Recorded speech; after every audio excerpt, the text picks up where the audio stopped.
and Mike Salk. All right, let's go. Hello there, Brock and Salk Show, Seattle Sports, 710, seattlesports.com.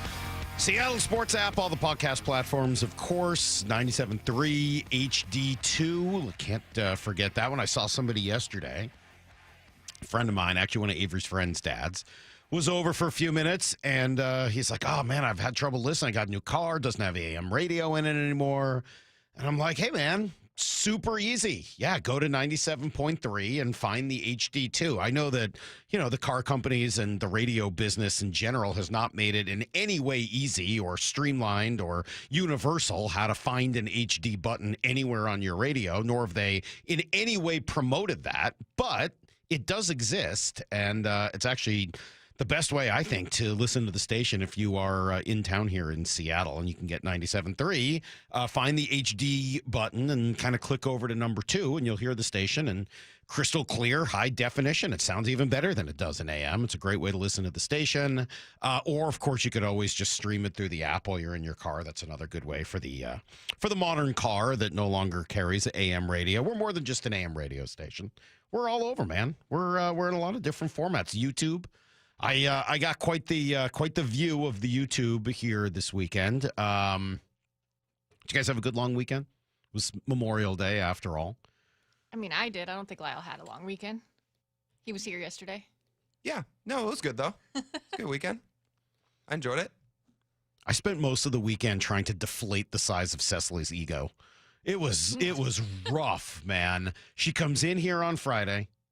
And I thought she did a pretty good job. I don't know what you guys thought, but I thought she did a pretty good job at 9 o'clock. This is my 11-year-old daughter, Cecily, kind of doing her thing and, playing some hockey songs or warm-up songs and then making fun of me a little bit.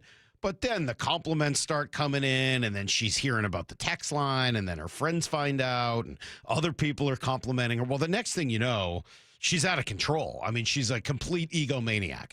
So I spent most of the weekend just denigrating her, mostly saying mean things and trying to bring her back to earth a little bit. So hopefully I was successful.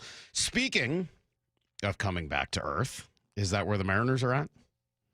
Are they coming back to earth? We're going to spend a lot of time on this today because now we are at Memorial Day, right? That was sort of the date that was in mind, right? When do you first start really checking in with your team to see whether they're good or bad or what's real and what's not? Memorial Day is sort of that first check-in, and we're there. It was yesterday. 6-4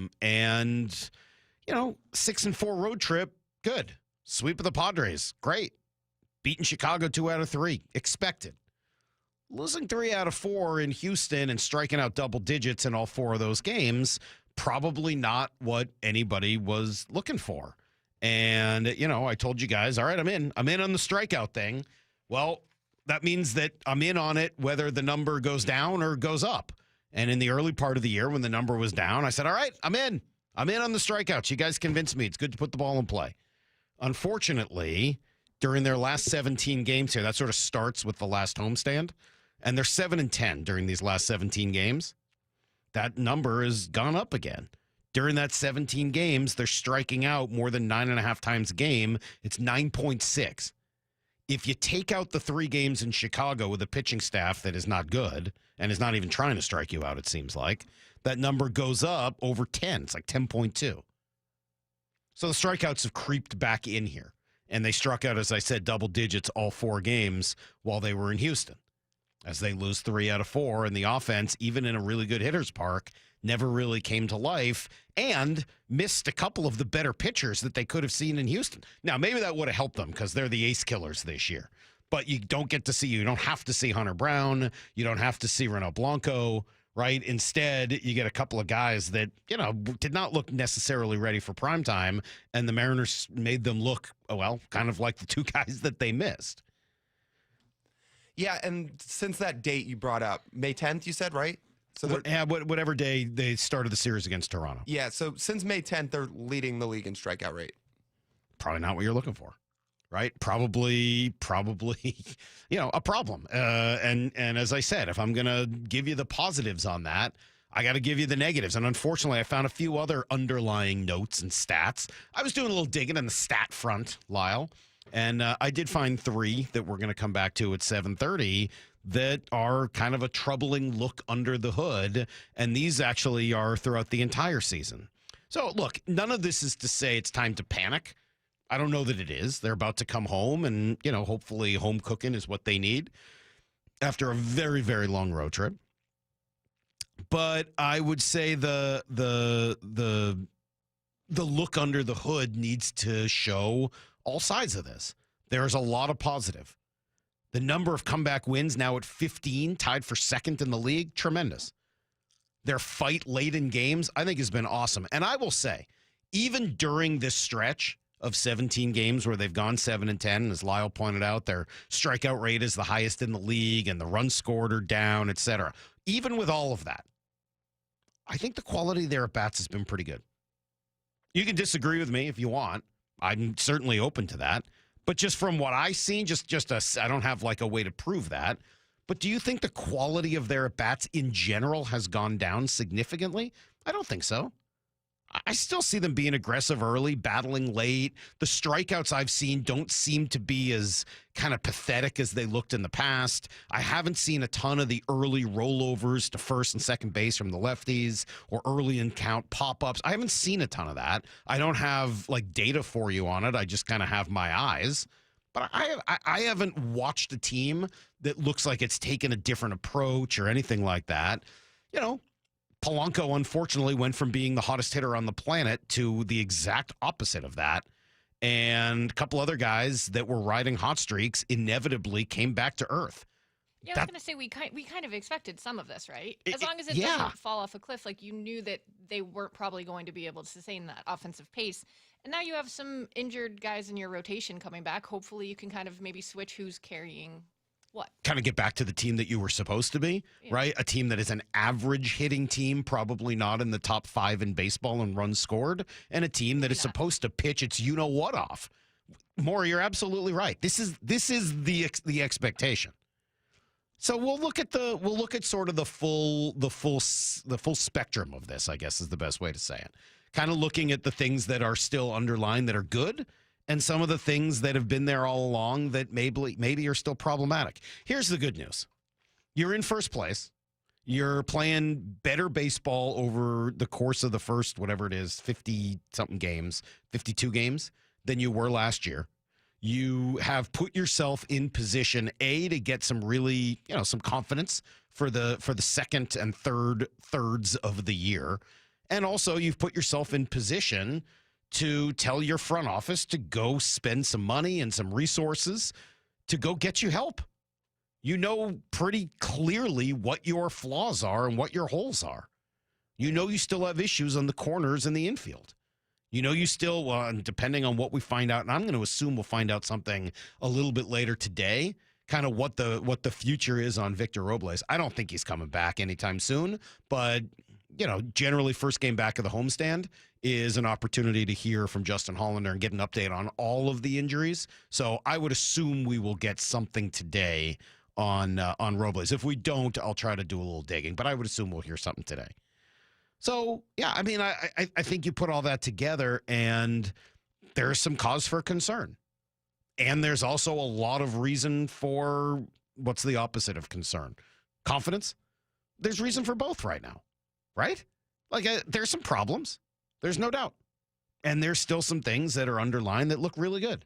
I love the competitive fight. I love that games don't feel over late in games. I was surprised they lost a bunch of the games they did. Just the way they felt. I thought they were going to win that middle game in Chicago. I felt like they were going to win one more of those games against Houston. They didn't. If they did, if they win those two, I mean, it's an 8-2 road trip, and you're talking about how this team is unfreaking believable right now, right? And if not, you probably, of the games you won on the trip, really the only one that felt, I don't know, a little fluky was the one win in Houston, to be honest with you. Like that one you kind of were lucky enough to come back in. So, okay. And if you had gone 5-5 and just lost 4 straight in Houston, we'd be sitting there going, oh my God, the sky is falling. 1-6 at home, 5-5 on the road, and a 4-game loss to the Houston Astros. Yeah, I think the reality is probably somewhere in the middle. And as we sit here on Memorial Day, it's easy to just say, well, they're in between. They're half this, half that. Maybe that's true. And maybe it's still just a little too early to fully know what this team is going to be. I think the good news is there will be more, I think, additions to the team at some point. And I think they've made it pretty clear what those additions need to be. We'll discuss in greater detail as we go today. Jeff Passan's going to join us. Of course, it's a Tuesday, so we'll talk to Jeff at 8:30. Up next, we'll give you everything you need to know. Moore is going to take you through the long weekend. There's a lot to come. It's Brock and Salk. Seattle Sports on 710 and 97.3 HD2. Things have tightened up in the race for the top of the AL West. Julio, an RBI double, and this game is tied. Tonight, the first-place Mariners return home to T-Mobile, kicking off a 9-game homestand in the first of 3 against the Nationals. Wyman and Bob take you up to pregame at 5:30, first pitch at 6:40 on the home of the Mariners and the race for the AL West. Seattle Sports on 710 and the Seattle Sports app. Attention! If you owe money to the IRS, this is an urgent message. The IRS is cracking down by sending out collection letters, garnishing paychecks, seizing bank accounts, and putting liens on homes and businesses. They call it enforced compliance, and you better watch out because penalties and interest on unpaid taxes compound daily, making it even harder to get out of debt. Don't let tax debt destroy your life. You need to call Optima Tax Relief, America's #1 tax resolution firm. They're experts in taxpayer assistance programs that can save you thousands if you qualify. A+ rated by the Better Business Bureau, Optima's resolved over $1 billion of tax debt for their clients. Let them fight on your behalf, helping to put your tax problems to rest. Call the tax professionals at Optima now for a free consultation. Call 800-343-6460. 800-343-6460. 800-343-6460. Optima Tax Relief. Some restrictions apply. For complete details, please visit OptimaTaxRelief.com. During National Military Appreciation Month, we at University of Maryland Global Campus say thank you to the service members, veterans, and families who dedicate their lives to our country. We are deeply grateful. For over 75 years, UMGC has proudly served the military community, from installations overseas to the communities you call home. Wherever you serve, we stand with you. Learn more at umgc.edu/thanks. Certified to operate in Virginia by Chev. When you switch to Progressive and bundle your home and auto, you could save hundreds, and that's a surprising amount of money. Whoa, that's like farmer's market money. That's like give me a gallon of that locally sourced raw honey money. That's certified organic heirloom tomatoes in every imaginable color except red money. That's let's get 2 pounds of pink oyster mushrooms money. I'm not even sure I like pink oyster mushrooms. Guess it's time to find out, because you could save hundreds when you switch to Progressive and bundle. Then the world is your pink oyster mushroom. Progressive Casualty Insurance Company, affiliates, and other insurers. Not available in all states. Eric Johnson here. I covered a lot of accidents over the past 30 years or so, but I never got to say much about what to do after a crash. Be honest, do you know what evidence to collect, what pictures to take, what documents to request, or what you shouldn't say to your insurance company? The Washington Accident Book Series is a must-have for drivers who want to be prepared for whatever the roads throw at them. Know your rights and how to avoid common mistakes after an accident by getting your free copy at WashingtonAccidentBooks.com. When you bundle renters and auto with Progressive, you can save while protecting your most valuable possessions, like your really expensive limited edition sneakers and your new suit for your cousin's wedding. Except you never actually bought the suit because you can't stop buying sneakers. So you show up to the wedding looking like you're going grocery shopping. But hey, at least your sneakers will look good in the pictures, until you're cropped out of every last one of them. So go ahead and get Progressive, so you can save while protecting the things that matter to you. Progressive Casualty Insurance Company and affiliates and other insurers. Not available in all states or situations. All power, zero compromise. Ego cordless outdoor power equipment features advanced lithium battery technology that exceeds the power and performance of gas without the noise, fuss, or fumes. From mowers and trimmers to blowers and pressure washers, one battery powers over 90 tools. No wonder it's the #1 rated brand in cordless outdoor power. Power beyond belief. Visit egopowerplus.com to learn more or to find an Ego retailer near you. That's egopowerplus.com. The home of the Mariners, Seattle Sports. Cal swinging a drive, deep to right field. Every pitch of every Mariners game is on the Seattle Sports app. Business leaders know to solve a problem, you got to look at it in a new way. like travel between Seattle and Portland. Why is it such a pain? I-5 traffic, TSA slowdowns, SeaTac hassles. Seaport removes those pain points. We fly out of Boeing Field and a private terminal at PDX. You park for free, steps away from your plane. And with flights every 45 minutes, you're always home for dinner. Problem solved. Seaport Airlines. It's about time.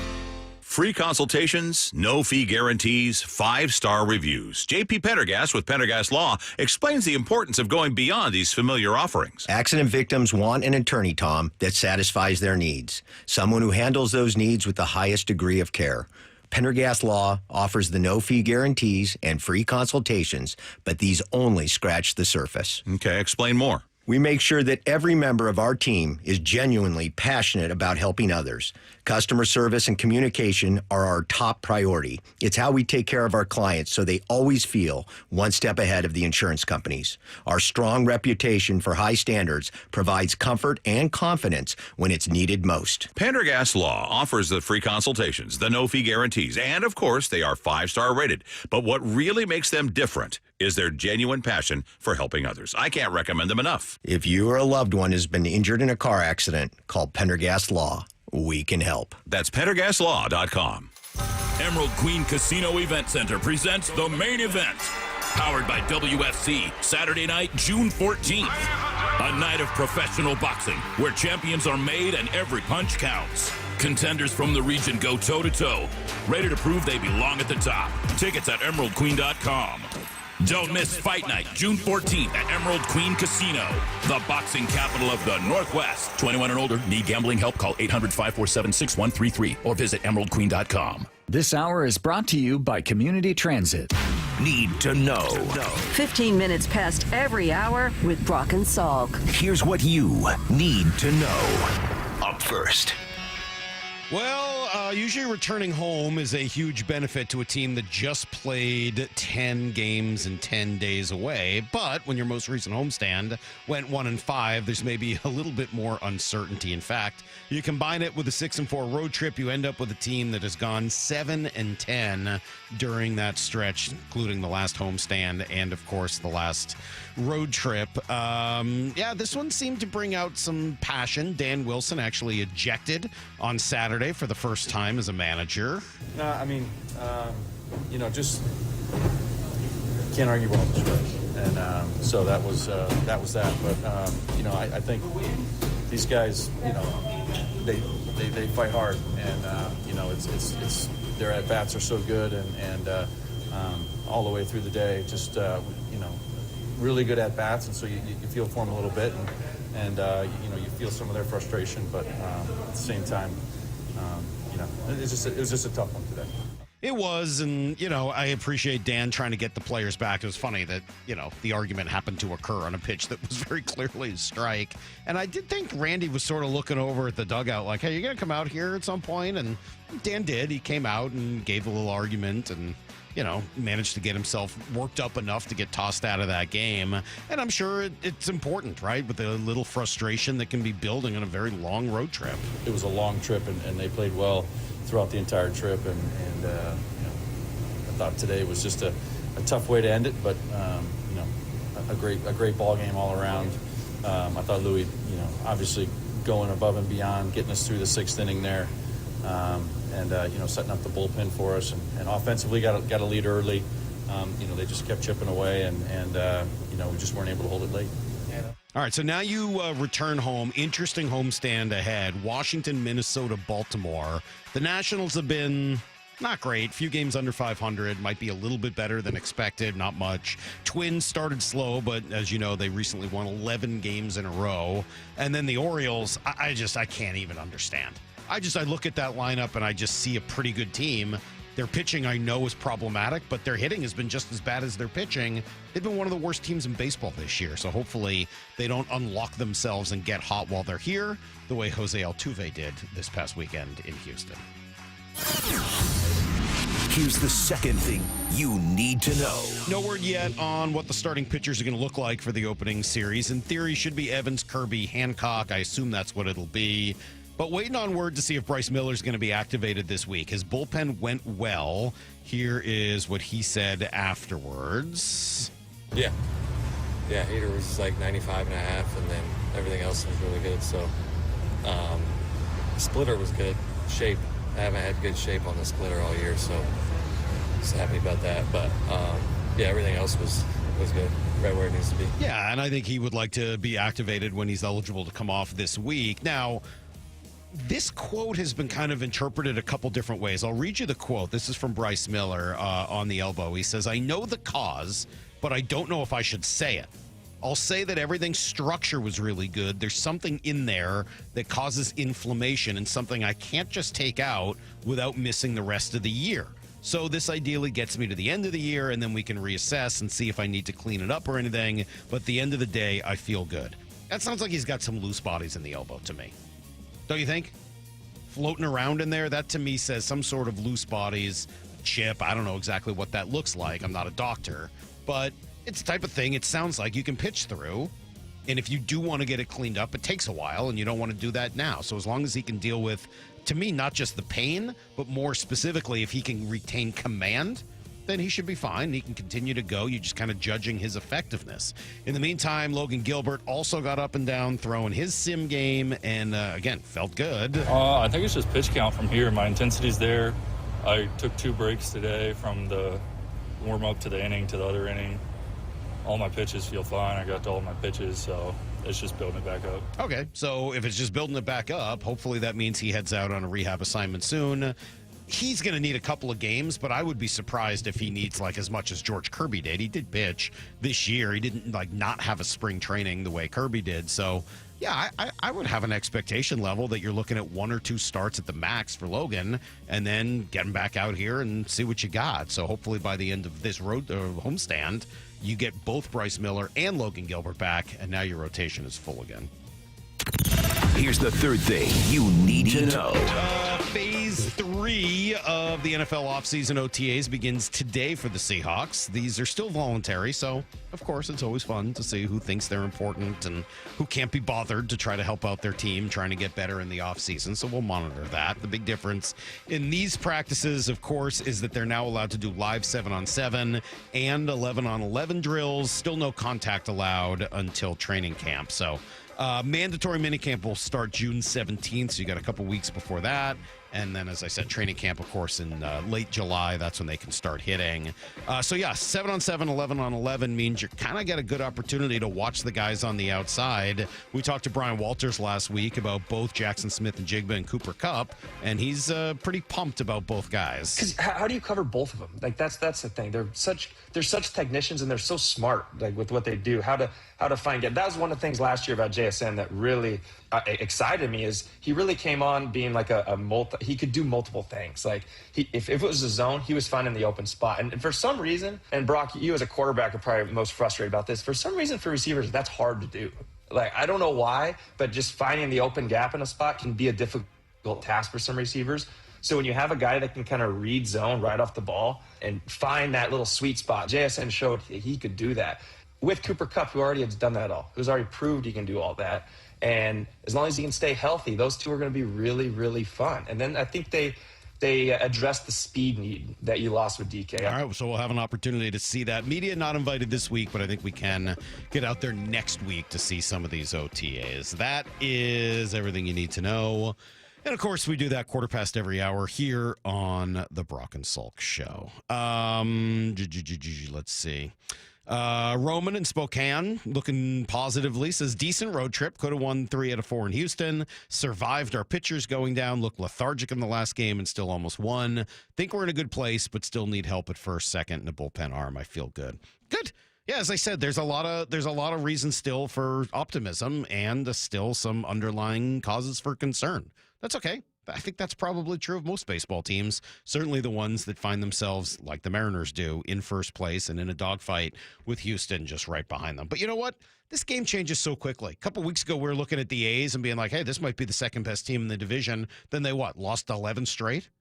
A couple weeks ago, people are looking at the Twins like, oh, my God, what a disaster. Then they win 11 straight. things change pretty quickly in this game, so we'll see what direction it goes next. 9 games at home. We're going to go through the weekend that was, not just the Mariners, but a lot of other big stuff going on. Moore is going to take you through it if you missed it, if you were away, if you were celebrating, if you were away from sports, whatever it is. Moore's got you covered next on Brock and Salk. Things have tightened up in the race for the top of the AL West. Julio, an RBI double, and this game is tied.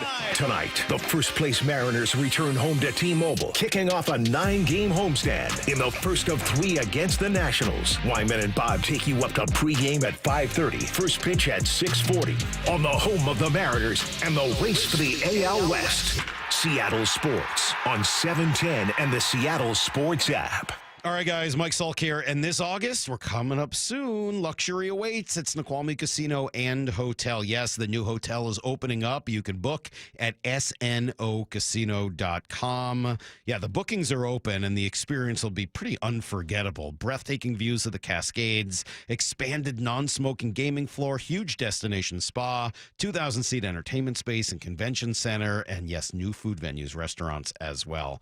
It is all at Seattle's closest. It's now Snoqualmie Casino and Hotel. I've never had any complaints about my performance in the bedroom.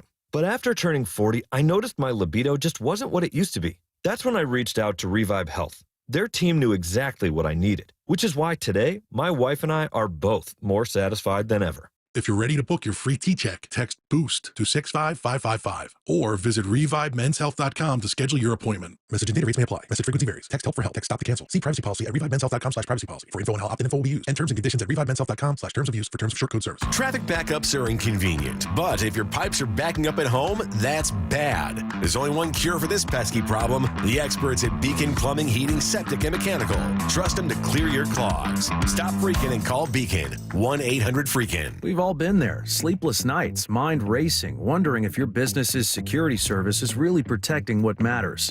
At Bay Alarm, we can put your security insecurities to bed. Video security, burglar alarms, fire alarms, access control, 24/7 monitoring, and more. Our advanced technology and personalized support ensure you can rest easy, knowing we're here for you, your people, and your business.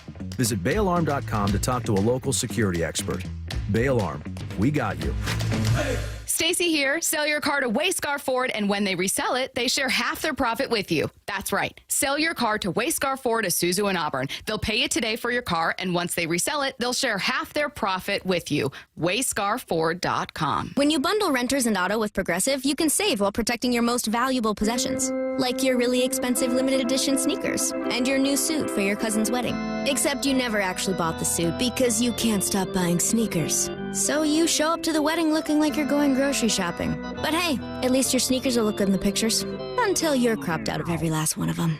So go ahead and get Progressive, so you can save while protecting the things that matter to you. Progressive Casualty Insurance Company and affiliates and other insurers. Not available in all states or situations.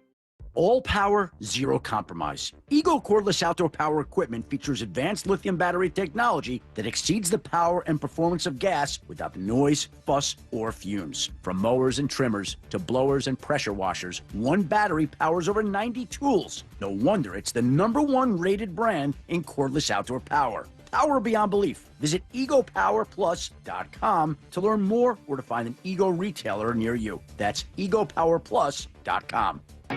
Headed to the ballpark? Skip the traffic jams, parking fees, and the stress of driving. Make riding transit part of your game day ritual.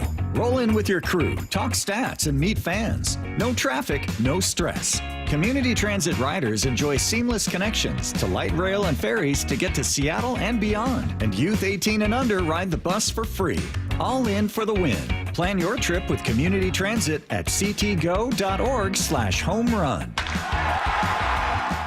The home of the Mariners. Left off to center. It is on its way. Julio, 2-run home run. Hear every pitch on 710 and the Seattle Sports app. Hey folks, John Curley here. One of the best home comfort inventions of recent time, mini split systems. Now you can enjoy efficient heating and cooling while saving energy and reducing utility bills with personalized room comfort. Call my friends at Home Comfort Alliance for a free consultation, and for a limited time, get 18 months same as cash financing on all qualified systems. For all your heating, cooling, plumbing, and electrical needs, call the comfort people. Home Comfort Alliance. Visit homecomfortalliance.com.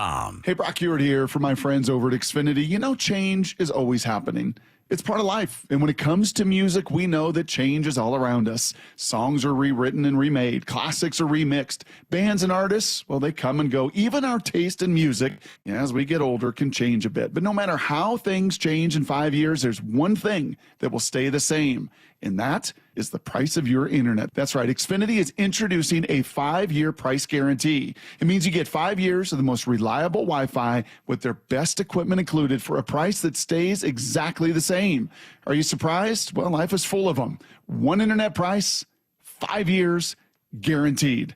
Learn more at Xfinity.com/deals. Now, restrictions apply. New residential customers only. Taxes and fees extra and subject to change. Most reliable Wi-Fi based on Open Signal Awards USA. Fixed Broadband Experience Report, August of 2024. Go check it all out right online at Xfinity.com/deals. Feeling lucky? Don't miss the Lucky Classic Collector Car Truck and Boat Auction. Saturday, May 31st at Tacoma's LeMay Marymount Event Center. Hundreds of cars, vintage, muscle, exotic, classics, trucks, boats, and more. Saturday, May 31st at Tacoma's LeMay Marymount Event Center. Millions of dollars in inventory, many must sell with no reserve whatsoever. Get lucky, get local, and get in line for the Northwest's greatest collector car auction. Auction details at luckyoldcar.com. Brock and Salk's Rewind is presented by Toyota of Kirkland and Toyota of Renton. From the Quantum Fiber Studio, you're listening to Brock and Salk. Weekdays 6 to 10. On Seattle Sports and 97.3 FM HD2. Well, summer has started. It's okay. You can now wear white. We're after Memorial Day. So if you've got those white pants, Maura, you can take them out, Lyle, your white shirts. They're all ready to go. It's after Memorial Day. That rule anymore. No? Why not? It's important. You got to show some class. Have some dignity. Don't wear white before Memorial Day or after Labor Day. I am with you that the months and seasons are all messed up. Summer doesn't start June 21st. It starts on Memorial Day weekend and it ends Labor Day. I mean, it's supposed to. Generally here in Seattle, it doesn't start till after July 4th, which stinks. Thankfully, summer is we're on it this year, man. Supposed to hit 80 Wednesday. Ooh, tomorrow's going to be 80-something. Have you looked at the weather for the next 10 days? Yeah, that's tomorrow there, Maura. Get it together over there. The highs for the next week, 73, 85. All right, one rough day it's 62, but then 72, 70, 66, 70, 77, 69, 69, 72, 76, and barely any rain in sight. Bring it on. By the way, 9-game homestand during all of that time. That's a pretty good opportunity to get over to T-Mobile and go see this team against, 3 teams they should have some success against. Certainly the first 3 against Washington and the last 3 against a Baltimore team that is oddly pathetic this year. Pretty good opportunity to get out there and enjoy some of the nice summer weather. I don't know what you were up to this weekend. It was beautiful all 3 days, but more is going to take us through the weekend in sports. I do have some Mariners in here, but I think because we've already talked quite a bit about them, I'm going to start with the NFL stuff. Cool. I know we try to avoid giving Aaron Rodgers much attention, but at this point, this is more about the Steelers and what the heck they're doing because their OTAs start today, too, and I always heard Adam Schefter saying that he thought that was kind of like they don't have an actual deadline, but that's probably the deadline for them to move on from the Rodgers idea. But that might not have happened yet. Aaron Rodgers made an appearance at an Austin, Texas event over the weekend hosted by rapper Mike Stud. And Mike Stud? Yeah. Nice. I'm not familiar. But I don't know. That's a great name, Lyle, though. are you? I actually don't know him, no. I know Big John Stud, the old wrestler, but I don't know Mike Stud. But many believe that he put out a cryptic hint about playing for the Steelers here when he was asked a question by a little girl. Will Aaron Rodgers ever go to the Bears? Oh, boy. Security, can we get her out of here? I need some security. Security, can you take it easy on her on this one? No, but I believe there's a team that might play in Chicago this year. Let's go! On a road trip. I don't know. I'm not sure. Got to check it out. Are you speaking in code? I love Chicago, though. way more than they love me. He did that multiple times throughout the event. People brought up the Bears and he just loves to talk about how much he owns them. But Okay. yeah, I mean, the Steelers do play Chicago on the road. They're not the only team. People took that as something. I mean, the Vikings do too, right? That was one of the teams they were talking about. Not anymore. Yeah. He said he wouldn't play for the Saints. Yes. He just doesn't like New Orleans. But Jeremy Fowler doesn't seem to think, ESPN's Jeremy Fowler doesn't seem to think that the Steelers are completely moved on from him. People I've checked with the team say that they remain optimistic about Aaron Rodgers. They have had contact with Rodgers in recent weeks, but they don't have a hard and fast update. So they wish they had more clarity here, but this looks like systems go that he is plan A. They're going to wait this out. They know that he's had some family things or some personal issues that he's talked about on the Pat McAfee show that he has to work through. And so they're willing to remain patient. I saw team president Art Rooney II at the owners' meetings earlier this week. He said, we're going to wait, quote, a little while longer. So Rodgers plan A, Kirk Cousins could be a viable plan B. After making some calls today, I do believe he's been on their radar. If something were to fall through with Rodgers, certainly they could reconvene, call Atlanta, see if they could try to shake something out. But right now, Rodgers is the guy. Yeah, he's just got some family stuff to work through. Well, he said, I think he corrected himself there. He said, because Rodgers just called it personal. But yeah, I have all these personal things going on. I can't be at mini camps or OTAs, but I could be on Pat McAfee's show every week and be on Joe Rogan's podcast, spewing all my conspiracy theories, and all that is fine. Not to mention being at Big Mike Stud's event in Austin. I can't make it to minicamp. I got to go to Big Mike Stud's event. But I'm working through my personal issues. Well, if there's one thing we know about Aaron Rodgers is he's got as good a relationship with his family as anybody on the planet. I know, right? The family issues. What family? I think Fowler was maybe trying to label the personal issues. Wait, no, yeah, he doesn't talk to his family. It's pretty funny. I just don't get why the Steelers are entertaining this still. I don't. I've never understood why the Steelers are messing around with this. You're the Steelers. You shouldn't need to deal with crap like this. I mean, I guess they had Ben Roethlisberger in that circus show for all those years. So once they kind of allowed Big Ben back into the fold, maybe some of the Steelers' mystique goes away about the proud franchise and all that. But I can't imagine if I'm a coach, I don't know why I would want to put the fate of my future into Aaron Rodgers. Just doesn't make any sense. Don't get it. Don't get it at all. He destroys everything he touches right now. He got the entire Jets coaching staff fired. I don't understand. Yeah, I'd stay as far away as possible. Yeah. Apparently this Mike Stud guy played baseball at Duke and is good friends with Marcus Stroman. Is this true? So I saw this text. Is that real? Well, I'm looking at it right now, and the AP News has some article that says friendship between Marcus Stroman and former Duke teammate turned rapper Mike Stud grows over the years. I guess. Anyway, Stro. All right, we'll move on. You think his given name is Mike Stud? I hope it is. No. Looks like it's Michael Seander. That's too bad. Mike Stud would be better. The famous Stud family.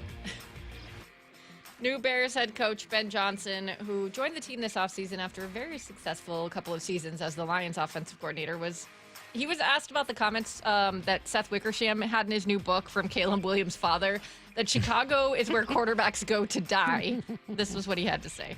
I love it. I love the opportunity to come on in and change that narrative. That's where great stories are written. And so we're looking to write a new chapter here, 2025 Chicago Bears, and looking forward to the future. All right, so good on Ben Johnson, right? Ben Johnson. It's a good challenge. Yeah, he's right, though. I mean, what else is he going to say? Right? What else is he going to say? Of course it's a good challenge. What is it? Yeah, you know what? You're right. This is where good quarterbacks go to die. I mean, you can't point to the storied history of quarterbacks there. No, I mean, I think basically what I hear him saying is, yes, that's been true. I'm not going to argue with the past, but, I mean, there's nothing intrinsic about Chicago or the Bears. It's just that they haven't had the right quarterback and haven't had the right coaches. And in his belief, he is the right coach, right? He has a quarterback-friendly system, tremendous amount of success in Detroit the last few years. He was the most highly sought-after offensive coach in, I think, a while. Who was more highly sought after and talked about than him? He was reportedly a candidate when the Seahawks hired McDonald, but then he kind of, was it the Commanders he met with? Yeah. And people said he just didn't seem like he wanted to do it that year. No, he wanted to do it this past year, and it seems like he wanted Chicago and wanted Caleb Williams. So I mean, look, this is what he's betting on, and I don't blame him at all for that quote. That's exactly what he should be saying.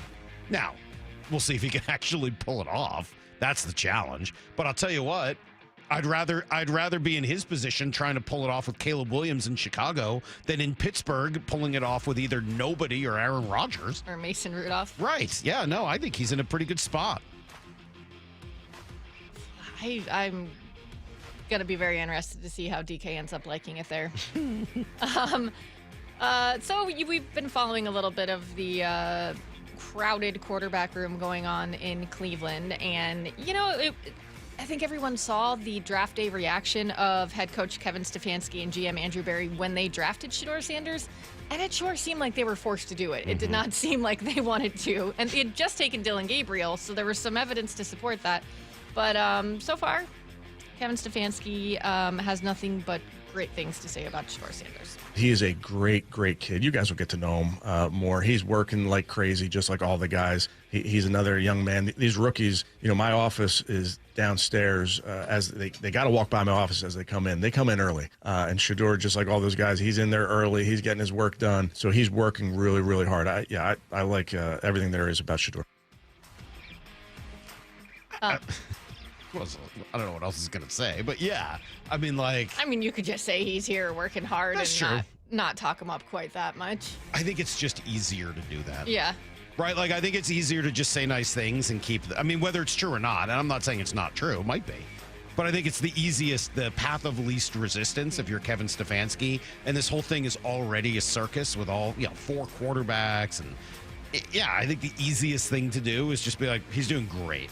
He's awesome. We love him. Well, do you End agree of conversation. With ESPN radio, ESPN Cleveland's Jonathan Zaslow says he thinks they have to start Dylan Gabriel week 1. I'll let you hear his reason. They have to.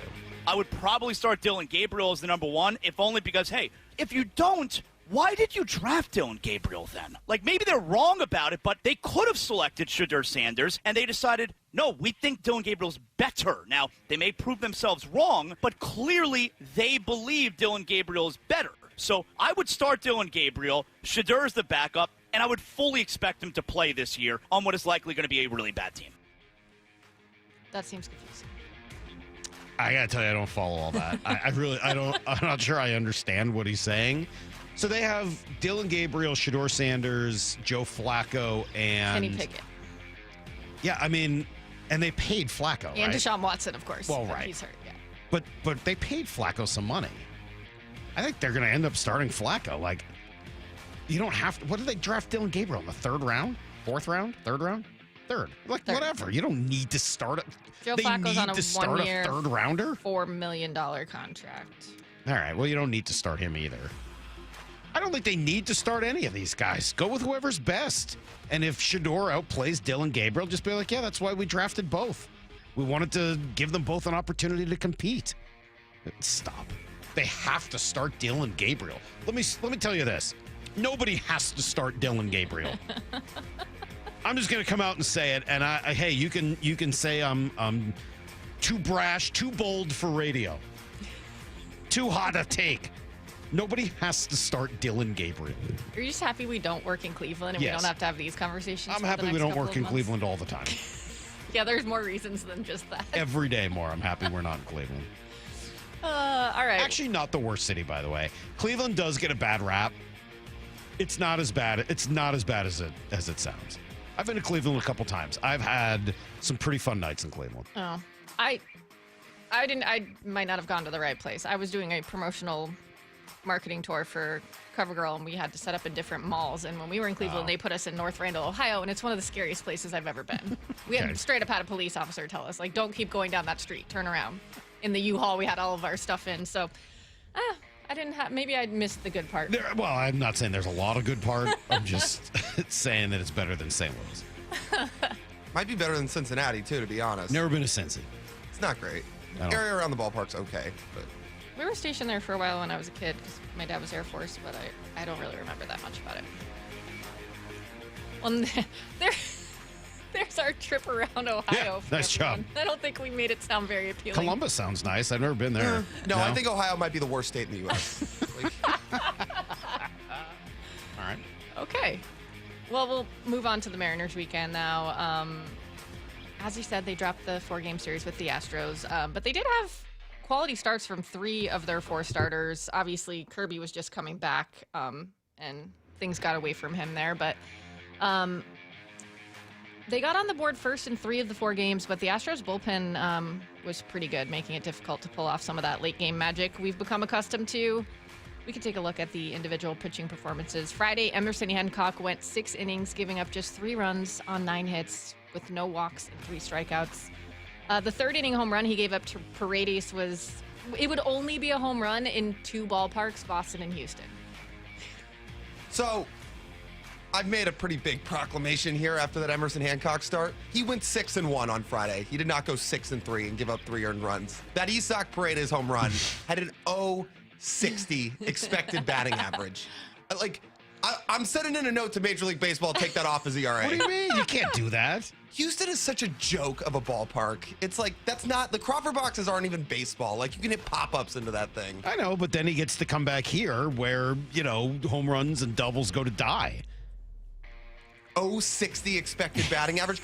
So I made this take too. I might as well just put it all out there. Isaac Paredes is not actually a good baseball player. There are about 5 parks in baseball where he'd actually be good. Houston and Tampa are 2 of them. Well, the rest of them would be terrible. But that's where he is. That's where he's been. I'm just saying, look up his numbers in Detroit and Chicago. Yeah, no. Yeah, they weren't good. But he's found parks that he's good in. And everybody knows it. They know what he's good at. I know. He's good at one thing. He's like a softball hitter. That's exactly what he was one of the names Passan was talking to us about possibly coming here last year, so it's a good thing he didn't. Yeah, and I always thought that one would have been a disaster. Yeah. Well, Friday was Hancock's. Funny that he can't do anything else. Like, he can't even field. Like, he's not good at anything. And it's not like, he hits home runs. No, he hits short porch left field home runs that are wall scrapers. Okay. Like, he's the king of 335-foot homers. I like how passionate Lyle gets sometimes, about things I'm not sure, just random. Who cares? Crawford boxes. I do. They should be banned, the Crawford boxes. Yeah. Well, Friday was Hancock's 4th quality start this season. He's really been filling in nicely. After such a weird, I think we still don't quite understand the tough start in his first game and getting sent down, but it's absurd. Nice recovery. It was absurd then. It looks even more absurd now. Yes. It never made any sense. No. This organization did a lot of odd things this year. That's the oddest of them. Probably. A lot of their odd things have worked too. Like, a lot of their odd things, you're like, all right, I sure wouldn't have done it that way, but I guess I can't argue with the results. The Emerson Hancock thing was a mess. Like, why in the world did they send him down after one start? The only way in which it's worked is that obviously he's been good since he's come back. So maybe there was some headspace thing or whatever he needed to work on. I haven't heard anything about that. It just feels like they made a mistake and then he came back up and turned back into the guy he would have been after that start anyway. Yeah. Really odd. Really odd. Yeah, I would agree. He's been good, man. I got to tell you, as much as I'm excited to get your other 2 guys back, I like Logan Evans. I don't think he needs to be in this rotation right now. Emerson Hancock's made a pretty good case that he is a major league starter. Maybe not a top gun, but he's a major league starter. Said this before the year. Remember we had that conversation like, hey, what are you going to do? It's time to either fish or cut bait with Emerson Hancock. And I think he showed this year so far anyway that there's some truth to that. He's a major league starter. Yeah, it's a but the bummer thing is, if you would have traded him, you'd be hurting right I now. understand that. But, at some point, At some point, yeah, he deserves that. Yeah. It's just not. I feel bad for the kid. Yeah. He's a major league starter. You're keeping him in AAA just because you're stashing him. Especially in any other rotation. I know. Yeah. I don't know what they'll do. I'm curious. Well, and now he's transformed himself a little bit as a pitcher. Now that he's throwing mid to upper 90s and he's legitimately missing bats. Pretty good. He's looked really, really good. I'm curious how they work all that out. Generally, these things work out. Yeah. So we'll see how it happens. Saturday, Brian Wu pitched he went. I put 9 scoreless innings. He didn't. I don't think he did. No. It was it. Did he go? He went 6 as well, right? Yeah, but he made the error and stuff early, Yes, and that unfortunately kind of got him. Oh, I messed myself up here. Sorry. That's all right. He had no walks and 5 strikeouts. Alex Mayer of MSPR reports that Wu's 10 6+ inning starts to begin this year is the most that a team has seen since Cliff Lee's All-Star season in 2010. But unfortunately, the M's only mustered 1 run, and a throwing error by Wu and a fielding error by Rivas allowed the Astros to get off to a 2-0 lead in the first.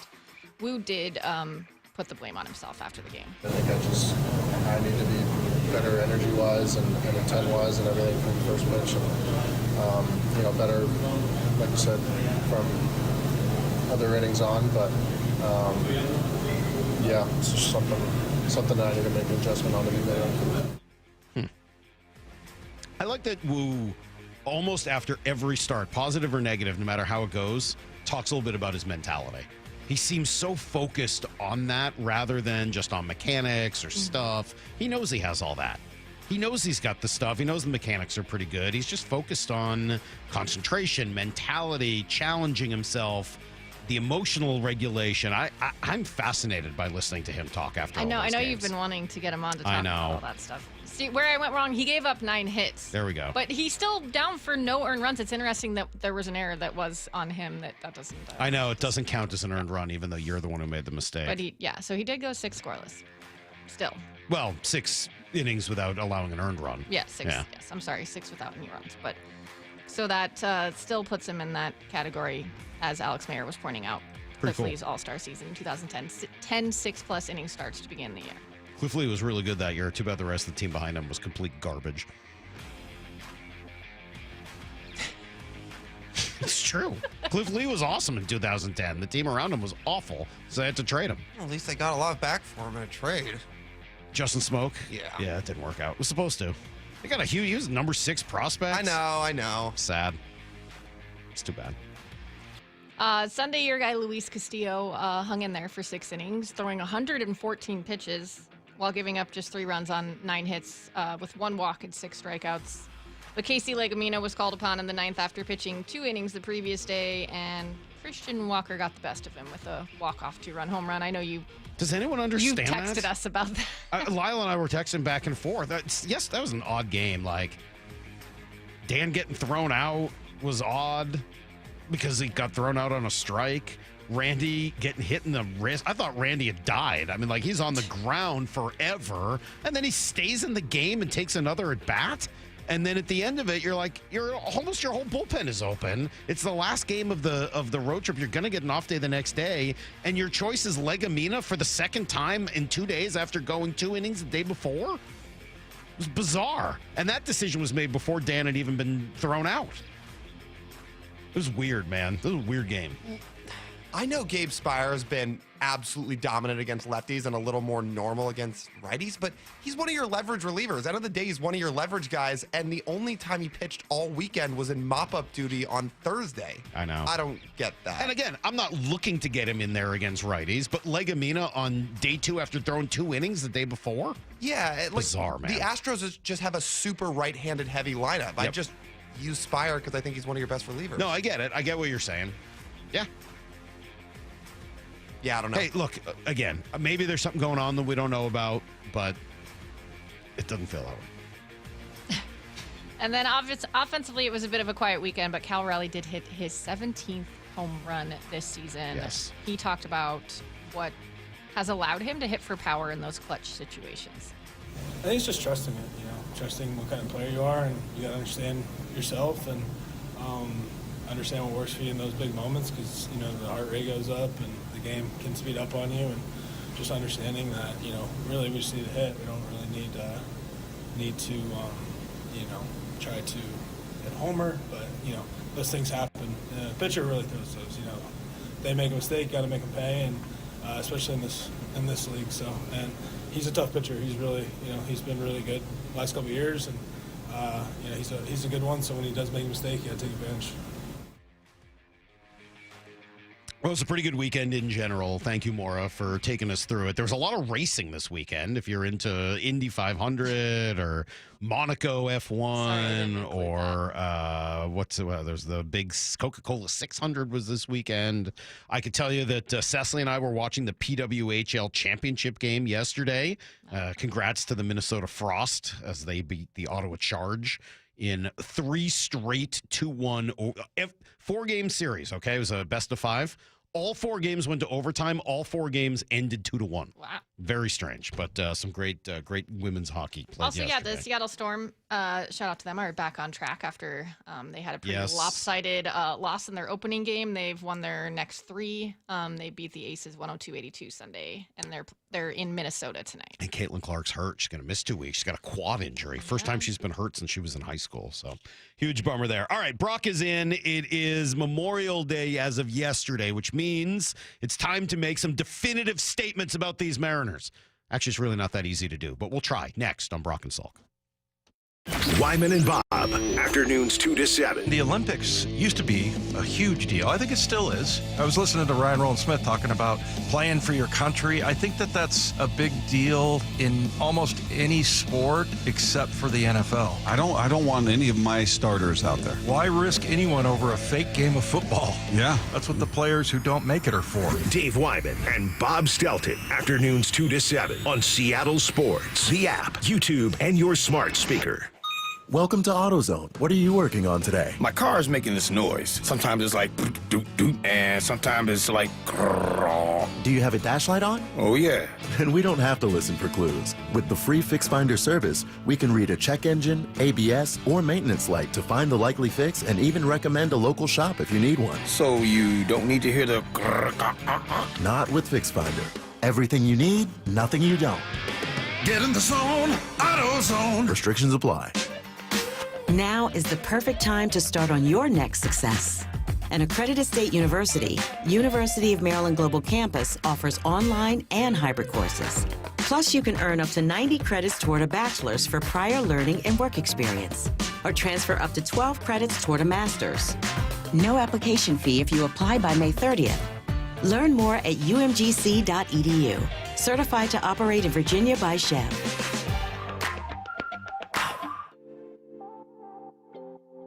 My wife and I have been married for over 15 years, and I've never had any complaints about my performance in the bedroom. But after I turned 40, things started feeling different. I was gaining weight, losing muscle, and I just wasn't interested in sex anymore. My wife told me her friend's husband went through the same thing, and it turns out he had low testosterone. So we booked a free T-check at Revive Health, and that's when I learned that my testosterone levels were low too. We worked with a provider to create a custom treatment plan, and today, my wife and I are having more fun than we did on our honeymoon. My only regret is not reaching out sooner. If you're ready to book your free T-check, visit ReviveMen'sHealth.com or call 206-529-1111. Again, that's 206-529-1111.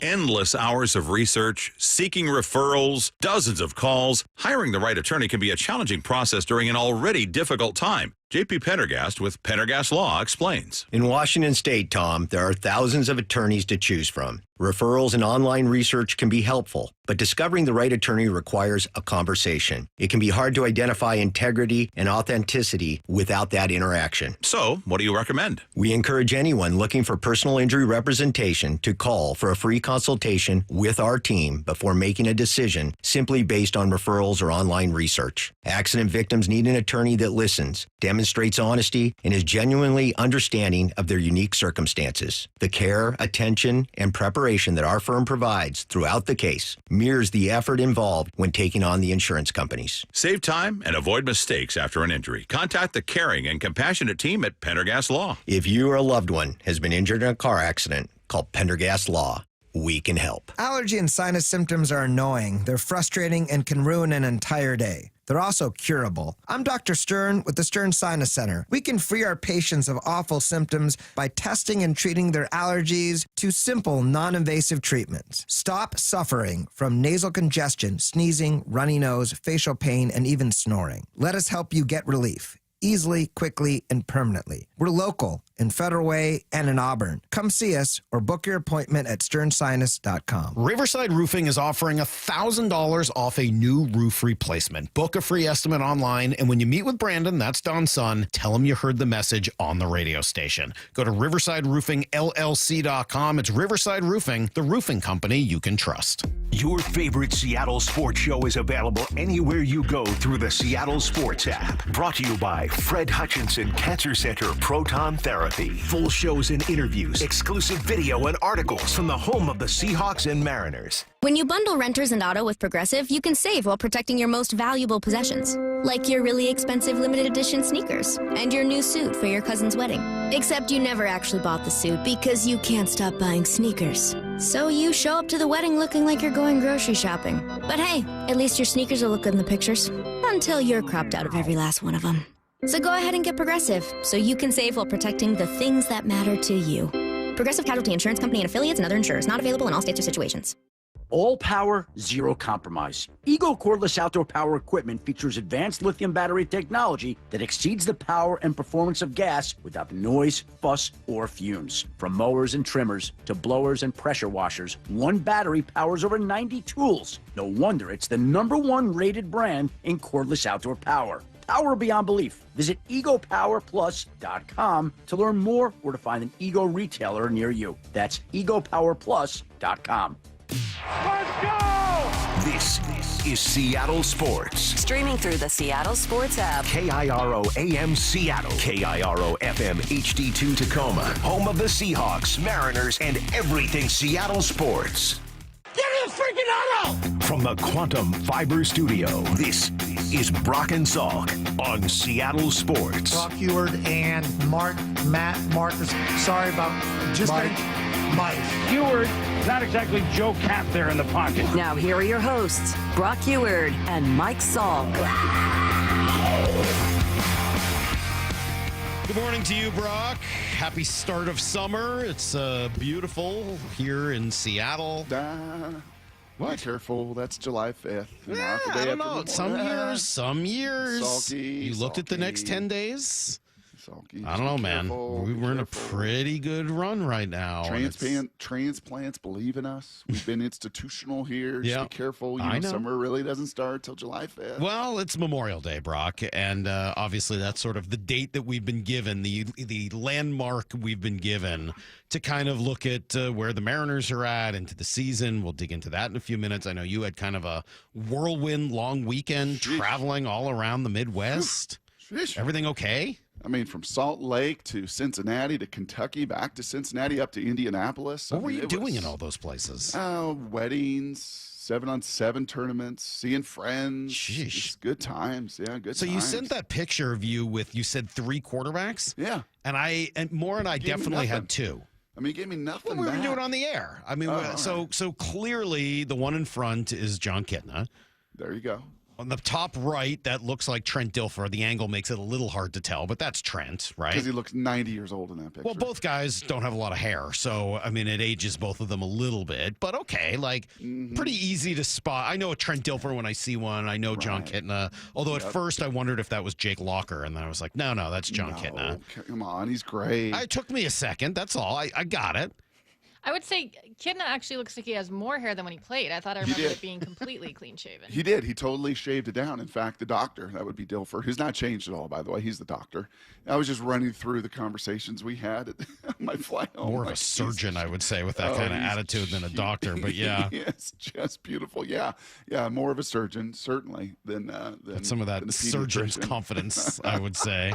All right, so the other one's Kidna's boy, and that was his wedding, and it was neat, man. Got to see Travis Brown, another old teammate and quarterback. I don't know, we should have snuck him in that picture as well. Yeah, he was with the Seahawks and Bills of NAU fame. Don't know that name. He was mostly kind of second and third stringer. Great dude, great. I remember Dave Brown, the quarterback. He was with the Giants for a while in the 90s. Oh yeah, but I don't remember Travis Brown. All right, well, nice job. It's good to have you back. Great times. You were missed. You were nearly replaced on Friday by Cecily. I don't know if you saw the Salk and Salk picture that was floating around the internet this weekend. So a lot of tweets about that. Yeah. I saw. Well, and I had to spend the whole weekend trying to, bring her ego back down to a She's like an average orthopedic size. surgeon as well. I'm just saying, I made a lot of derisive comments at Cecily just to try to get her back down to earth this weekend. Great. 29-23, Brock, as we sit here the day after Memorial Day. 29-23 for your Mariners with a 1.5 lead on Houston. Mm-hmm. Through the same 52 games last year, they were 27-25. So they're 2 games better this year, but they were in the middle of right at the end of a 4-game losing streak. So they had been 27-22, and then they were about to actually win 7 of their next 8. So, to say, are they better? They're kind of about the same. They're a couple games better, but if we look at this tomorrow or the day after, they're about to, Mariners last year won 7 of 8. So record-wise, it's pretty similar. Division-wise, it's a little tighter this year because Houston's playing, not having the god-awful start that they did a year ago. I think from the eye test, they feel a little bit more legit as I watch them, right? Even though the roster doesn't necessarily look that way. But they play with a lot of confidence, and I don't know, I kind of get the sense they feel as if that spell has been broken to kind of allow them to get the offense cooking a little bit.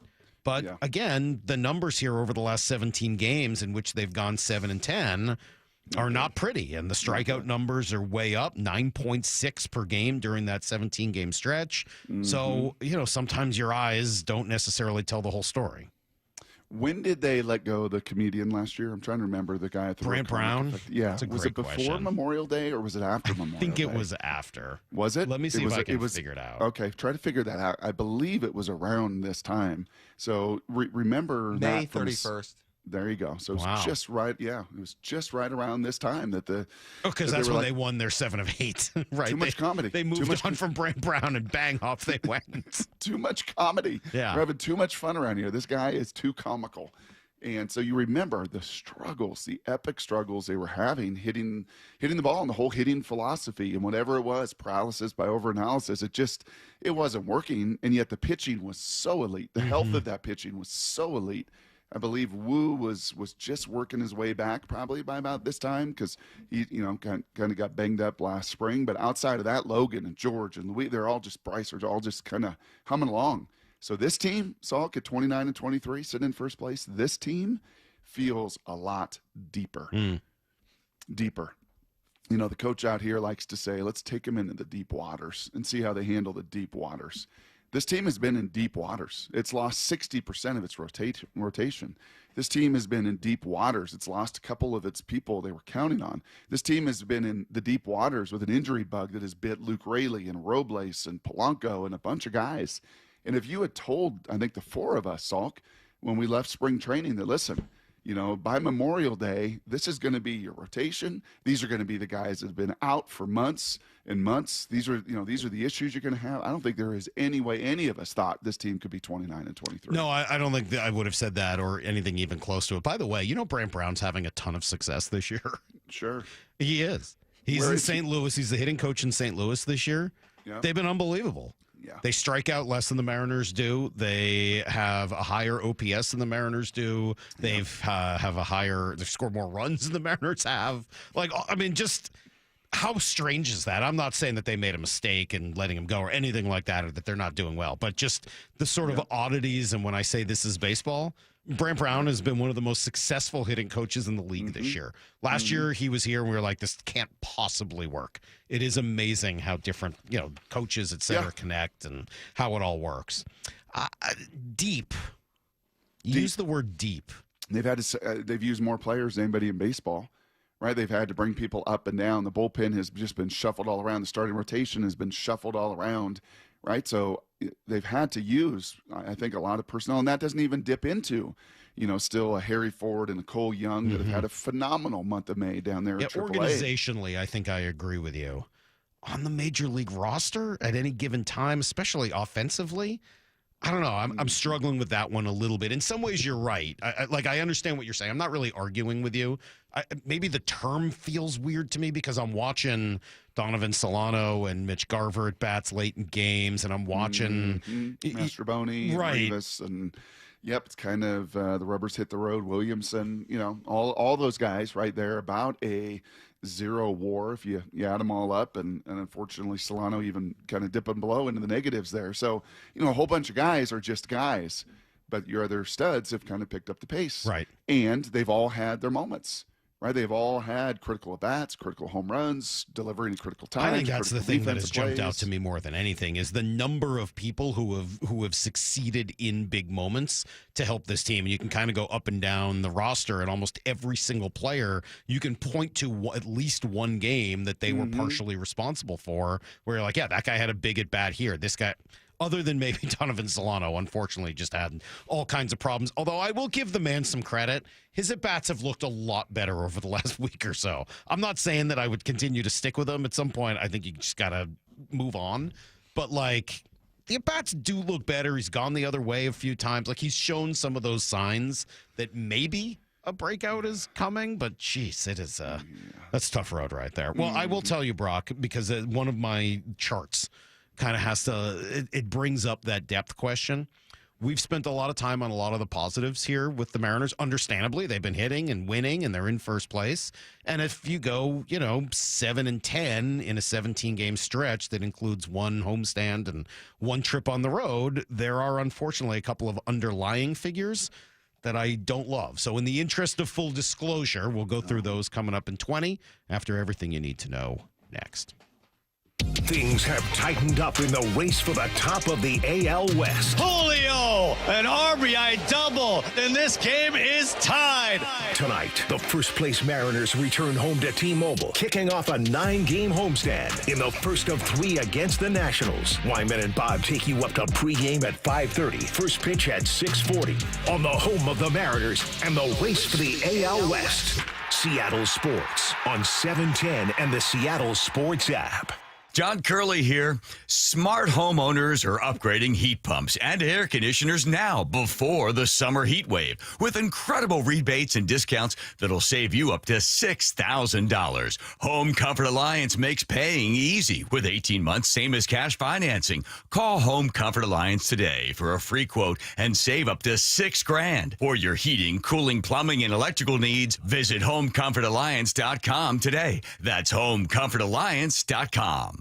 Warmer weather, more sunlight, and your new car. That's right. At Toyota of Kirkland and Toyota of Renton, summer starts here. With their combined inventory of new, used, and certified pre-owned inventory, you're in for a summer to remember. Their fantastic teams will set you up with a test drive so you can ride off into that summer sun the same day. Summer starts here at Toyota of Kirkland and Toyota of Renton. Whether you're in the north or the south, they got you covered. Visit their incredible showrooms today or online at toyotaofkirkland.com and toyotaofrenton.com. When you bundle renters and auto with Progressive, you can save while protecting your most valuable possessions, like your really expensive limited edition sneakers and your new suit for your cousin's wedding. Except you never actually bought the suit because you can't stop buying sneakers. So you show up to the wedding looking like you're going grocery shopping. But hey, at least your sneakers will look good in the pictures, until you're cropped out of every last one of them. So go ahead and get Progressive, so you can save while protecting the things that matter to you. Progressive Casualty Insurance Company and affiliates and other insurers. Not available in all states or situations. All power, zero compromise. Eagle cordless outdoor power equipment features advanced lithium battery technology that exceeds the power and performance of gas without the noise, fuss, or fumes. From mowers and trimmers to blowers and pressure washers, one battery powers over 90 tools. No wonder it's the #1 rated brand in cordless outdoor power. Power beyond belief. Visit egopowerplus.com to learn more or to find an Ego retailer near you. That's egopowerplus.com. Introducing frequent flights between Boeing Field and a private terminal at Portland Airport. Seaport Airlines is transforming travel with convenience, comfort, and free parking just steps from your plane. It's about time. Book today at flyseaportair.com. Thanks for calling Discover. This is Nia. Hi, Nia. It's Jennifer. Did you know that Discover automatically doubles all the cash back you've earned at the end of your first year? Yeah, I work here. Okay. I was just double checking. Get it?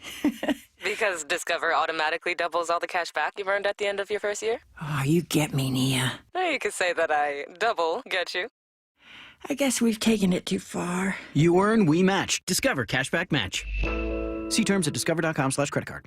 Everyone has a fave Wendy's Frosty flavor. And when you're choosing from chocolate or vanilla, it's not that hard. But now, there's all new Frosty Swirls and Frosty Fusions. So try picking your fave from Oreo Brownie Fusion, Pop-Tarts Strawberry Fusion, Strawberry Swirl, Brownie Batter Swirl, Caramel Swirl, and Caramel Crunch Fusion. Not so easy now, huh?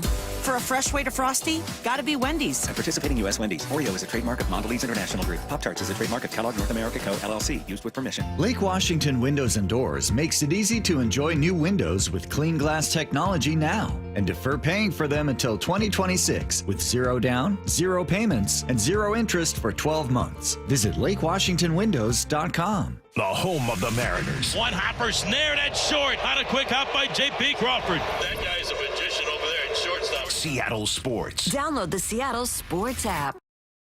Hi, this is Nancy Penrose, owner of Big Trees in Snohomish. Spring has sprung. Need color to brighten up your yard or privacy trees to keep your neighbors guessing? Now is the time to buy. With hundreds of trees arriving in the nursery daily, Big Trees has the perfect tree for you. Check out our updated inventory list online at bigtreesupply.com or come visit the nursery today.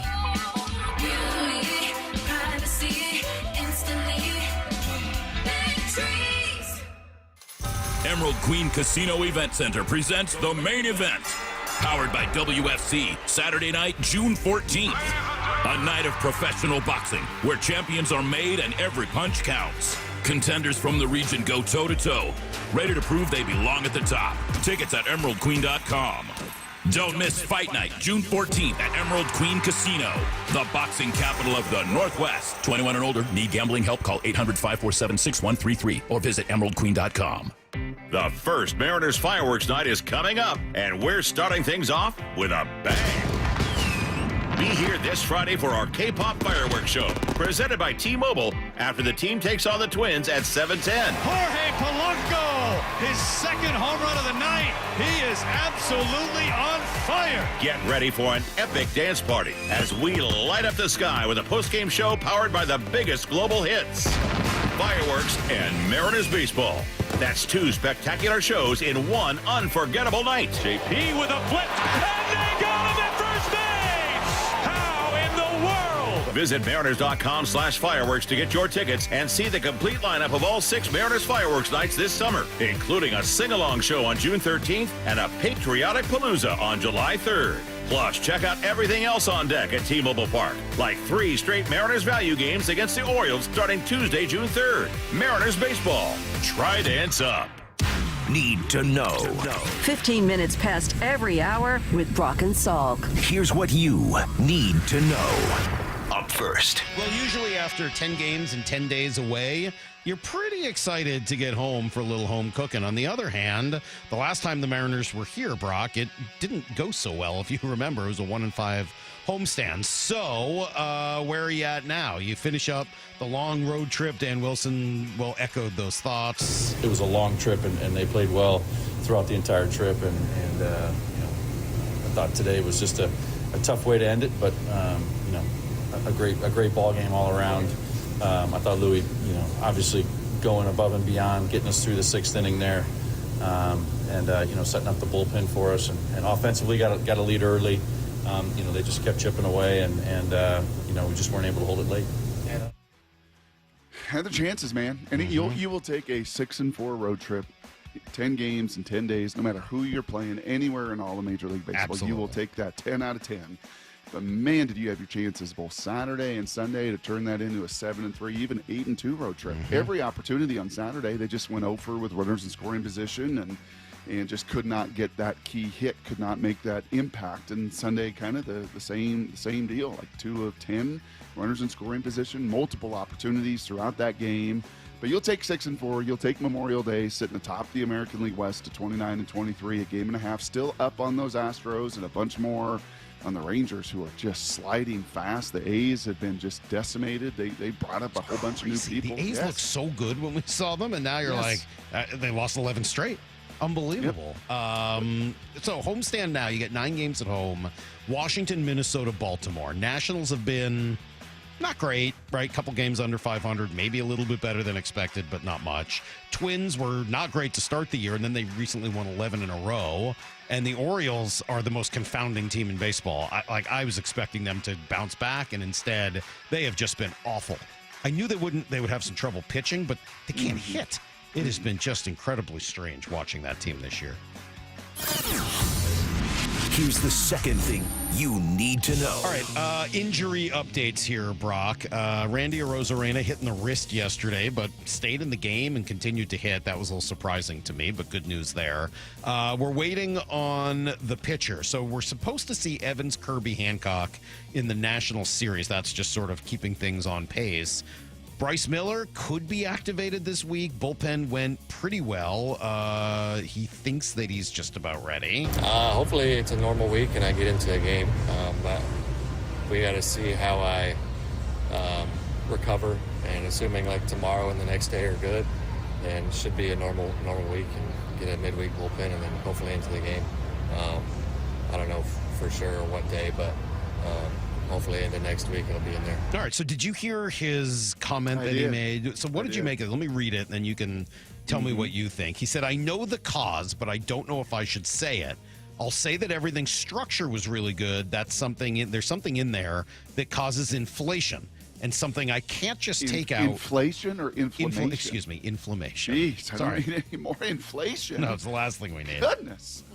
No, it's fine. You can just manipulate that whatever you want by just saying you're going to do something and then not doing it and whatever. Yeah, there's something in there that causes inflammation and something I can't just take out without missing the rest of the year. Yeah, I think you're right on this. Your notes you sent last night. There's loose bodies? Yeah, there's just some loose bodies floating around in there.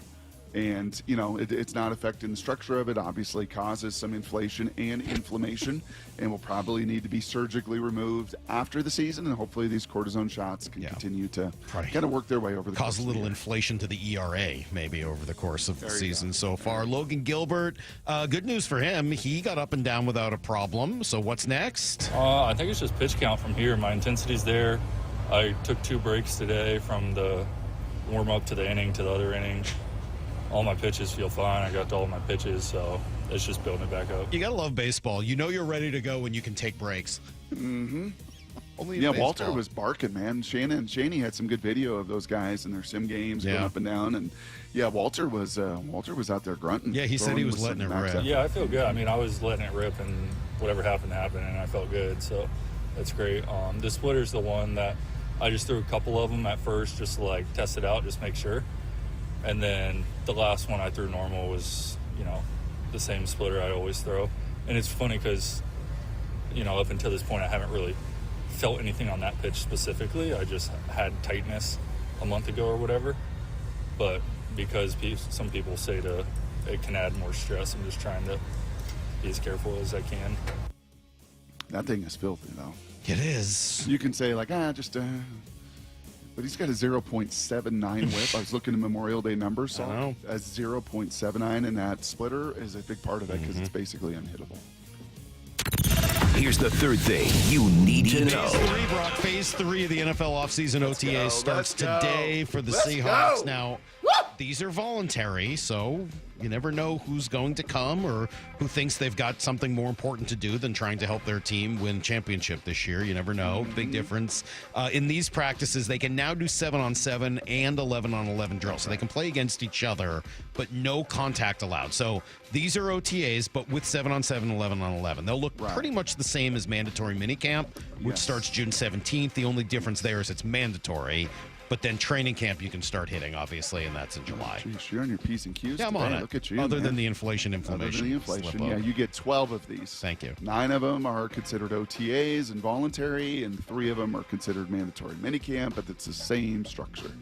I'm kind of curious if they got the same level of NFL PA people out there watching and filming and studying. I'm going to guess there'll be more of those guys down in Vegas than necessarily up here in Seattle. You know, Pete checking to make sure. Pete liked to, you know, just kind of play in the gray with some of those rules of contact and what does contact really mean. But yeah, phase 1 was all conditioning. Phase 2, offense got to work on their own, defense got to work on their own. Now you bring the clients together, Salk, and you actually get to do 1-on-1, 7-on-7, 11-on-11, actually have a real practice structure. All right, there you go. That is everything you need to know. We do a quarter past every hour here on the Brock and Salk Show. Who can you really see the most and the best in a, you know, these mandatory mini or quarterbacks, receivers. Mandatory. Yeah, I think quarterbacks and receivers and kind of corners covering them out. You can kind of see the timing of the passing game the most. nearly impossible to gauge anything up front other than guys moving, knowing where they're supposed to go. Defense kind of, much easier in shorts and helmets on the defensive guys to get penetration and do that stuff. So what are those guys working on? So I kind of understand what the wide receivers and they're getting on the same page, and it feels like in so many ways this is really just for them. What if you're a defensive lineman, what are you working on in these? Oh, you're still doing a bunch of stuff. Like and, what? I remember my first minicamp being blown away how physical it still was, even without pads on, guys just wearing helmets. Most of these guys in the NFL today, by the way, Salk, they just wear shoulder pads. It's not like they wear thigh pads, hip pads, girdles, any of that stuff. So the only thing you don't have are kind of shell shoulder pads. But D linemen are doing all their stunts, right? All their fronts, all their movements, all their conditioning, all of their, running and pursuit drills. So you're getting everything, you're getting a lot in. You're just obviously not getting the physical kind of leveraging of another guy in that contact right at the point of impact. All right. Well, we will go through a little more of this in Blue 88. Coming up in 20 minutes, Jeff Passan will join us in an hour. Before we get there, though, coming up next, I did a little digging, Brock, as we are at Memorial Day, and 3 charts stood out. Not really in a great way, but I'll give you some details on them next on Brock and Salk. Things have tightened up in the race for the top of the AL West. Julio, an RBI double, and this game is tied. Tonight, the first-place Mariners return home to T-Mobile, kicking off a 9-game homestand in the first of 3 against the Nationals. Wyman and Bob take you up to pregame at 5:30, first pitch at 6:40, on the home of the Mariners and the race for the AL West. Seattle Sports on 710 and the Seattle Sports app. Hey, it's Mike Salk here. We are coming up to summer now, right? Post-Memorial Day. And around here, that means a lot of things. Beach, barbecues, golfing, vacations maybe you've been looking forward to. And then you'll end up taking your pictures this summer. So don't you want to look and feel your very best? Eastside Weight Loss Clinic can help. And trust me, you can do this super fast. I lost 15 pounds in 2 weeks, lost 35 pounds overall in just 8 weeks. So there's time, right? What are you waiting for? Schedule that 15-minute no-obligation consultation right now by going to eastsideweightlossklinic.com. What can you expect? How about safe, healthy, sustainable weight loss? No exercise, pills, injections, or surgery. Real food that you buy at the grocery store, losing real weight and looking and feeling your very best. The secret? Well, you got to call and find out. Schedule that call right now at eastsideweightlossklinic.com. Again, that's eastsideweightlossklinic.com. Dr. Ryan Coogan, D.C. Results may vary. I'm Ed Evans, CEO of Consumer Cellular. No, we're not one of the big guys. Truth is, we don't want to be. If you're over 50, Big Wireless probably has you paying for more data than you might need. You could be throwing away thousands over a lifetime. We're not here to be the biggest. We're here to bring you something we believe is better. Our plans start at just $20. You'll get the same fast nationwide coverage without the big wireless bill. Call 1-888-FREEDOM, visit consumercellular.com/facts or a store near you. Plans include $5 credit for auto pay and e-billing. See site for additional facts. Progressive knows if you have to choose between everyday life and your boat, boat wins. What are you going to do? Take the boat out for a spin or go mail something? Boat wins! Are we cleaning the patio or taking the boat out fishing? Boat wins! Are we skipping that eye exam to go sailing? Boat wins! Rescheduling eye exams can be a nightmare. All right, fine. Eye exam, then boat. Yeah! With Progressive, you can bundle your boat with your home or auto and save with a discount and spend more time enjoying those savings on your boat. Progressive Casualty Insurance Company, affiliates, and other insurers. Not available in all states and situations. You ever try fixing your car and realize you're missing that one part? Yeah, been there. That's why eBay's my go-to. They've got millions of parts, guaranteed to fit. I'm talking brake pads for when yours have seen one too many miles of stop and go. Oil filters, because you don't mess around with your engine care. Even got this cold air intake on my watch list. I might just go for it.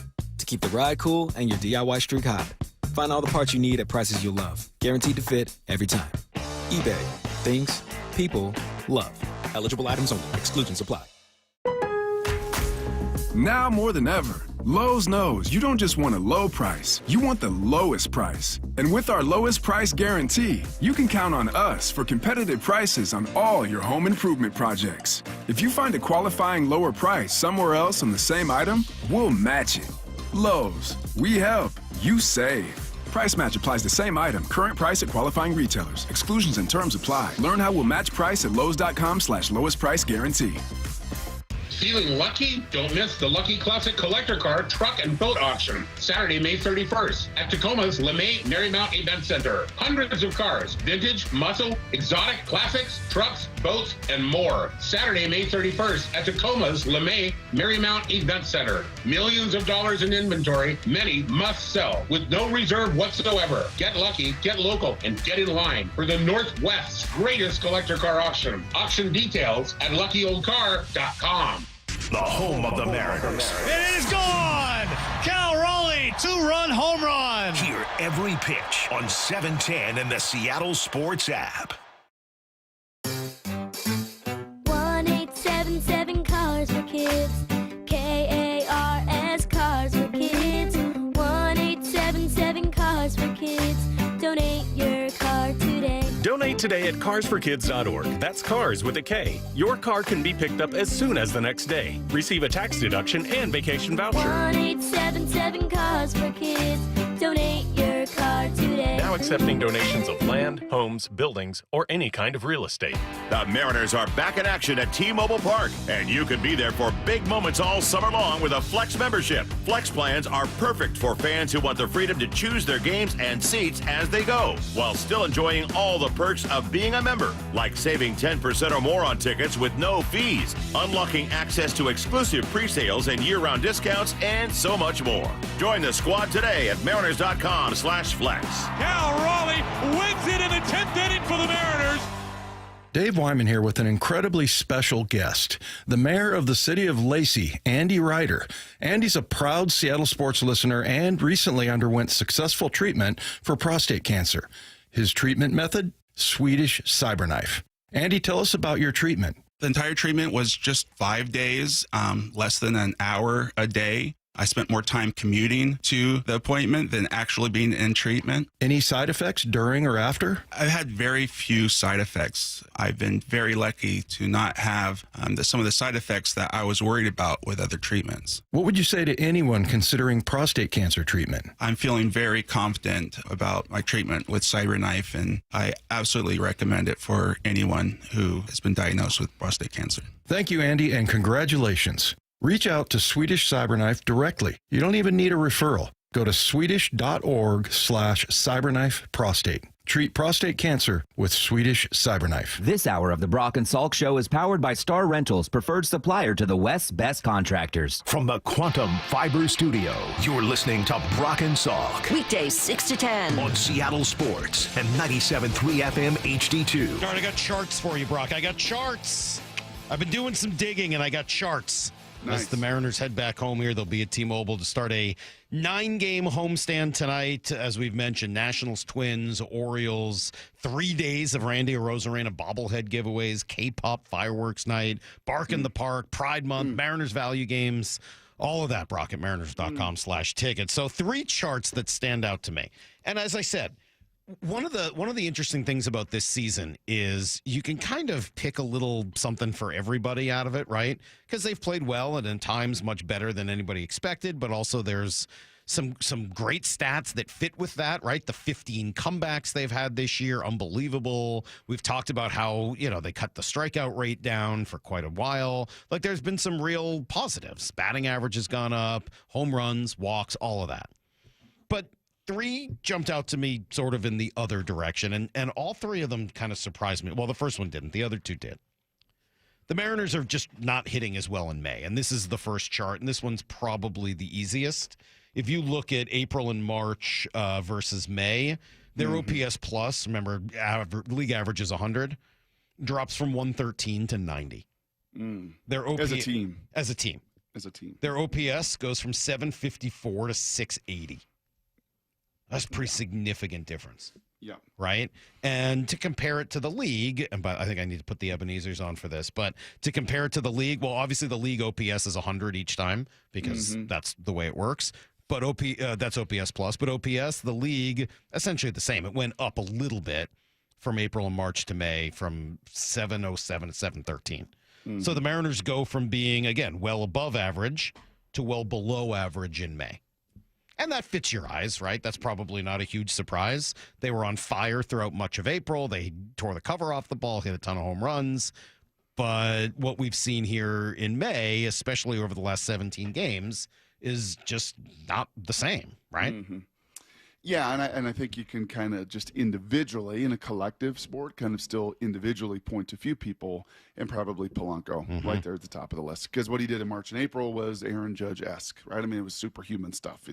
I think what was his OPS plus, like 260 or 250 or something? Unsustainable. It was ludicrous. I mean, it was insane. And then this month of May has been, a real bottom, is whether that injury has flared back up, and it must, because he's still barely hitting right-handers, or, whether this is just baseball and you regress back to the mean and you're going to just ride the peaks and the valleys. But this has been, it was as high a peak as maybe he's ever had in his career. Yep. And then this has been a pretty deep, unfortunate valley on the other end of it. Yeah, and there have been others. I mean, we can point to some other guys who've come back to earth a little bit. Dylan Moore's come back, and JP's not quite at the same torrid pace he was. So, all of that was sort of bound to happen. Cal, as great as he's been in May, was even better in April. So, we've seen some of this, but clearly that's a pretty big jump to go from 113 down to 90. You go from being 13% better than the league to 10% worse. So and while your role players have all contributed to some game-winning moments, your role players, the Mastrobonis, the Williamsons, the Rivases, the Garvers, have been below league average. Right? I mean, they've just kind of also, over a multitude of bats. You realize Garver's got 1 home run in 85 at bats. I mean, just 1 home run this season. And even your guy, Randy, who, I think I complimented you at the end of April, like Salk'a's doing exactly what you talked about. Yep. Don't even give me runs. OPS plus or WRC plus or any of that stuff. Stop doing is that. Driving in runs. Nope. He's one become home an run, on-base machine and nothing else. 1 home run and 3 RBIs the whole month of May. Crazy. Whole month of May. Yeah. So after hitting 5 there. I'm sure getting hit on the wrist yesterday is going to help that moving forward. It was 2 days ago, Salk. They got a day of rest yesterday. Right. Get it so since you bring it up, I'll jump to the third chart. We can come back to the second one because you bring up those role players, role players, and I. This kind of jumped out to me. I don't know. Maybe this is not real because the league is not great at this either. But it feels like either they are not good at using their bench or they don't have a very good bench to use. So just as from Baseball Reference, this is splits as a starter versus as a substitute. So both, pinch hitting and I guess pinch running and then staying in the game to hit. Their OPS plus goes from 105 or so as a starter to 91 as somebody coming off the bench. If you just want to look at OPS, it is 730 as a starter down to 614 as a substitute coming off the bench. So when they're going to their bench, they're taking 115 points off of their OPS. That's kind of crazy. And by the way, most of it is slugging. Their on-base percentage stays basically the same. Their slugging drops over 100 points. Yeah, I mean, none of those guys slug, right? I mean, Rivas doesn't slug. Mastroboni doesn't slug. I mean, Garver, in theory, Solano and Garver should have Solano does not slug. Yep, I know. Yep. So when you're bringing guys off the bench, you're not getting better. Now, the league struggles a little bit also. They also get worse, just not as much worse as you. So the league goes from a 712 to a 647. So they drop also, but not as significantly as you're dropping. And again, specifically in the slugging percentage, the league's off 60 points. You're off 100 and some odd. I mean, that's a major difference. And some of that is the guys you're going to, and some of it is probably when you're going to them. And we've talked about some of the kind of odd decisions that have been made. That's part of it. But if I had to guess, the bigger part is exactly as you said. You just don't have real significant bench players to go to. Yep. Okay. In our third and final chart as we're moving along. Third one is a little odd, and I'm not sure what to make of this. I'm hoping it's still just sort of small sample size, but this one jumped out to me as being strange. The Mariners get worse each time they face a starter during a game. The more they see through the lineup. Like through the lineup. Each time they face the pitcher in that game, they get worse. Interesting. Especially the third time through, which is when you're supposed to really, take on a pitcher and knock him out of the game. So first time through the lineup, the Mariners have a 129 OPS plus. They're 29% better than league average. The next time through the lineup, second time through, 101. So they're basically league average. Mm-hmm. Third time through, 70. They're 30% worse than league average the third time through the lineup. Isn't that weird? That's very weird. Two things come to my mind, and again, these are just my thoughts, not necessarily the eyes and the data. Is number one, how many guys have they seen 3 times through? Even the elite starters. They've taken they've had 223 plate appearances third time through. They have. Okay. Yeah, so that's not nothing. I mean, it's 466, 446, 223. Wow. So it's not, I mean, it's half. Right. It's half as many times, but it's not like a crazy low number or anything like that. Yeah, that is very surprising because what they faced like 6 or 7 aces this year that they have knocked out of games. But maybe they did some of that damage the first or second time through. 815 OPS against the starting pitcher the first time. Wow. The league is at 704, so you're much better than the league. Okay? Yeah. Second time through, you have a 707. The league is at 704. You're almost exactly league average. Mm-hmm. Mm-hmm. Third time through, the league goes up to 746. Mm-hmm. You go way down to 633. Isn't that crazy? Are you confident about this? Did you read these correctly? Yes. 100% confident. Because that is nonsensical. I know. Nonsensical. Lyle, can you make sense of this for me, please? And great job, you and TJ yesterday, Marine And Layer. that's the top of the order, by the way. So just one last part on this. Number of games in which this has happened, okay? Mm-hmm. Yeah. All 52 games, obviously, you faced the pitcher the first time. In all but one game, the pitcher has gotten at least one at bat into the second, to the second time around the order. Right. In 47 of the 52 games, you've gotten at least one at bat against that pitcher third time through. Wow. So that's JP, that's Julio, that's Cal, that's the guys at the very top of the order, Polanco, who are getting an opportunity to put them out of their misery and instead are struggling to do so. So, Lyle, is this their aggressiveness backfiring? They love to swing at first pitches, right? They do take a lot of pitches per at bat, but they love to ambush, and Julio at the top of that list, the very first pitch of an at bat. Mm-hmm. How do your next level metrics try to explain this? Man, I don't know if there's a perfect explanation other than maybe it's a reverse equation where instead of the hitters figuring out a pitcher the third time through, that these opposing pitchers have done a good job adjusting to the Mariners lineup and they figure out some of their tells the third time through. That's my fear is exactly what you just said, that the Mariners have changed their approach to such an extent that as they're going through the league the first time, everyone is kind of shocked by it, and they're not seeing what they're accustomed to seeing from the Mariners. But that as the game goes on, the pitchers start to adjust, and it makes me a little concerned about what's going to happen the next time through. I got a whole bunch of text messages saying, well, only the good starters who are dealing are left in.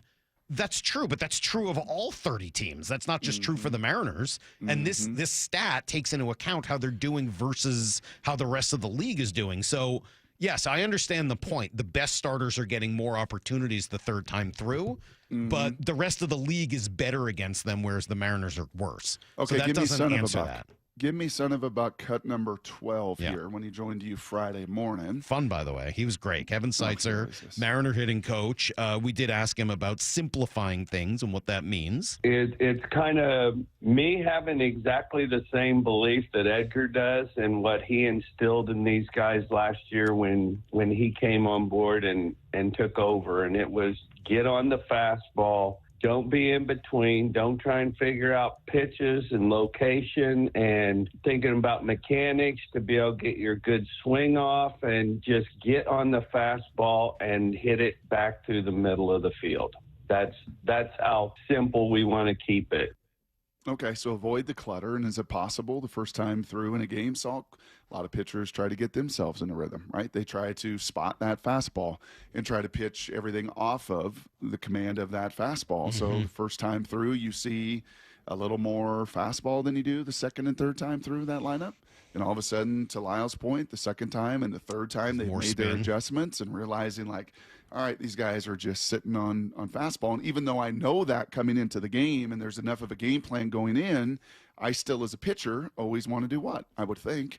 Like I want to command the fastball first and foremost. Because if I don't do that, I'm probably not going to go the third time through a lineup. So, yeah, that's odd. That feels, if anything, and I bet that's the inverse of a season ago.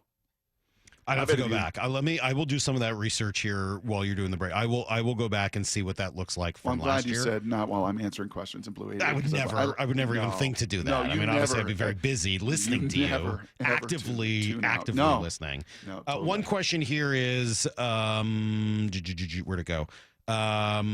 Mike, somebody was asking whether or not they've seen roughly an average number of third time through the lineup as the rest of the league. They're slightly below. I just looked at plate appearances and divided it by 30. So like the league is averaging 243 plate appearances the third time through. The Mariners, I think I said, were at 220 something. Yeah. So they're a little below, but I mean, not significantly. They're just for whatever reason. And I think that you guys both offered sensible reason. I'm going to try to write about this tonight. And I think both of those are concerning, right? They're not necessarily the end of the world. Obviously, they're doing a lot of other things very well that we've talked about, but it's interesting, and that one piece of it has sort of been nagging at me since I noticed this. Of like, well, does that mean that they've surprised people and now the league is going to start to make adjustments? Hopefully not, and then hopefully if they do, they're able to kind of readjust back to it, and they have great success. Baseball's a funny game, man. It really is. And we pointed out earlier that Brant Brown turned around the St. Louis Cardinals hitting this year. So who the heck knows what the heck is going to happen. We'll talk to Jeff Passan about this, and we can ask him for some theories at 8:30. Right now, some Blue 88. This is Brock and Salk's Blue 88. Blue 88! Blue 88! We take you to the field as Brock Ewert breaks down 3 football questions as only he can. Now here's your hosts, Brock Ewert and Mike Salk. All right, Brock, 3 good football questions. We'll start here. Question number 1. Now, hopefully you're not getting sentelled again, but give me a rumor that's been floating around social media that you think might actually be true. Yeah, and the media will get a chance to write their own narratives a little further and maybe answer some of these rumors that have been floating around. But what was going around a couple different places this weekend, and not on NFL Centel, nor NBA Centel, nor WNBA Centel, Salk, was that our boy Cooper Kupp is, quote unquote, in the best shape of his life. Oh, really? End quote. Yes. And based on my eyes and my ability to judge body fat composition, to judge muscle mass, the skills that, and maybe the sicknesses that I've been given in that way, I would say those rumors are right, man. Cooper looks in amazing shape. And I think to add kind of anecdotal, experiential evidence to that, number one, when guys get to this stage of their career, Salk, when they get into their low 30s, they realize, that diet is real. Yeah, that rest is real. Yeah, those resources that players spend on chefs, on workout, strength and conditioning folks, on PT folks, there's a reason that guys do that at this stage of the career. He's got the means to do it, and he looks fabulous. Number 2, he wants to prove the Rams wrong. Right? I mean, we felt the emotion from him and his wife and the Stafford family and everything else when they divorced him of that situation in L.A. I don't think it was a Tyler Lockett deal. We saw Cooper Kupp twice last year. We've seen him over the years, and while banged up and injured when he was playing, he wasn't looking for soft pasture to go lay down in. Right? He was still playing at a pretty high and efficient level. So I think from both the, you don't think I can do this anymore, prove it side, to also the wisdom and the experience and the resource side to take care of himself, I think that's a rumor when we got our eyes on him this week and into the weeks ahead. I think that's a rumor that's going to prove pretty darn true. All right, question number 2. You're chuckling. Huh? You're chuckling. Why? You're chuckling. I don't know why you're chuckling at me. I'll tell you in a minute. Okay. I was chuckling watching you tweet no cap this weekend, Brock. That's right. You like that? What was that tweet? Slap? Did it slap? Felt a little Steve Buscemi-ish. Oh, really? Like how do you do, fellow children? Have you seen that meme? That one. But you know what? I appreciated it. What was he saying no cap about? The Cal's really good. Cal's an MVP candidate. No cap. No cap. All right, question number 2, Brock. What did Jackson Dart play on Cap and Cal? Jalen Milroe have in common? Number 6. They're both wearing number 6. Yeah. What is going on? But whereas, I mean, Jalen said he didn't really want that, but forced there into really wasn't an option. Jackson Dart, I kind of give him some credit, and he was like, "Yeah, I could have paid for number 2, but it would have been a lot of money." So there was at least some sound judgment from a rookie there from Utah via LA via Ole Miss that already had some money in his pocket, and as a first rounder, he's got a little more in his pocket, but was like, do I really want to spend $250,000 on number 2? No, I'm not going to do it. Okay. And who knows? Maybe that guy is going to get cut anyway. And after the preseason, then I could switch from number 6 to number 2. But neither one wanted number 6. That's right. Both of them were pretty clear they did not want it. They both had the sense enough to realize this is not a good long-term play. So we're going to have to rectify this at some point. See, this is the problem with the NFL allowing all the receivers to wear single digits and everybody else to wear single digits. Right. But the quarterbacks are only allowed 0 through 19. So they're running out of numbers. Mm-hmm. Poor quarterbacks. They always get shafted. It's so hard to be a quarterback. Question number 3. Speaking of quarterbacks, Brock, I know you spent time with a bunch of them this weekend. High school, college football coaches. What'd you learn? I think 2 thoughts kind of came to my mind in talking to some high school and college coaches. Number 1, believe it or not, Salk, the NFL game is more pure than the college game. In this kind of crazy state of affairs and negotiations and contract disputes and players wanting more and money managers getting a hold, like the whole college game is just an absolute mess, an unsustainable mess. That's kind of, I think, number 1.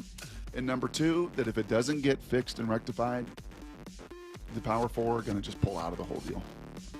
And that'd be unbelievably sad. I've been kind of barking at this, kind of like Bernie Sanders has been screaming about oligarchies for 30 years. I've been screaming about the end of college football if this continues to go this way. And now it's just like step on the gas.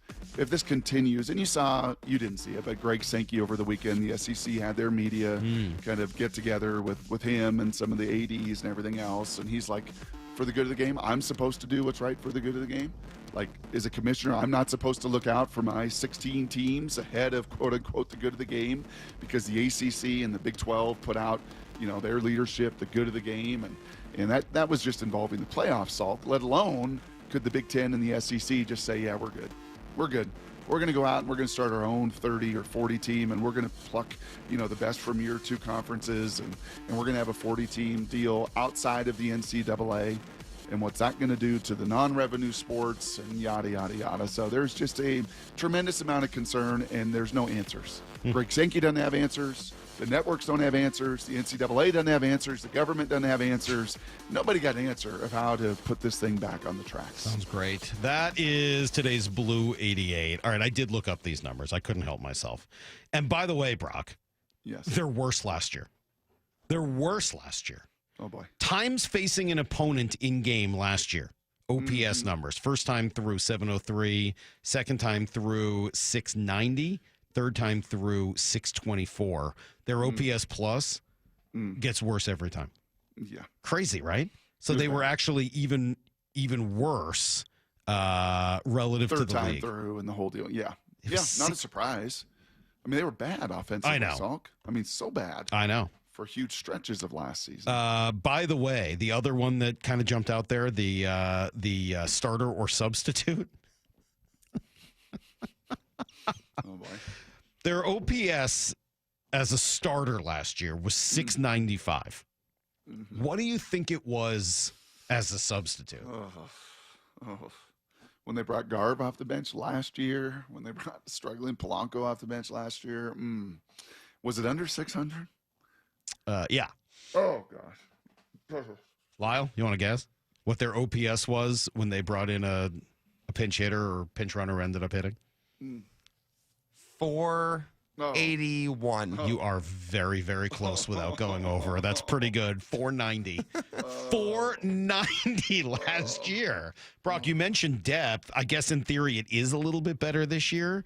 But relative to the rest of the league, they were only 5 points below, an average, 5% below average when their starters played last year. When they brought guys off the bench, that number dropped to 50. They were 52%.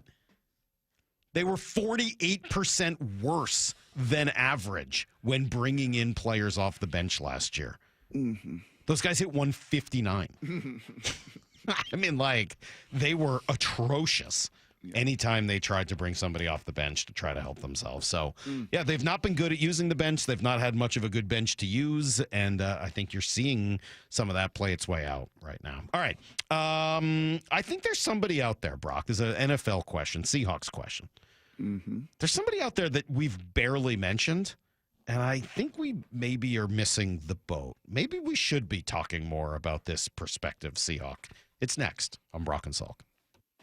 Things have tightened up in the race for the top of the AL West. Julio, an RBI double, and this game is tied.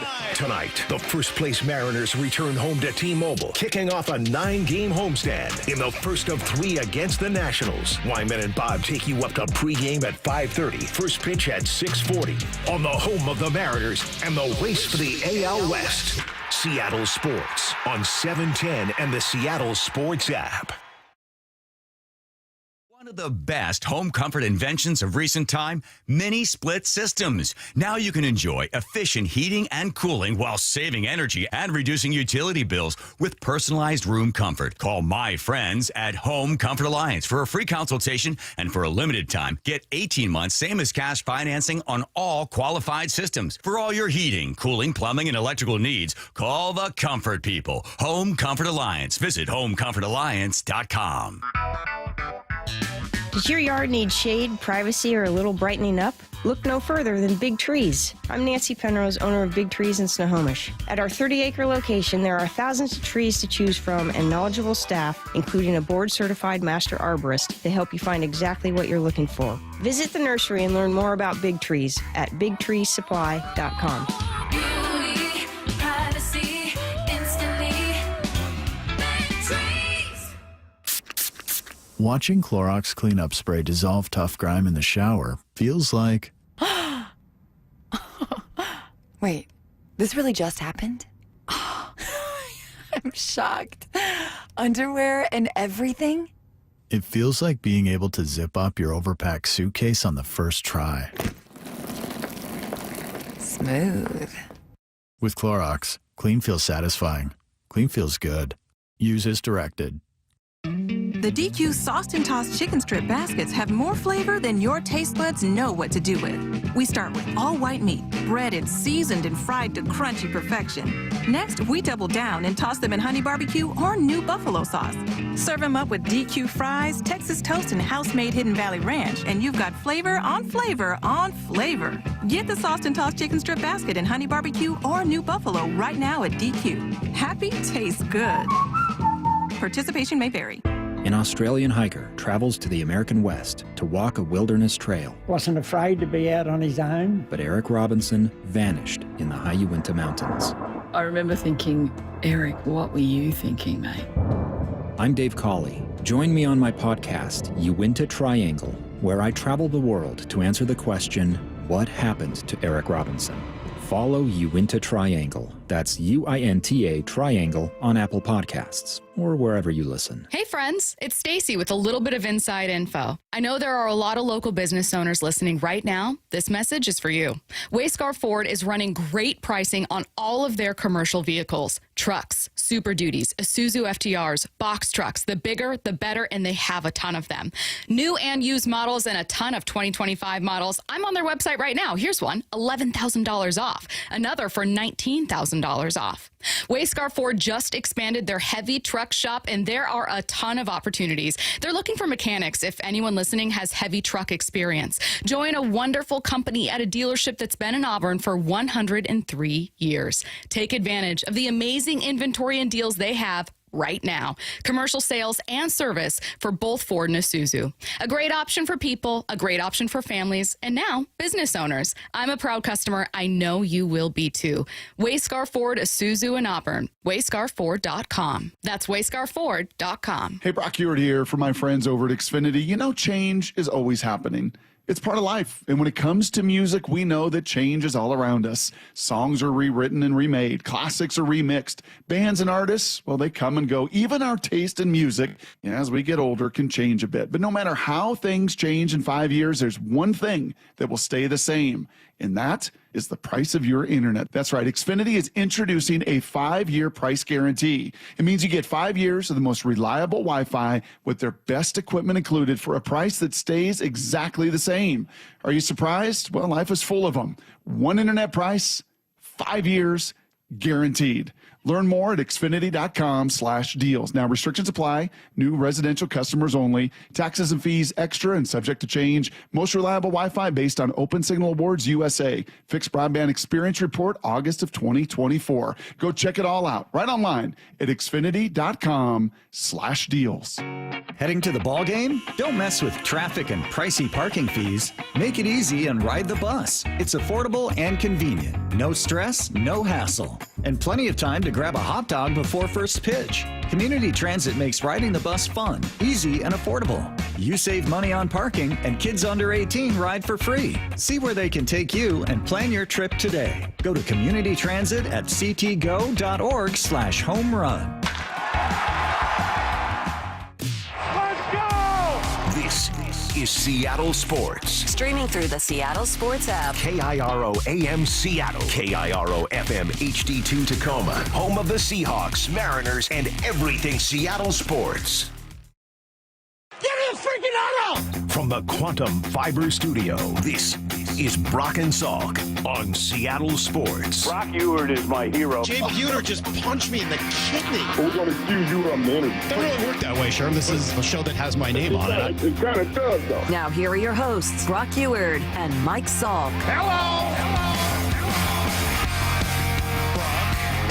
Michael, did I tell you what I'm doing today, by the way? Driving to Wyoming? Driving to Wyoming. Yeah, you did. Or maybe I just guessed. Good guess. I just been driving around God's great country. Yeah. Kentucky. There's this road in Kentucky. All right. This wedding was in northern Kentucky. Yes. About, 40 minutes south of Cincinnati. There was this road that I was like, this is the road that moonshiners die on. Like, Salk, it was not even a 2-lane road. There's no way this was a 2-lane road. There were no lines.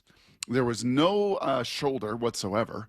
And houses were like built almost right on this road, leaning onto it. Like, oof, Northern Kentucky got some spots now, kind of like West Virginia, very, very aligned geographically in some of their ways. But no, I'm driving up to Wyoming to pick up 200 pounds of pig, homegrown, organic pig. Wow. Yeah. I get my beef up there in Wyoming, same rancher.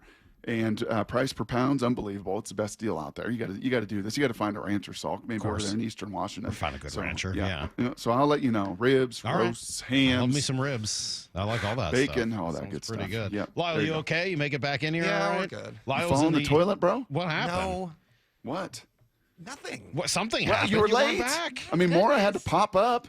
Mora had to run basically a D-line stunt, a TE, to get up there to the board, get her fingers on that thing, and hit the buttons. Well, I'm glad you brought up the TE stunt, Brock. I'm glad you brought that up because it's a good transition to where I'd like to go next.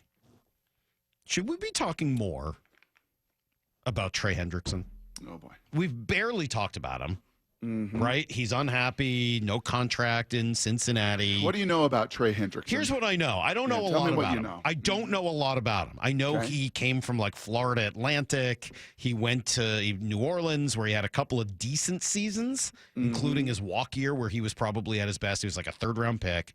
He went to Cincinnati and just absolutely exploded as one of the best defensive players in the league. Mm-hmm. He had 17 and a half sacks in each of the last 2 seasons. So it's not a one-hit wonder. He's done it in 2 straight years. He's had 35 sacks total in the last 2 years. Okay. He's been a Pro Bowler every year he's been in Cincinnati. He was an All-Pro last year and finished number 2, runner-up in the Defensive Player of the Year voting. I know he's 31. I know he's 6'4", 270. Okay. And that he plays D-end. He started as more of an outside linebacker, at least according to Pro Football Reference, and is now more of a D-end. And at 270, I guess that makes sense. I got a lot of questions about how he would fit here in Seattle, what you'd have to pay, what you'd have to give up, what his age means. But at the end of the day, Brock, if you were to bring Trey Hendrickson in and find a way to trade for him before the season started and pay him, wouldn't that be making your defense elite? And isn't that still one of the major goals here? Yeah, and to be fair to Trey, he turns 31 in December. Right, this will be his age 31 year. His age 31 season. So the question becomes, are you at an age and stage in this cycle? Take Trey out of it. Right. Just talk about where you are in your team build, where you are in the cycle of the NFL. We know this, right? You kind of ramp up and you kind of go for it, right? I thought, honestly, the other name you might mention is Jalen Ramsey, right? You still need a corner. He's out there. I think Jalen Ramsey, Trey Hendrickson, very similar comps, different positions, but similar comps of guys that, man, when they were right, and their ceilings. Jalen Ramsey's not been that right the last 2 years. I mean, like, this guy's playing like one of the best players in the league right now. Jalen Ramsey hasn't been one of the best players at his position for a few years. This is Jalen Ramsey like 4 or 5 years ago. He's still playing pretty good. He's not playing this good. Brock, this guy was the runner-up for player of the year. Two straight seasons. On a bad defense. Okay, but 2 straight seasons of 17 and a half sacks? That is better than what Jalen Ramsey's doing recently. You know the craziest thing about Trey Hendrickson is I just did a little search on him. The craziest thing about that boy, do you know where he's from? He is from Apopka, Florida.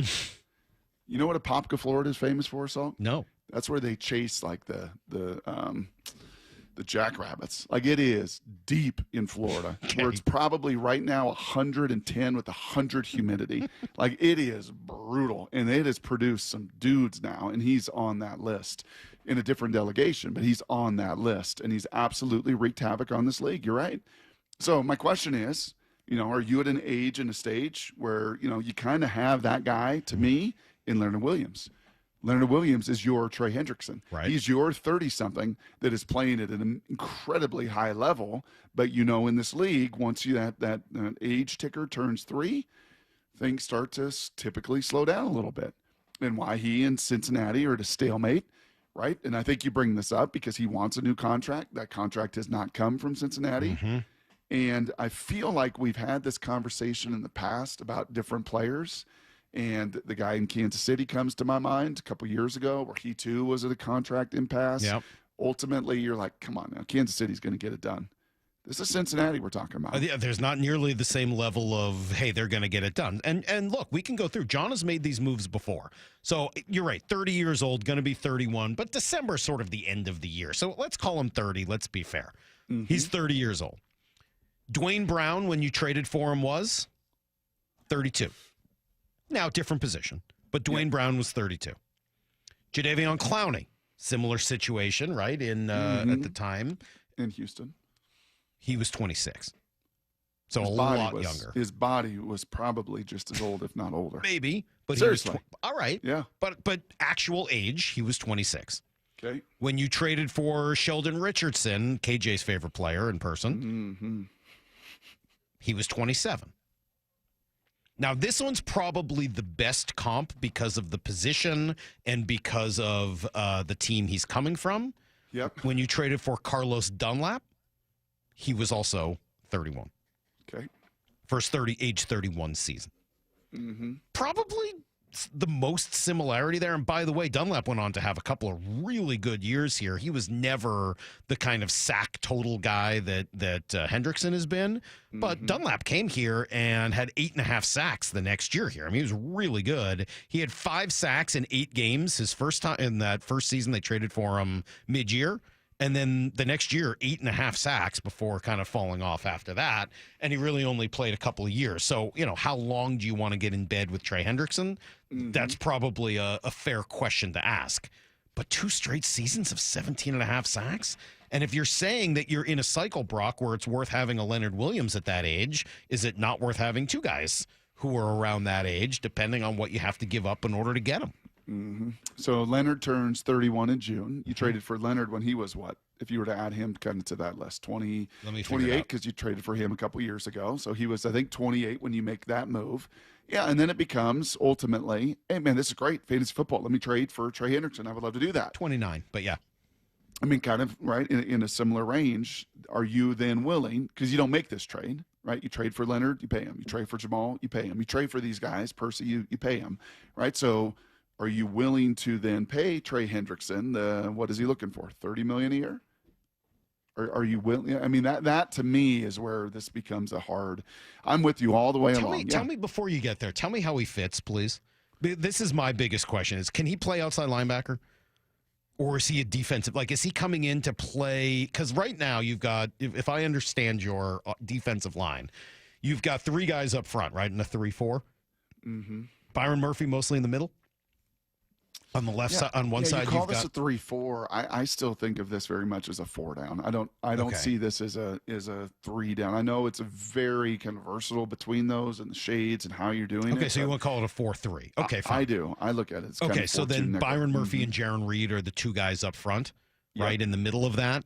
On one end, you've got Leonard Williams. On the other end, you've got some combination of your outside linebackers, like the 4 guys who all play the other position. Yeah, see, I go a little bit more Leo inside, like your 3 technique, and then Byron Murphy and Jaron Reed are kind of your 1 technique, right? And sometimes you got Hankins inside. So I put Leonard more honestly inside than I do out on the edge. And then on the edges, you've got DeMarcus Lawrence, who, let's remember that, you gave a little bit of money to on basically a 1-year deal to be a real like stud, strong side edge. And then on the other one is Boye Mafe and Derek Hall and kind of the rotation of those guys. So which position does this guy play in that? That's right. Because I'm just confused. Is he? And he's played in a true 4 down, just been an edge, pin your ears back, go guy. Right. And that's been a little bit more of his MO there in Cincinnati. So does he not fit scheme-wise with what you're doing? I don't know. That when you've got that ability to get to the quarterback, I know. You and make if sure you fit your do you have to scheme. move on from one of those 4 guys that he'd maybe be taking snaps from? I mean, Yes. And Uchenna would be thrown in there as well. So Right. I'd put kind of Uchenna and DeMarcus more on the strong side and a little bit of more Boye and Derek, a little bit more on space on the weak side. And where does this guy go? Strong side? I think he's versatile enough to do both. But again, And at 270, I mean, does he play some of that, that Leonard Williams inside? move around, could play some 5. I don't know, man. He seems like a pretty exciting player who's available right now. Now, Ian Rappaport says that he's probably not going anywhere. Even if you found let's say you found a first rounder, you're not going to use it till next year. So that hurts the Bengals this year, because if it had happened before the draft, you could have just gotten a player to help you this year. So the timing makes a trade extremely hard. Well, whatever. I mean, if they want to trade him, they'll trade him. Oh, you're not giving up a first for him. I don't think so. Not at this age. No, you gave up a second for Leonard Williams. You did. Isn't that about what you give up here? Round? Yeah. Would you give up a second rounder? Yeah. And then the question really becomes, I think I would. Do you want to pay him? Right? Do you want to pay him more than you do a Boye Mafe? If he pops this year and he gets you double-digit sacks and you've got 3-4 years of more runway age-wise with him. Yeah, I think this becomes challenging, Salk, because if there was no DeMarcus Lawrence, you also if you didn't lots of redo cap space. Uchenna's deal, you do. You got lots of cap space. You're probably not going to bring back both Mafe and Hall, and everybody next year. Put my shoulders against the wall and ask me today, like a pig farmer. No, I'm not doing this one. This one just is tantalizing as it may be. I think you've addressed this position. You've addressed your needs. You're going to pay elite. Charles You're Cross. not elite at this position. I'm sorry. I got to say, yes, I would do it. I want to be elite on defense. You're not elite right now. You have an opportunity to be elite at this position. Right now, you've got 4 guys that are good. 253 compares him to Michael Bennett. I think that's is that a fair comp, kind of size and inside, outside? Yeah, I'm probably making it 17.5 sacks. Brock, you don't have anybody close to that right now. I mean, look what these guys have done last year. Hall had 8, Mafe had 6, Nwosu had 1. Those 3 combined didn't do what he did sack-wise last year. He had 17.5, and oh, by the way, he's done it twice in a row. Yeah, second-round pick. I'm making that happen as soon as you ask me. Yes, I would absolutely trade a second-round pick for Trey Hendrickson. Things have tightened up in the race for the top of the AL West. Julio, an RBI double, and this game is tied. Tonight, the first-place Mariners return home to T-Mobile, kicking off a 9-game homestand in the first of 3 against the Nationals. Wyman and Bob take you up to pregame at 5:30, first pitch at 6:40 on the home of the Mariners and the race for the AL West. Seattle Sports on 710 and the Seattle Sports app. Check engine or ABS light on? Take the guesswork out of your warning lights with O'Reilly Veriscan. It's free. Ask for O'Reilly Veriscan. O'Reilly Auto Parts. Here at the Almond Joy Factory, where tropical vibes abound, we use soft, fresh-tasting coconut. The crunchiest almonds and delicious chocolate candy. Ah, but do you know what our most important ingredient is? Sometimes you feel like a nut. Sometimes you don't. Almond Joy's got nuts and something even way better than that. Yes, Almond Joy is made with almonds and joy. How can you free your team from time-consuming office tasks? Amazon Business. Smart business buying tools enable buyers to find and purchase items fast so they can focus on strategy and growth. Free up your team and focus on your future. Learn more at AmazonBusiness.com. I'm still going for it, even with higher stroke risk from atrial fibrillation, an irregular heartbeat not caused by a heart valve problem. Over a 3-year study, Eliquis apixaban tablets reduce stroke risk better than warfarin, and over 97% of Eliquis patients did not experience a stroke. A first stroke occurred in 2.9% of warfarin patients versus 2.3% of Eliquis patients. Don't stop taking prescription Eliquis without asking your doctor. It may increase your stroke risk. Eliquis can cause serious and in rare cases fatal bleeding. Don't take Eliquis if you have an artificial heart valve, abnormal bleeding, or antiphospholipid syndrome. While taking, you may bruise more easily or take longer for bleeding to stop. A spinal injection while on Eliquis increases risk of blood clots, which may cause paralysis, the inability to move. Get medical help right away for unexpected bleeding, unusual bruising, or tingling, numbness, or muscle weakness. Medications such as aspirin products, NSAIDs, SSRIs, SNRIs, and blood thinners may increase bleeding risk. Tell your doctor about all planned medical or dental procedures. Learn more at Eliquis.com or call 1-855-ELIQUIS. Riverside Roofing is offering $1,000 off a new roof replacement. Book a free estimate online, and when you meet with Brandon, that's Don's son, tell him you heard the message on the radio station. Go to riversideroofingllc.com. It's Riverside Roofing, the roofing company you can trust. You never get a second chance to make a first impression.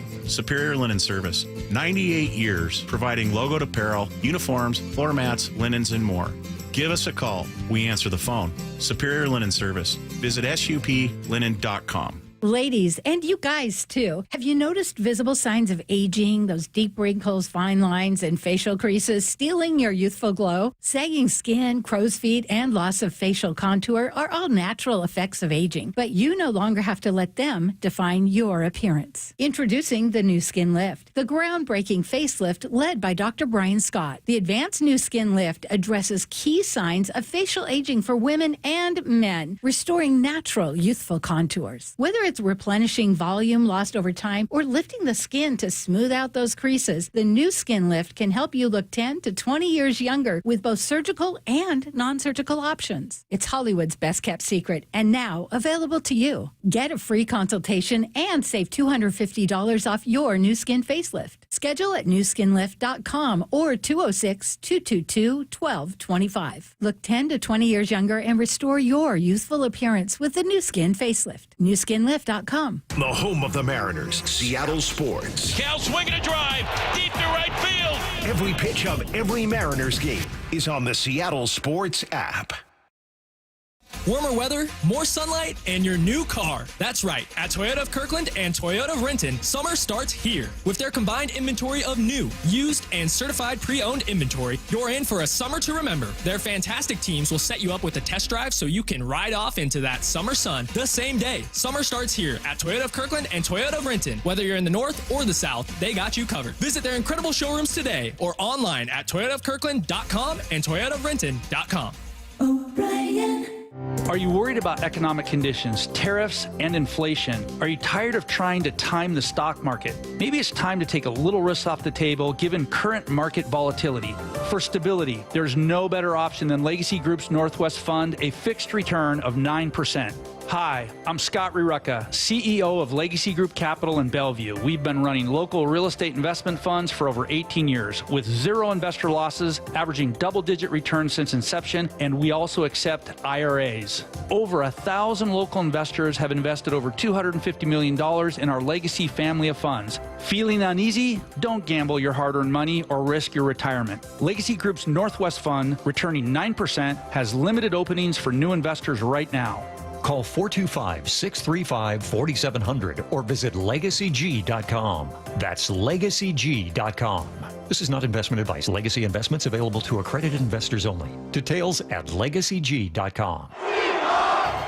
Celebrate 50 seasons of Seahawks football at Lumen Field and take your game day to the next level with premium hospitality and incredible views. Host a one-of-a-kind event in a private game day suite or get front row access with sideline and end zone field seats. For more on how to elevate your game day at Lumen Field, visit Seahawks.com/premium.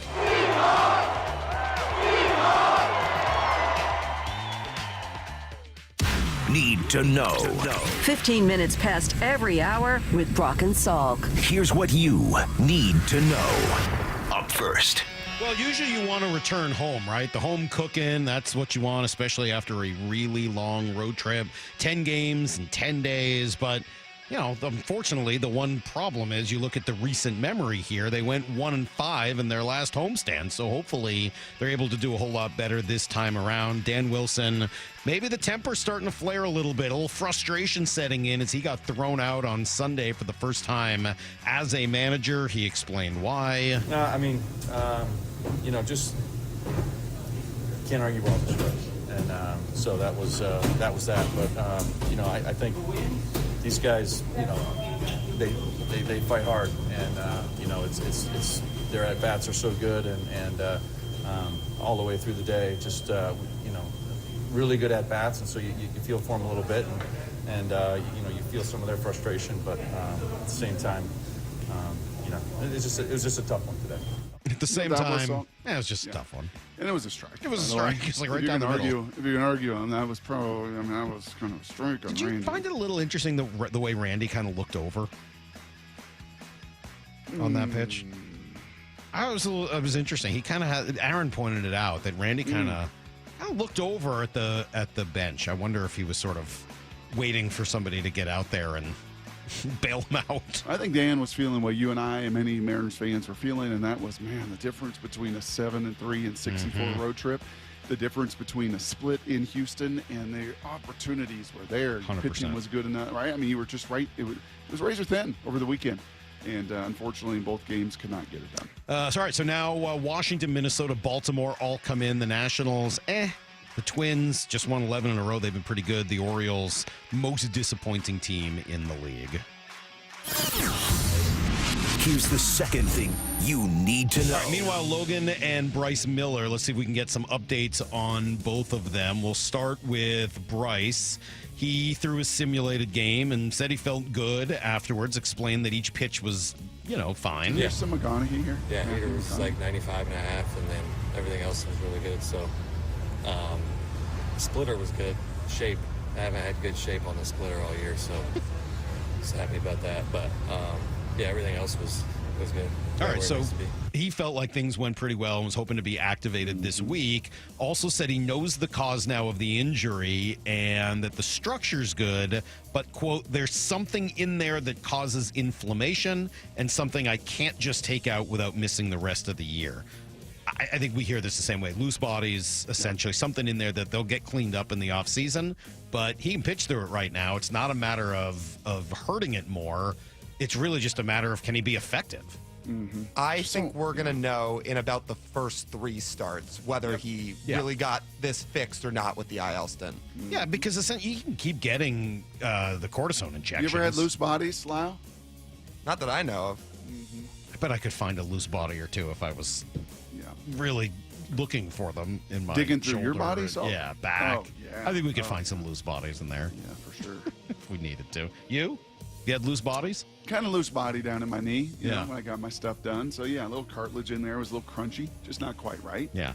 And his elbow just not quite right, but nothing structurally, so that's a good sign. And I think you're absolutely right, Lyle. And that will also probably, if Emerson and Logan Evans continue to pitch well, maybe that affords you the opportunity to get Bryce, shut down and surgically right and not have these loose bodies floating. All right. As for Logan, he thought he pitched pretty well, felt good. What's next? I think it's just pitch count from here. My intensity's there. I took 2 breaks today from the warm-up to the inning to the other inning. All my pitches feel fine. I got to all my pitches, so it's just building it back up. All right, so hopefully both guys are on the mend, and we'll see both of them soon. I'll tell you, I'm not quite ready to let Emerson Hancock out of this rotation, Brock. I'm not quite ready to let Mr. Hancock out of the rotation. He's pitched like a major league starter. Still don't understand why he was sent down after the one bad start, but he's pitched really, really well since he's been back up. Here's the third thing you need to know. Phase 3 NFL offseason OTAs begins today for the Seahawks. Voluntary still, so you can see who cares about their team and who doesn't. The big difference now, they can do 7-on-7 and 11-on-11 drills. Still no contact allowed. We were talking earlier about Trey Hendrickson. Bunch of texters jumping in here, and I'll yield to you guys. I don't know. Saying, Salk, you're too focused on pass rush. This guy can't stop the run. He's the Jimmy Graham of defensive ends. It's a run-stopping issue. Is that true? Yeah, I mean, he's been asked in that defense as a 4-3 edge guy to just get home. I mean, that's been his job. Mm-hmm. And they were atrocious defensively a season ago. They were pretty good the year before that. And yeah, he's a guy that is much, much more adept because that's what he's been asked to do. And he's done it at a really high level, wants to get compensated for it. I just don't think he can draft or give away capital, and then most importantly, it's just the pain. I don't think you want to pay. Salk, I think haven't we learned our lesson in 15 years about paying 30-something-year-olds and extending 30-something-year-olds on their third contract? Cap space. That's everything you need to know. 1/4 every hour here on the Brock and Salk Show. 206 says, how about a 6-man rotation? They've said they don't want to do it, but I'll tell you who we can ask. Jeff Passan. He joins us next on Brock and Salk. Wyman and Bob, afternoons 2 to 7. What if the Mariners were fully healthy?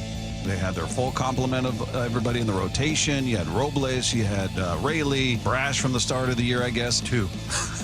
All of those guys are only worth 2 wins? They're getting it done in a different kind of way. I mean, yeah, I think everything has worked out for a reason.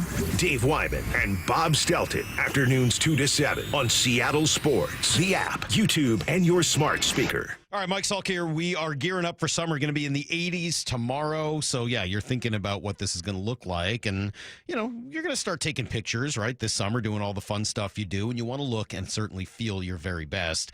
Eastside Weight Loss Clinic can help, and you can do it super fast. I lost 15 pounds in the first 2 weeks. I lost 35 pounds overall in just 8 weeks. So you certainly have time for it. Schedule that 15-minute no-obligation consultation right now by going to eastsideweightlossclinic.com, and you will get an awesome plan that is totally safe, totally healthy, totally sustainable, with no exercise, pills, injections, or surgery. You eat real food that you buy at the grocery store, nothing fake about it, so you lose real weight, and you will look and feel your very best. The secret? You'll find out in only 15 minutes with Eastside Weight Loss Clinic. Schedule your quick intro today at eastsideweightlossclinic.com.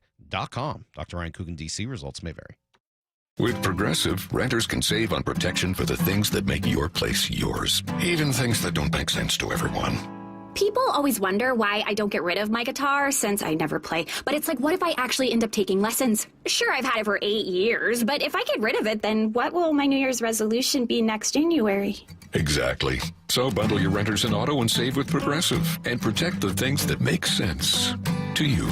Progressive Casualty Insurance Company and affiliates and other insurers not available in all states or situations. Covered subject to policy terms and conditions. Wesley Financial Group is not a law firm. Are you a victim of the timeshare trap and think there's no way out? I'm Chuck McDowell, founder of Wesley Financial Group, the original timeshare cancellation expert. And I'm here to tell you that there is a way out. All you need to do is give my office a call. I will send you a timeshare exit information kit absolutely free, explaining how the timeshare industry works and your options for cancellation. Call Wesley now for your free info kit. 800-961-5544. 800-961-5544. 72 months on Cat compact construction equipment at NC Machinery. Built for performance, durability, and comfort. Buy now and take advantage of 0% financing for 72 months at NC Machinery. Upgrade your home cooling before the summer heat with Home Comfort Alliance and save up to $6,000 while taking 18 months to pay with 0 interest. Visit HomeComfortAlliance.com. That's HomeComfortAlliance.com. Emerald Queen Casino Event Center presents the main event. Powered by WFC, Saturday night, June 14th. A night of professional boxing where champions are made and every punch counts. Contenders from the region go toe-to-toe, ready to prove they belong at the top. Tickets at EmeraldQueen.com. Don't miss Fight Night, June 14th at Emerald Queen Casino, the boxing capital of the Northwest. 21 and older, need gambling help? Call 800-547-6133 or visit EmeraldQueen.com. I've always been an athletic guy, but after turning 40, I noticed I was slowing down. I booked a free testosterone check with Revive Health and learned that low T doesn't just impact my performance in the bedroom. I've been following a custom treatment plan ever since, and today I'm feeling stronger and more confident than ever. If you're ready to book your free T-check, text BOOST to 65555 or visit ReviveMen'sHealth.com to schedule your appointment. Message and data rates may apply. Message frequency varies. Text help for help. Text stop to cancel. See privacy policy at ReviveMen'sHealth.com/privacy policy. For info on how opt-in info will be used. And terms and conditions at ReviveMen'sHealth.com/terms of use for terms of short code service. The home of the Mariners. Left off to center. It is on its way. A two-run home run. Hear every pitch on 710 and the Seattle Sports app.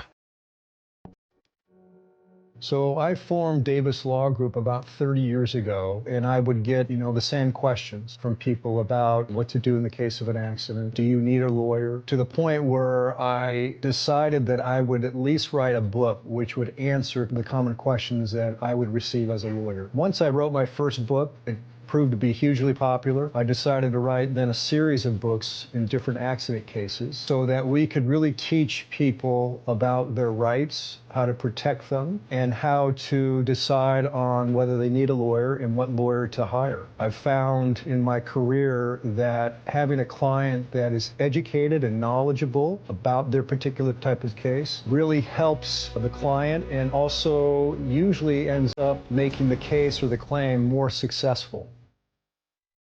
To get your free copy of any of my Washington accident books, visit WashingtonAccidentBooks.com. Warmer weather, more sunlight, and your new car. That's right. At Toyota of Kirkland and Toyota of Renton, summer starts here. With their combined inventory of new, used, and certified pre-owned inventory, you're in for a summer to remember. Their fantastic teams will set you up with a test drive so you can ride off into that summer sun the same day. Summer starts here at Toyota of Kirkland and Toyota of Renton. Whether you're in the north or the south, they got you covered. Visit their incredible showrooms today or online at toyotaofkirkland.com and toyotaofrenton.com. O'Brien. Friends of Waterfront Park is announcing the Meet Me at Waterfront Park 5K on May 31st. Kick off a season of celebrations leading up to the grand opening of Waterfront Park with this all-abilities race. Experience Seattle's reimagined waterfront and be a part of history with this first ever 5K at Waterfront Park. Presented by Brooks Running, Seattle's new Waterfront Park is being built for you. Come and enjoy it. 5K registration and full schedule of events at waterfrontparkseattle.org. Brought to you by Friends of Waterfront Park. From the Quantum Fiber Studio. This is Brock and Salk. Weekdays 6 to 10. On Seattle Sports and 97.3 FM HD2. Well, we've been talking about this as sort of like a big date, right? Like when you get to Memorial Day, that's when you can start judging your baseball team with a little bit more certainty. Nothing is set in stone, and certainly we've seen teams, completely alter their fortunes well after the end of May. But we are at that point where you start to consider that the team is kind of what they are, at least for now. And since Jeff Passan is the guy who taught us this rule, Brock, what a perfect person to talk to today. Good morning, Jeffrey. How are we? Gentlemen, how are you? Well, we're good. We're past Memorial Day. That was yesterday. We're 52 games into this thing. The Mariners are a couple games ahead of last year's pace. But we've also now watched them lose 10 of their last 17. They're 7-10 in their last homestand and road trip. What do we think here on Memorial Day about these Mariners? I think that there's a very compelling reason to say that they are the best team in the American League West, in spite of what you've seen over that last chunk of games. And it's because they are a well-rounded team. And that's not something I thought, guys, I was going to be saying about the Mariners coming into the season. I thought that the offense was going to have issues, and certainly it has had some issues over the last, week and change. Jorge Polanco has seemingly stopped hitting, and Dylan Moore isn't really hitting anymore, and Ben Williamson coming back to earth. J.P. Crawford hasn't been great. Like, it hasn't been good. but these are the ups and downs of a season, guys. And I would say that over those first 52 games, far more good can be said about these Mariners than bad. Yeah, Jeffrey, I said the deepest team we've seen here in as long as I can remember, because they've used, I believe, more players than anybody in all of baseball, between starters, bullpen, people called up in the infield and the outfield, just about everybody. Is there another team in baseball that has had to use as much depth as the Mariners have in 2025? Yeah, I think the Dodgers certainly have. Their pitching injuries have just been ridiculous. It's bad for the Mariners that they missed the first 8-9 starts of George Kirby's season, and that Logan Gilbert and Bryce Miller are still injured right now and on their way back. But the Dodgers are down like a dozen pitchers, and as much depth as they have, they've weathered it and they've managed it, and they're still at the top of the National League West standing, so they seem to be doing all right. But yeah, there are other teams out there that have had trials and travails like the Mariners. It's just that most of them haven't handled it as well as the Mariners have. Mm-hmm. Did you read this quote from Bryce Miller yesterday, where we think we know what it means, but he had his sim game, and afterwards said he felt pretty good, was probably ready to start again this week, and said, "I know the cause, but I don't know if I should say it. I'll say that everything's structure was really good. There's something in there that causes inflammation, and something I can't just take out without missing the rest of the year. So this ideally gets me to the end of the year, and then we can reassess and see if I need to clean it up or anything. But at the end of the day, it feels good." Is that loose bodies? What do you hear there? It either sounds like loose bodies or a spur. Yeah. And look, neither of those is a good thing, but both of them are things that I personally have known pitchers to pitch through. And it's not going to be comfortable. Not going to put a big smile on your face when your elbow feels like there's something wrong in there. But as long as the pain is just concentrated in that very specific area where the bodies or the spur would be, that seems to make a lot of sense. And that seems to be something. I mean, John Lester is a perfect example. And I did a chapter on him in my book when he was a free agent. And John Lester had a bone spur that there was some fear that the UCL was going to get caught on and it was going to fray away at it. And John Lester wound up pitching his entire career without having major arm problems. So it is very possible. And what pitchers do is they learn to manage it.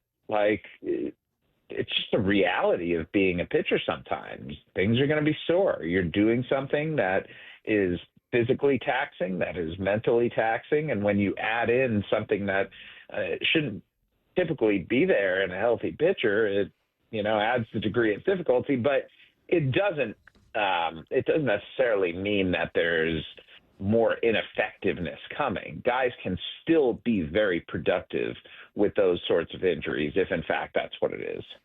I think I know your answer to this, but I'm going to ask you it anyway. So could you play cut number 4 in the same vein, not talking about a spur or loose bodies, but talking about a particular pitch and the strain that may or may not put on the elbow? Here was Logan Gilbert after his sim game. Yeah, I feel good. I mean, I was letting it rip, and whatever happened, and I felt good. So that's great. The splitter's the one that I just threw a couple of them at first just to test it out, just make sure. And then the last one I threw normal was, the same splitter I always throw. And it's funny because, up until this point, I haven't really felt anything on that pitch specifically. I just had tightness a month ago or whatever. But because some people say it can add more stress, I'm just trying to be as careful as I can. Jeffrey, does the split finger put more stress on that elbow? That's what we are led to believe. I haven't seen any specific live data of guys pitching, and the numbers suggest that there is more stress and strain on the elbow. But if you think about it, anyone can do this, right? Take your index finger and take your middle finger and spread them apart as far as you possibly can. And tell me if you feel a little something in your forearm there.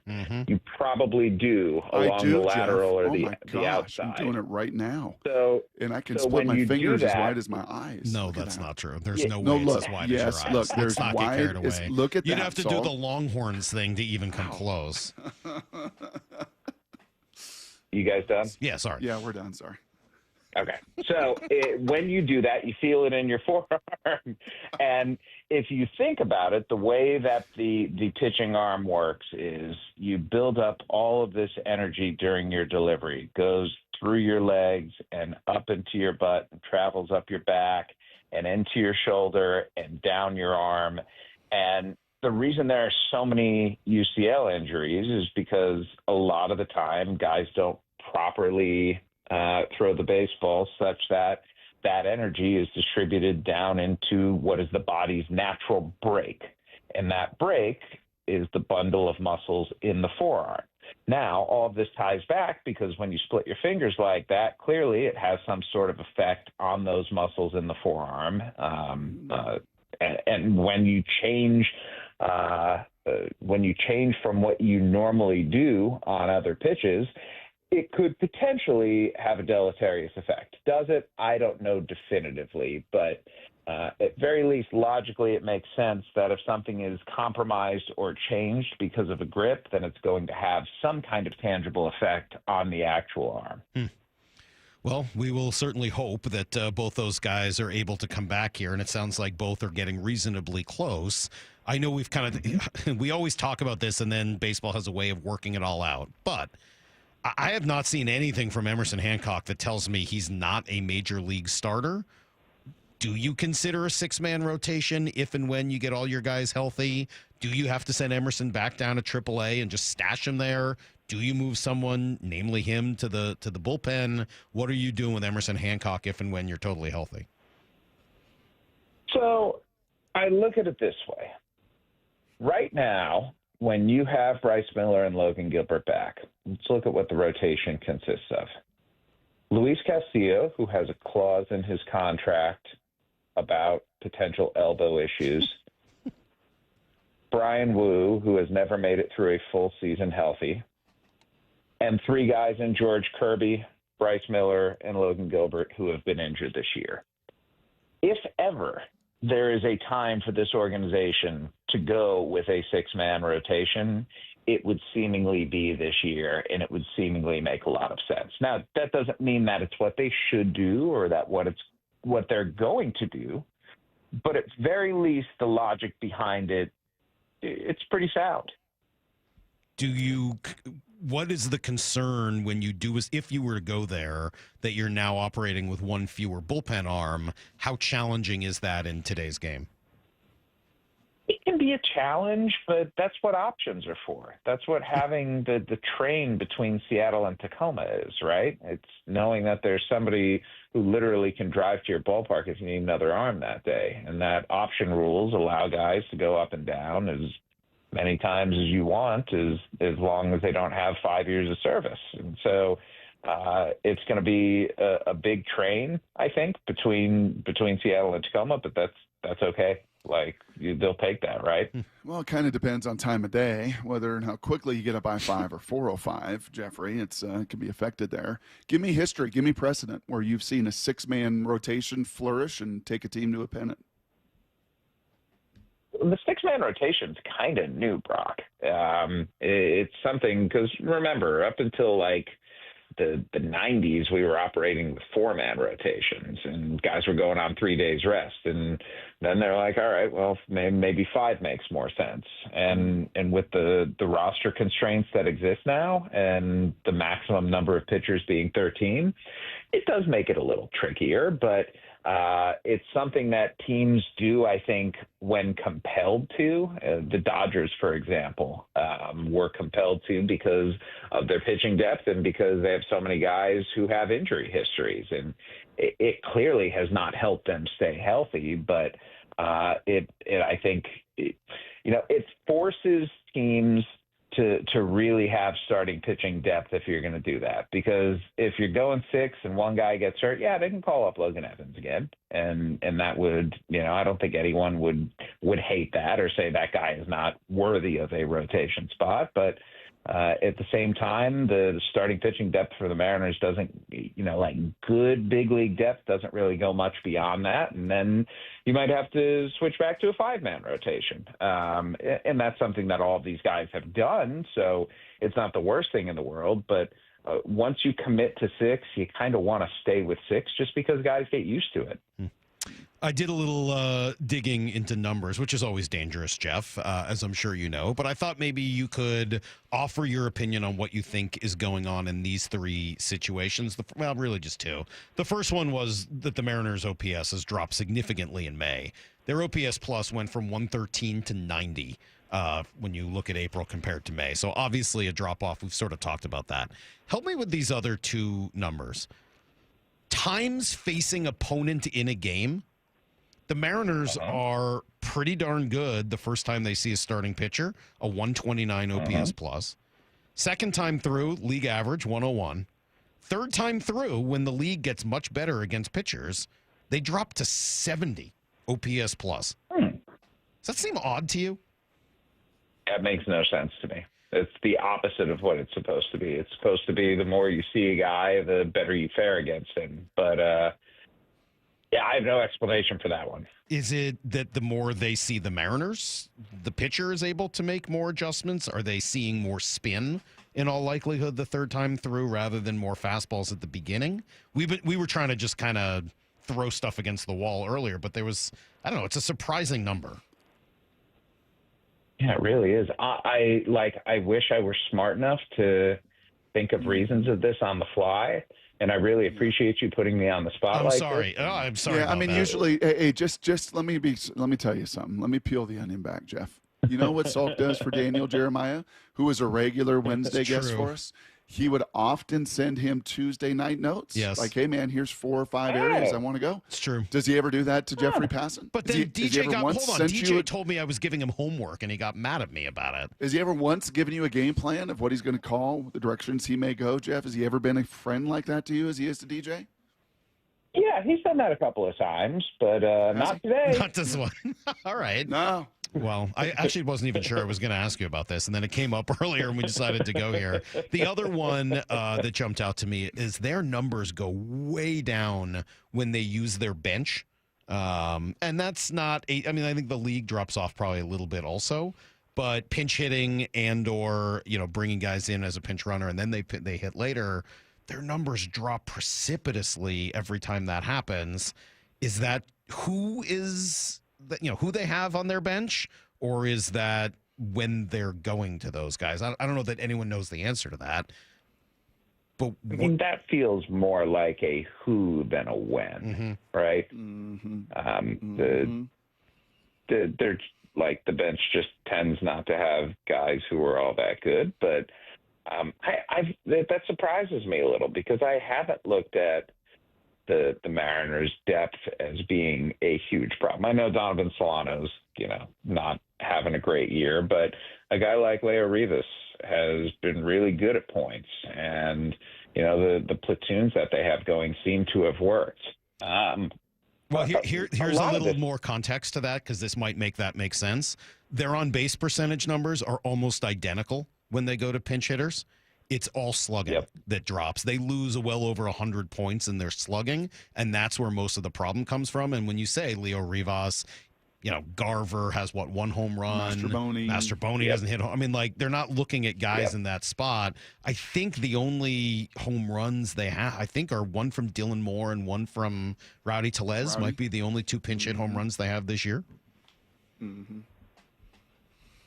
So sounds about right. Yeah. And I'm, to be very clear, I'm perfectly okay with my bench people being on base merchants. That's what you want from guys who are coming off the bench, because typically they're coming in leverage type situations and you're looking to score some runs. You're not going to be pinch hitting necessarily if you're up 5 or 6 runs, unless it's just to, get a guy some playing time or get him on the field. But if guys are getting on base, I think that feels like a win. Okay, Jeffrey, look at the standings. I, too, could have been a better friend and sent you this last night. Kind of a big picture question. But as we turn now past Memorial Day, as we get into June, as we look at the next 3 to 4 weeks of this baseball season, what would be some best case scenarios for the Mariners of teams falling apart, of teams saying, you know what, we are just not in it. We have got to make a move. The Mariners, one of the richest farm systems in all of baseball, right? This Mariners team, I think we all believe, could use another bat, maybe 2 bats, depending on Ray Lee and the prognosis for Robles. Give me something to watch for over the next 3 to 4 weeks of a team or two that could just kind of fall apart and be a real benefit to the Mariners as a trade partner. That is a really good question. And I think it starts in the American League East when you look at the Toronto Blue Jays and the Boston Red Sox, and I know the Tampa Bay Rays have won 6 in a row right now, and the Baltimore Orioles, who are definitely out of it. All of those teams could potentially have guys who are desirable at the deadline. I know a number of teams were hoping that Minnesota would continue struggling. Then they went and ripped off like a dozen wins in a row, and they're 5 games over 500 now, as good of a record as the Mariners right now, essentially. So that might be off the table. I don't know that the Texas Rangers are going to trade within the division, but they have been very disappointing, and yet they're only 4.5 games back. And then you look at some more of the dregs, you know, the Nationals and the Marlins and the Pirates. I don't even know if there's anyone on the Rockies. The Diamondbacks have sort of been floating around 500 this year. They're an interesting team.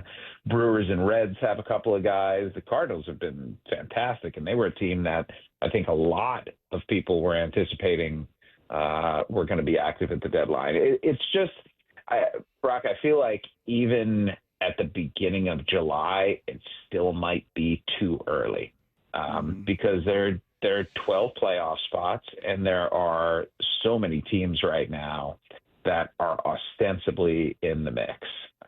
In the National League, I think probably everyone but the Rockies, Pirates, Marlins, and Nationals. So that's 11 teams right there. And in the American League, I know the A's are struggling, and I don't really look at the Angels as threats, even though they're tied with the Rangers right now, the White Sox and the Orioles. But there are not a lot of teams who are very clearly selling at this point. And because of that, I do think the market's going to be slow to develop. That's crazy that the Orioles are already out of it. I know it's true. I'm not disagreeing with you. It just continues to blow my mind that it's gone the way it does, the way it has. You mentioned the Cardinals, and I know you mentioned them last week. I don't think I realized that that's where Brant Brown had gone after being fired as the hitting coach here last year, and they're hitting the snot out of the ball. They love him there, by the way. I believe it. So what is the deal? And I think. Well, I just think it goes to show there are different personalities and different voices in every clubhouse that resonate. And a guy who might not be a fit in one place could be precisely what they're looking for somewhere else or what they need. And I don't look at the Mariners and Brant Brown's, short-lived relationship as being some sort of catastrophic failure that's indicative of something wrong with the Mariners. It's just how it goes sometimes. Sometimes the boss and the employees don't get along, and that doesn't make him a bad boss. It just means he's a bad fit, and that's okay. You're going to have bad fits sometimes. Hey, I got to ask you about one guy just because we haven't, unfortunately, talked about him yet, and we're going to have one of your ESPN teammates on Thursday. Hembo is going to come on because he has been going. Hembo's great. Isn't he great? And stop. What do you mean? His love for Brock's just mean. Passan, you're great. I don't just put people in your territory. Like, you're great. You're elite. I just don't throw somebody else in there. I don't throw around those compliments. The way Buster trusts him and stuff, though, I don't know. That's pretty good. Anyway, he was going on and calling Andres Munoz great. In fact, he at various points called him the best reliever and possibly the best pitcher in the game, citing both the fastball numbers and what he does with the slider. Are we watching certainly the best reliever and maybe the best pitcher in baseball? I'm not going to go best pitcher. we'll stop there. Hembo's getting out over his skis a little bit with that one. Thank you. But best reliever, I mean, like, is there an argument against it at this point? I don't know. We don't get to see the whole rest of the league. I mean, like, he's been unbelievable, and from our mind, obviously, he looks as good as anybody. But is there anyone else out there I mean, Hader, some of the other guys that have been sort of known for it the last few years, has he superseded those guys? Yes. Yes, he has. And listen, Josh Hader's been really good. Don't get me wrong. I'm not looking to slight him at all, but what Munoz has done is refine his game enough where he's not walking guys very frequently anymore, because he's got the fastball velocity, average 99 miles per hour, and can spot that. That is a weapon. And yeah, Hembo's not wrong. The slider is a nasty, unfair pitch. And so when you take a guy whose four-seam fastball has gas, whose sinker is a really nice sort of, it's not a change of pace, but it just gives guys a different look, and then you add the slider into that, and we don't even know when he's gonna, or if he's going to unleash the kick change. But it's hilarious to me that the guy can be the best reliever in baseball, and oh, by the way, he's got something else in his pocket that he's hiding away for, a rainy day. And I imagine we're going to see it at some point. To me, the most important thing when it comes to Andres Munoz right now is that Dan Wilson does not overuse him. They need a fresh Munoz for the postseason, a guy who maybe is in a position to get a 4 or 5 or even 6 out save. Because when it gets down to crunch time in those playoff games, you want to go with the guy who got you there, and Andres Munoz is a big reason why the Mariners are where they are right now. I didn't get to Cole Young. We got to get running here, but I'd be remiss. Favorite thing you ate or did over Memorial Day weekend? Anything very cool? Any WWE? Anything really just startling and amazing? I did not even know that yesterday was Memorial Day. So yeah. Favorite thing I ate. I cooked a really good red chicken curry last night. The jasmine rice was fluffy.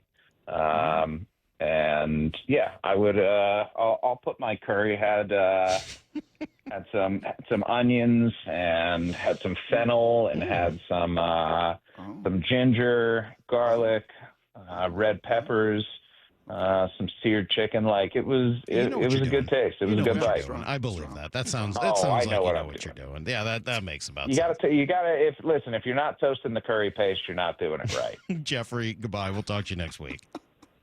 See you, gentlemen. There you go. There goes Jeff Passan.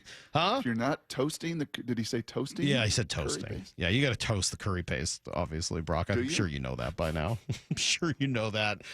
Jeff Passan with us every Tuesday at 8:30. Brock, you wanted to start something new. I do. And we're going to do this for what? 12 practices. Yep. 12 things to watch in these 12 Seahawk practices. Brock will have one a day for the next couple weeks, starting next on Brock and Salk Sales Sports on 710 and 97.3 HD2. Things have tightened up in the race for the top of the AL West. Julio, an RBI double, and this game is tied. Tonight, the first-place Mariners return home to T-Mobile, kicking off a 9-game homestand in the first of 3 against the Nationals. Wyman and Bob take you up to pregame at 5:30, first pitch at 6:40, on the home of the Mariners and the race for the AL West. Seattle Sports on 710 and the Seattle Sports app. Your summer starts here in a new Toyota RAV4. May 8th through June 2nd, get 4.99 APR financing on a new 25 RAV4 or 5.99 on a RAV4 Hybrid, excludes plug-ins, or lease a RAV4 LE gas for $319 a month for 36 months with $39.99 due at signing. With approved credit through TFS, tax, title, and license extra. A negotiable dock fee of up to $200 may be added. Call 1-888-48-TOYOTA for details or go to toyota.com. Toyota, let's go places. Get 0% financing for 72 months on Cat compact construction equipment at NC Machinery. Built for performance, durability, and comfort. Buy now and take advantage of 0% financing for 72 months at NC Machinery. The first Mariners Fireworks Night is coming up, and we're starting things off with a bang. Be here this Friday for our K-Pop Fireworks Show, presented by T-Mobile, after the team takes on the Twins at 7:10. Jorge Polanco, his second home run of the night. He is absolutely on fire. Get ready for an epic dance party as we light up the sky with a post-game show powered by the biggest global hits. Visit Mariners.com/fireworks to get your tickets today. Feeling lucky? Don't miss the Lucky Classic Collector Car Truck and Boat Auction, Saturday, May 31st at Tacoma's LeMay Marymount Event Center. Hundreds of cars, vintage, muscle, exotic, classics, trucks, boats, and more. Saturday, May 31st at Tacoma's LeMay Marymount Event Center. Millions of dollars in inventory, many must sell with no reserve whatsoever. Get lucky, get local, and get in line for the Northwest's greatest collector car auction. Auction details at luckyoldcar.com. Are you trying to buy a new home, or are you a local real estate agent seeking financing for a client? We're all tired of dealing with banks, credit unions, and endless guidelines. Wouldn't it be nice to go back in time when we had common sense lending?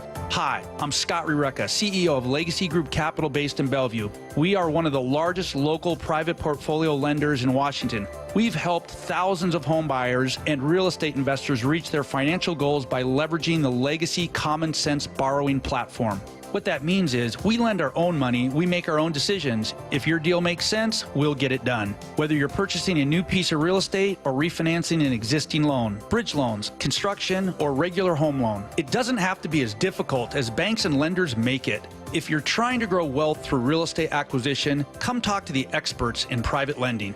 Call 425-635-4700 or LegacyG.com. Legacy Group Capital, your common sense lender. LegacyG.com. I saw her texting, coming up to a stop sign, and so I saw the accident coming, and she T-boned us. In the blink of an eye, Crystal's life changed when she suffered a severe spinal injury. The pain was something I had never experienced before in my neck. I got massage therapy. I saw a chiropractor. I was prescribed muscle relaxers so I could sleep. I got depressed. Nothing was relieving the pain. Drugs, sleepless nights, and depression. Sound familiar? I'm Dr. Mark Shelley, a chiropractic physician and board-certified functional neurologist. At Sound Pain Solutions, our treatments include high-dose laser combined with spinal decompression and other comprehensive therapies to rehabilitate damaged discs. We use treatments that are non-surgical, FDA-cleared, drug and pain-free. I was able to get off my pain medicines, and I was able to sleep through the night, and that was what I was desperate for. To learn if you're a candidate for our treatment, call us. Sound Pain Solutions, 855-996-0025 or click soundpainsolutions.com. Hey, it's Dr. Coogan with Eastside Weight Loss Clinic. Spring is here, and I know you want to look and feel your best as you head into this new season. Are you tired of the roller coaster of losing weight just to see it all come back again? Maybe you've heard about the new drugs but are concerned with the possible side effects, or you're taking weight loss drugs but also want to learn how to change your lifestyle for long-lasting results. We can help you. We have a team of health coaches that can support you every step of the way. Schedule your free 15-minute, no-pressure phone consultation online at eastsideweightlossclinic.com. Hey, it's Mike Salk here with Ryan Rowland Smith. Thanks, Mike. I've been hearing for about 2 years now how you did the Eastside Weight Loss Clinic plan, and you lost a ton of weight. So I decided to see what the program was all about, and I'm so glad I did. So far, I've lost 30 pounds. My only regret is not starting sooner. Join the thousands of people who've lost 20 to 30 pounds or more in just 60 days. It doesn't matter where you live. You can do our program in person in Kirkland or all remotely. Schedule your free phone consultation online at eastsideweightlossclinic.com. That's eastsideweightlossclinic.com. Dr. Ryan Coogan, D.C. Results may vary. We've all been there. Sleepless nights, wondering if your business's security service is really protecting what matters. At Bay Alarm, we can put your security insecurities to bed. Our advanced technology and personalized support ensure you can rest easy knowing we're here for you. BayAlarm.com. Let's go! This is Seattle Sports. Streaming through the Seattle Sports app. KIRO AM Seattle. KIRO FM HD2 Tacoma. Home of the Seahawks, Mariners, and everything Seattle sports. Give me a freaking auto! From the Quantum Fiber Studio, this is Brock and Salk on Seattle Sports. I don't read the internet, guys. Take the bull by the hands. And Brooke Ewart. And Brooke Ewart. Now here are your hosts, Brock Ewart and Mike Salk. better not bring that in again. That is ridiculous. G just made some sort of mac and cheese with shredded ribs and oh my Short gosh. rib in it, yeah. Gee, that is wrong. That might be the best mac and cheese I've ever had. Oh my gosh. And of course, I was like, no, I'm being good. I ate a bunch of food this weekend. He talked me into trying a bite because Salk endorsed it so highly, and Lyle refused. What did you think, Maura? He held firm. What did you think? It was amazing. It's really super freaking rich, good. but it's good. It's really, really good. All right, Brock, 12 OTA practices. We are going to continue to try to get Mike McDonald next week. I know we tried to do it last week. Not available this week. We're hoping to try to get something done for next week. So he can go to T-Mobile and get batting practice. He can go do all that. He can't spend 25 minutes with us? No, he's like Aaron Rodgers. He doesn't have time to pick a team to play for. Aaron's too busy going to see, what was the guy's name? Mike Stud. Mike Stud. He was at the Mike Stud event down in Austin. So 12 practices, And Joe Brock. Rogan. So here are 12 things to watch in these 12 Seahawk practices. Today you get number 1. If we're going to count down from 12, 11, 10, 9, 8, 7, 6, 5, 4, 3, 2, 1. Yeah, so I didn't realize. Do you start a countdown at 1? Well, or do you start a countdown at 12? I didn't realize they were in order. Huh? I didn't realize they were in ranked order. Goodness. It reminds me of this auction I went to in Marysville at this little church with Hasselback and I. And the guy started the bidding of a signed autograph at like $10,000. And Matt looks at me and goes, I think you start the other way. I think you start at like $10. Let him work it on up. And he started yelling at the guys, come on. Oh, that's bid. That's not good. No, that's so not on how a you want to do countdown. it. It's You didn't say it was a countdown. Well, I'm counting down from 12 to number 1. Usually when we do a countdown, you say ahead of time, here's the list so that you know it's where it's going. But this will be a great mystery to all of us. It all sure right. will. I'm not giving you that list to pick apart. I'm not doing that. Number 12. And again, you don't say this. Maura, this is your job. You do such a great job on all of our draft profiles. Just get out of the way. You want to make it all about you all the time. Just get out of the way. Maura, today we start at? Are we? Yes, today. Number Maura? 12. Yes, there you go. Number 12. So we good now? And then tomorrow No, we'll we're probably not. play. This is a complete and total cluster. Tomorrow It's now we'll probably 9:05. play. You haven't even said what the word is. We'll play some NFL music tomorrow. Just We'll do our say the NFL stuff. word, man. Number 12, swag. My eyes over the next 12 practices, and the media not allowed out to the 12 practices. I think we'll get 3 or 4 days of it, including mandatory minicamp as well. So as they start phase 3 today, none of us will see this, and it's the hardest to judge. I got receivers on here, Salk. I got running back rotations. We got O-line. We got the voice of the coach. We got Kubiak, Darnold, QB. We got all rookies. I got all sorts of stuff to watch. Today is the most, what's non-tangible, and that is just swag. That when you and I in years past would go out to these OTAs, especially in the heyday, especially in 13 and 14 and 15 and 16 and Marshawn and Sherm and Doug and these guys that you just kind of were cornerstone, right? Were foundational pieces. These weren't just walkthroughs. These weren't just walk through the motions. This was intense, feisty, competitive, and you just felt the swag. If I were out there and getting to watch today, I'd want to feel that. How much is this D-line room, right, with a lot of veterans? If you were to argue your most foundational position group of experience, dudes that have been there and done that, super talented, high ceiling, mix of youth and old, there is no question on this team. It's your D-line group. And how much swag does that D-line group have? How much are they barking at Cable do? How much are they barking at your 3 rookie offensive linemen, Gray Zabel? They're trying to find their footing. How much do you just feel their swag and their confidence? How about that back end? How about Spoon taking yet another step of development? How about Rick Woolen in a contract year, right? The same way that Sherm would be out there dancing, the same way he'd be in guys' faces, the same way he tacked one-on-one situations. Are we feeling that with Spoon? Are we feeling that with Rick Woolen? And how do MVS and Cooper Kupp and the new pieces and JSN now is your number 1 guy? How much do they respond in that back and forth? So it's the most non-tangible of my 12 things to walk through here. But it's one of those that you and I would look at each other and Brady Henderson, and I wouldn't even ask him for the roster numbers. I'd say, man, this is a different confidence and swag that I'm feeling in these 25 Seahawks that I have not felt for a number of years. We've talked a lot about how it's unfair to continue to judge every year Seahawks team and compare them to the 13 and 14 teams because of the uniqueness of those teams, but also just let them build their own deal, right? It doesn't have to be comped to everything we saw a decade ago. Do you think that, with all that being said, it's impossible to see as much swag on a football field as we did then? That team was so confident, so brash, so athletically arrogant and colorful and loud and everything else that describes them, that it's almost just you just can't compare anything to that? I think that's probably fair, but what do we do when it comes to comps? What do we always do? Across every sport, we don't comp to the floor. We comp to the ceiling. Right. I know. Right? We don't comp and go, oh, yeah, that guy can be so-and-so. And if you do, it sounds almost like derogatory. No, we comp to, this is what it was, man. This was the heyday. Now, Pete was the master puppeteer of that as well. And he didn't mind being out there dancing. And he didn't mind being out there running around, right? And he didn't mind. That was his game. I don't know if that's ever, and will never be Mike McDonald. He's not wired that way, and that's fine. Either is John Harbaugh, either is Andy Reid, either are those teams that play with a ton of confidence and swag. The head man doesn't have to do that. Mm-hmm. But I think a Spoon does, right? I think a Leonard Williams does. I think a Jarrett Reed does.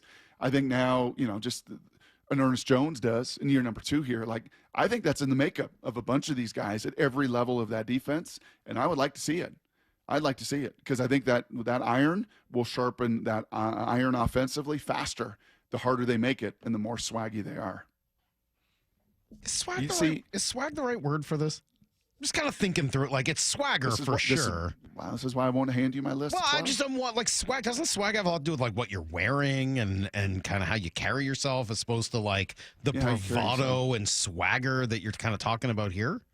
Or does it all come together? Yeah, it's all coming together. So Okay. It's what the kids do. They eliminate the swagger and they just say swag. But I thought, all right.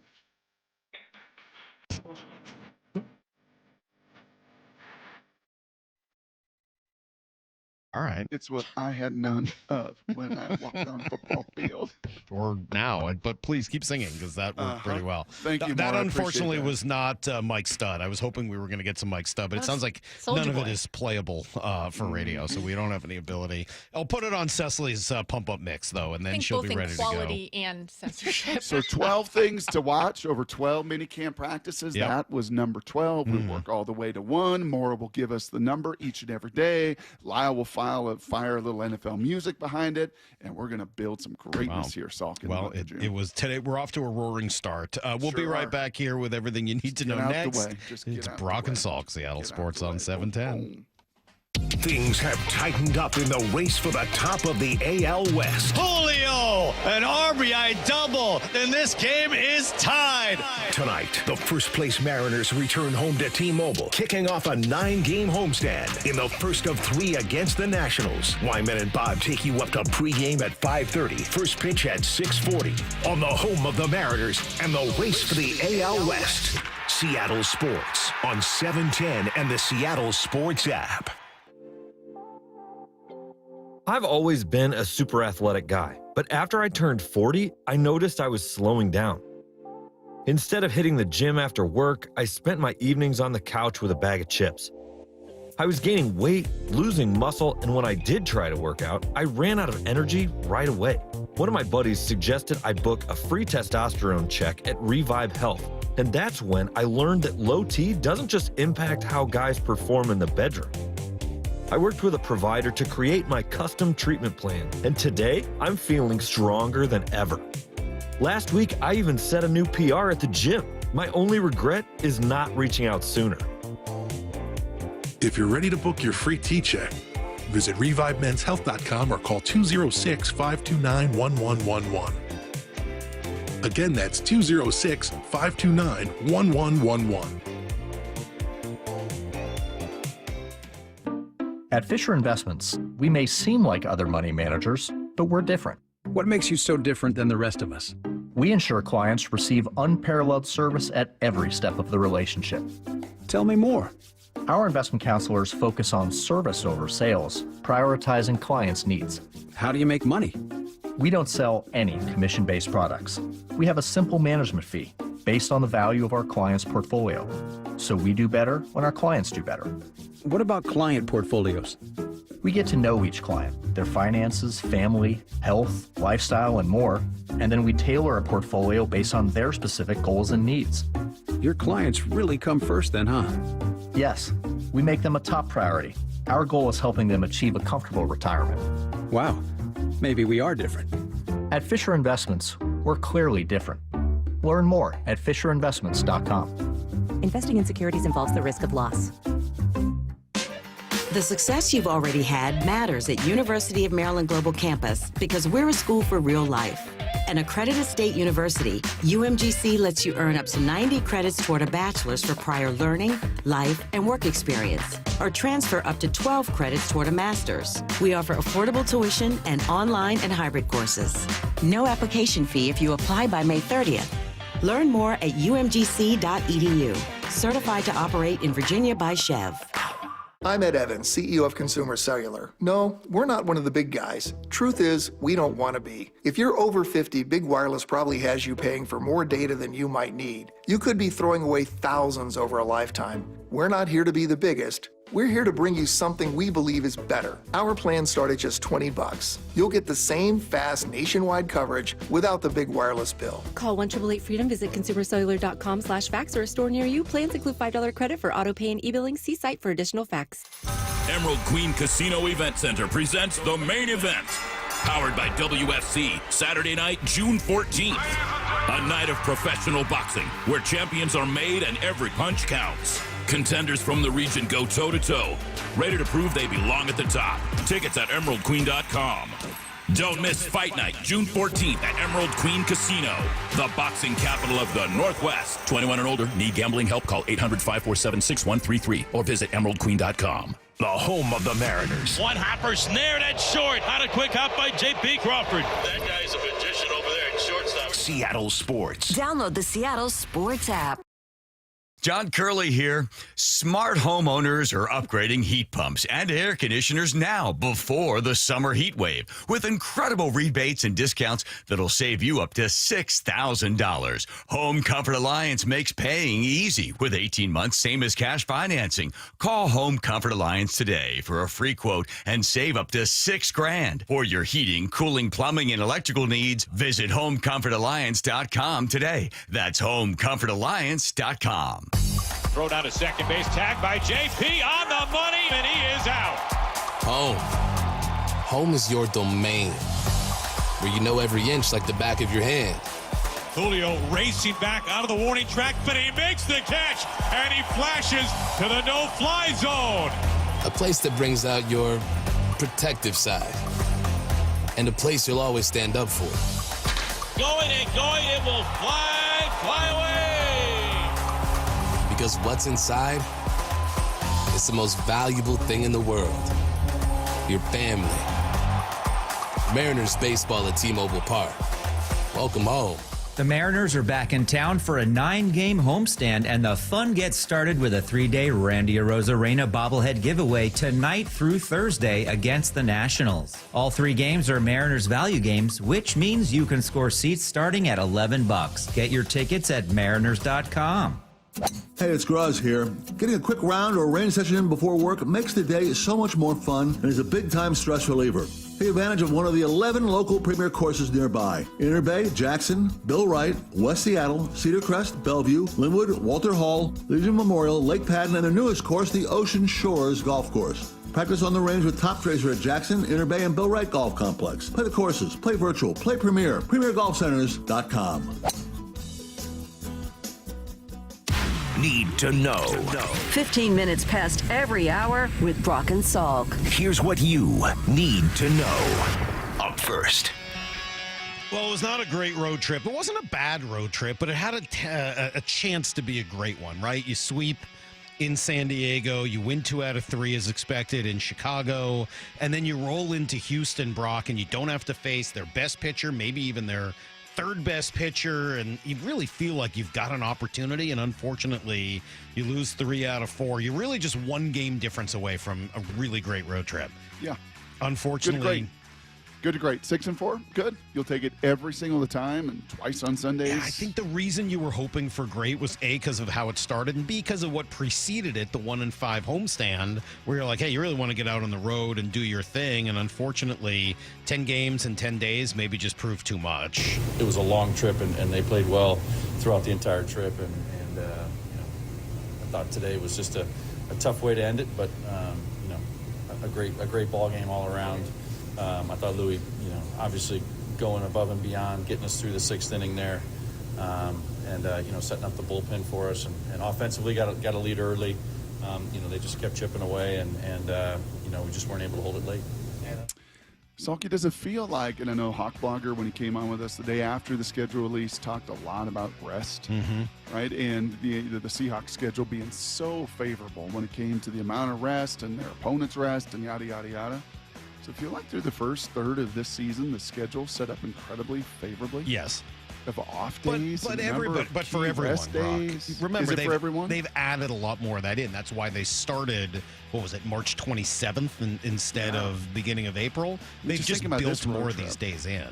Yeah, brutal road trip, 10 games, 10 days, but flying home Sunday night, sleeping in your own bed, having all day yesterday, just totally off to kind of recharge, and then get home and have, a long homestand, have a 10-day, 9-game homestand. Like this thing, schedule-wise, well, and you get to play two teams that really are not very good. I mean, Washington's not a good team. Baltimore's been a terrible team. You got Minnesota, who's kind of been up and down in between. But this should be an opportunity. You would certainly expect to have a positive record, a winning homestand here, especially after kind of the disappointing 1-5 one you had just a couple of weeks ago. So yeah, I would agree. I think the schedule is set up pretty well. It's very rare that the Mariners play two good teams in a row.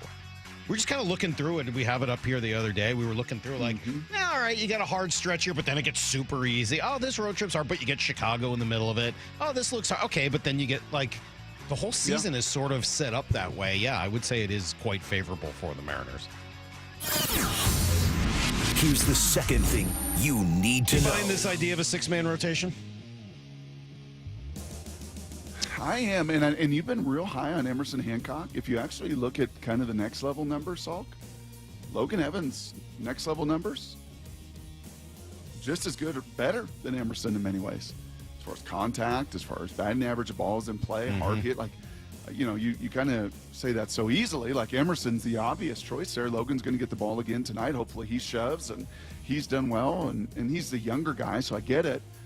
But yeah, it is nice to have some options and not just have 6, but have 7 guys possibly that you've got to figure out how to move those pieces all around. Yeah, it is interesting. Jeff Passan did not rule it out, and we can talk a little bit more about this coming up at 9:30. Jerry DiPoto spoke to Daniel Kramer about it and said, when we get Logan back, we get Bryce back, we get George built up, we can have those conversations. But right now, not trying to be too creative. We're just trying to figure out how to manage today and tomorrow. But he did kind of open up the possibility that they do have the personnel for it. So, and as Jeff said, not just the personnel, Salk, the track record this year. I mean, Luis has a clause in his contract for his elbow. George and Logan and Bryce has got some loose bodies or a spur, and Woo's not put together a whole season, and Emerson and Logan Evans are still young guys. Like if you were to write a script for when a 6-man rotation may be apropos, this would seem to be the cast of characters to do so. Yeah, they do have some of that. And Lyle, I know you were worried about this idea of the 6-day routine. To me, that's normal. Well, I was going to ask if that is just how Bryce Miller's working on his recovery stage. Or... A 6-day routine is 5 starters. 6 days. You start every 5th day. But I think they call that a 6-day routine. I'm just kind of looking at Trent Blank's quote here to Daniel Kramer. We try to keep guys on a 6-day routine. Gotcha. So you pitch, then 4 others pitch. I don't know why they would consider it that way. Is that what off days kind of considered in maybe, but they call it a 6-day routine. Whether that's actually 6 days or not, I'm not sure. Kind of feels like it's a 5-day routine. 4 days of rest, but hey, that's what he says. Here's the third thing you need to know. Strange, right? Yeah, like I wasn't so much worried about the 6-day routine. I was almost just curious if that note was a little bit of a inkling to the idea of a 6-man rotation. Well, they're certainly giving a little bit of hint like it might happen. We'll discuss more in 10 minutes. Brock, phase 3 of the NFL offseason begins today for the Seahawks. These are voluntary. You think they'll have full participation? I would think so. Really? I mean, you kind of have February and March and April and all of May to play in, some vacations and weddings, and we know a bunch of guys got married. You know, I love that, Salk. Of course. So I would think you got like 12 practices. Who on this roster is of age, of ilk, to be like, yeah, I'm good. I'll see you at mandatory camp. I think Leo's a worker. I think your veteran guys are all workers. I think you got a lot of young guys still trying to find. I'd be surprised. I certainly hope you're right. I certainly hope you're right about that, Brock. Am I looking at 71 and sunny? Oh, it's going to be beautiful tomorrow. It's going to be hot. Yeah, but they're off tomorrow, so they won't even have to deal with the hot day. And then Thursday, Friday looks beautiful. And sunny? I told you this earlier, and you were like, "Oh, these rookies. What are we doing? Why are you saying it's summer?" Like, because it's summer. It looks unbelievable out every day. Because I was in shorts all weekend. Tank top? No, I don't own any of those. But I was in shorts. You own tank tops? Bro tank. Not really, to be honest with you. Really? Not even for the gym? You never rep a bro tank? You don't have like the thin straps that come down to like the teeny little weightlifters thing in the middle of your stomach? No, I don't cut my t-shirts either. Justin does. Can I say Justin just rips the sleeves off those things. We built enough equity between each other. Yeah. And you know it anyway, so I'm not telling you anything you don't know. You wouldn't look good in tank tops. Yeah, I know. I have hairy shoulders. No kidding. It's everything you need to know. 1/4 every hour. I mean, of course I wouldn't. I have hairy shoulders. Why in the world would I want to show that off? Do you have a real hairy tricep area too? Tricep? No, it's not as bad, but once you get up to the shoulder, it gets pretty hairy. Like I knew Clausen. What was that guy's name? Clausen. Jimmy Clausen? Like really hairy, like tricep, like uncomfortable. What's wrong with having hair on your? Kind of like Glennon had like. I know, but some of us have hair, and the fact that you get all judgy about it, I think, is very unnecessary. Very unnecessary. You want to do some answer the question jerk today? I think we said we were going to, so let's do that. 866-979-3776. If you would like to ask any question on any subject, we will be prepared to answer them. Coming up here in about 15, 20 minutes. You know who are good bro tank guys? Traps guys. Guys that have big traps. Yeah. They look good in tank tops. They do. That's it's kind of a prerequisite. Yeah, you need some boulders for shoulders. That helps. Right. I don't have that. But like back in the day, I could do it because I had good traps. Yeah. No one cares. 866-979-3776. No one cares about you talking about how you looked in a tank top back in the day. Ask us questions about anything other than that. We will try to answer them. If you send them in right now, I will get them ready for 9:45. So, yeah, send us some questions, and we'll be right back. Brock and Salk, Seattle Sports on 710 and 97.3 HD2. Bump and Stacy, weekdays 10 to 2. The bar is set a little higher than it used to be. What's been most impressive to me this whole year is just how they've been playing on the road this year. Second most wins in MLB. And you're winning in ways that we did not expect. But Dan has said it. You said it. I heard Jerry say it the other day as well. They win in multiple ways. And if you want to be a good baseball team, that's what you have to do. Bump and Stacy, weekdays 10 to 2 on Seattle Sports, the app, YouTube, and your smart speaker. All right, hey, Mike Salk here for Snoqualmie Casino and Hotel as we are getting close to summer. We were just talking about it. Yes, the summer experience is going to be awesome because they're opening up the hotel in August. So bookings are open now at snocasino.com.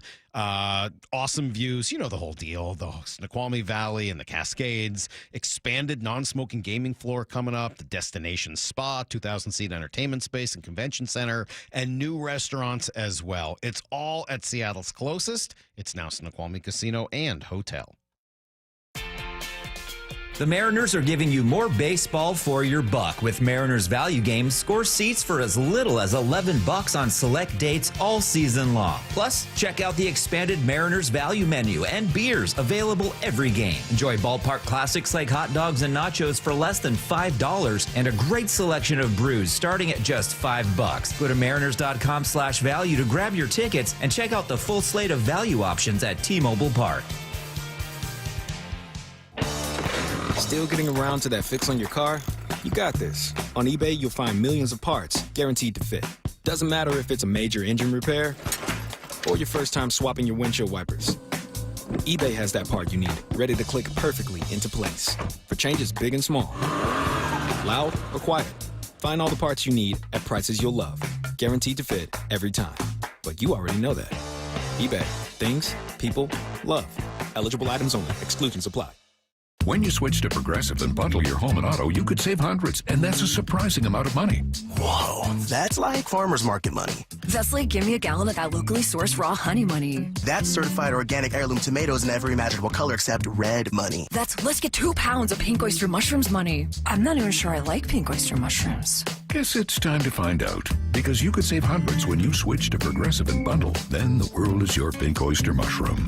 Progressive Casualty Insurance Company, affiliates, and other insurers. Not available in all states. When businesses thrive, communities score. That's why Bank of America is the official bank of FIFA Club World Cup here in Seattle. And our more than 95 local business specialists are ready to help your business win. What would you like the power to do? Learn more at bankofamerica.com/local business. Bank of America, official bank of FIFA Club World Cup 2025. Bank of America Corporation, all rights reserved. Headed to the ballpark? Skip the traffic jams, parking fees, and the stress of driving. Make riding transit part of your game day ritual. Roll in with your crew, talk stats, and meet fans. No traffic, no stress. Community Transit riders enjoy seamless connections to light rail and ferries to get to Seattle and beyond. And youth 18 and under ride the bus for free. All in for the win. Plan your trip with Community Transit at ctgo.org/homerun. Bonneville International radio station contests are open to participants 18 years of age or older that are residents of Washington State unless otherwise specified. Employees or agents of the station, Bonneville International Corporation, other area radio stations, or any entity associated with the contests are not eligible to win unless the station otherwise specifies at its own discretion. Persons who have won in the last 60 days from a station contest or event may not be eligible. Full general contest rules are available on seattlesports.com or in person at the station during regular business hours. Get rid of stubborn fat and address areas of loose skin with ProSculpt, the simple one-day permanent fat reduction and skin tightening treatment. Book your free consultation at prosculpt.com. Warmer weather, more sunlight, and your new car. That's right. At Toyota of Kirkland and Toyota of Renton, summer starts here. With their combined inventory of new, used, and certified pre-owned inventory, you're in for a summer to remember. Their fantastic teams will set you up with a test drive so you can ride off into that summer sun the same day. Summer starts here at Toyota of Kirkland and Toyota of Renton. Whether you're in the north or the south, they got you covered. Visit their incredible showrooms today or online at toyotaofkirkland.com and toyotaofrenton.com. Hey, Brock Ewart here for my friends over at Xfinity. You know, change is always happening. It's part of life. And when it comes to music, we know that change is all around us. Songs are rewritten and remade. Classics are remixed. Bands and artists, well, they come and go. Even our taste in music, as we get older, can change a bit. But no matter how things change in 5 years, there's one thing that will stay the same. And that is the price of your internet. That's right. Xfinity is introducing a 5-year price guarantee. It means you get 5 years of the most reliable Wi-Fi with their best equipment included for a price that stays exactly the same. Are you surprised? Well, life is full of them. One internet price, 5 years, guaranteed. Learn more at Xfinity.com/deals. Now, restrictions apply. New residential customers only. Taxes and fees extra and subject to change. Most reliable Wi-Fi based on Open Signal Awards USA. Fixed Broadband Experience Report, August of 2024. Go check it all out right online at Xfinity.com/deals. Warmer weather, more sunlight, and your new car. That's right. At Toyota of Kirkland and Toyota of Renton, summer starts here. With their combined inventory of new, used, and certified pre-owned inventory, you're in for a summer to remember. Their fantastic teams will set you up with a test drive so you can ride off into that summer sun the same day. Summer starts here at Toyota of Kirkland and Toyota of Renton. Whether you're in the north or the south, they got you covered. Visit their incredible showrooms today or online at toyotaofkirkland.com and toyotaofrenton.com. From the Quantum Fiber Studio. This is Brock and Salk. Weekdays 6 to 10. On Seattle Sports and 97.3 FM HD2. Answer the question, Jerk, coming up in 15 minutes. Got some questions. If you have more, now's the time. Text them in. Any question on any subject, we'll answer them here at 9:45. Text them to 866-979-3776. We could probably use a few more. We got some, but we could use a few more. We were just sort of debating a little bit of the idea of the six-man rotation. And look, these things do have a tendency to work themselves out, right? There's Bryce coming back, right? Or Logan comes back. Just Kirby came back. Then Bryce went out. Like, we know how this works. It's amazing how often baseball has a way of sorting these good problems to have out. But I just, again, watching both. Yeah, you're right. Both Evans and Emerson. But for me, it's specifically been watching Emerson because of the amount of starts he's had, and I don't know, just sort of the number of quality starts we've seen from him. I'm hesitant to take them out of the rotation, Brock. Yeah, and that velo starting to, I think to me, that was always a big question for Emerson. Could you just get enough swing and miss? Can you just kind of fit in with the rest of the Pied Pipers here, right? In this rotation that just does have a bunch of overwhelming stuff. And when he's getting up to, 97 and 98, and it's not just like having to reach back a one-timer. And when he starts living there, and I think he talked about that in his last start of like, yeah, man, those swing decisions happen a little faster. It's a little bit easier when you kind of have that bullet that you can fire versus sitting there in the low 90s where you've got to be so commanding and so perfect all the time.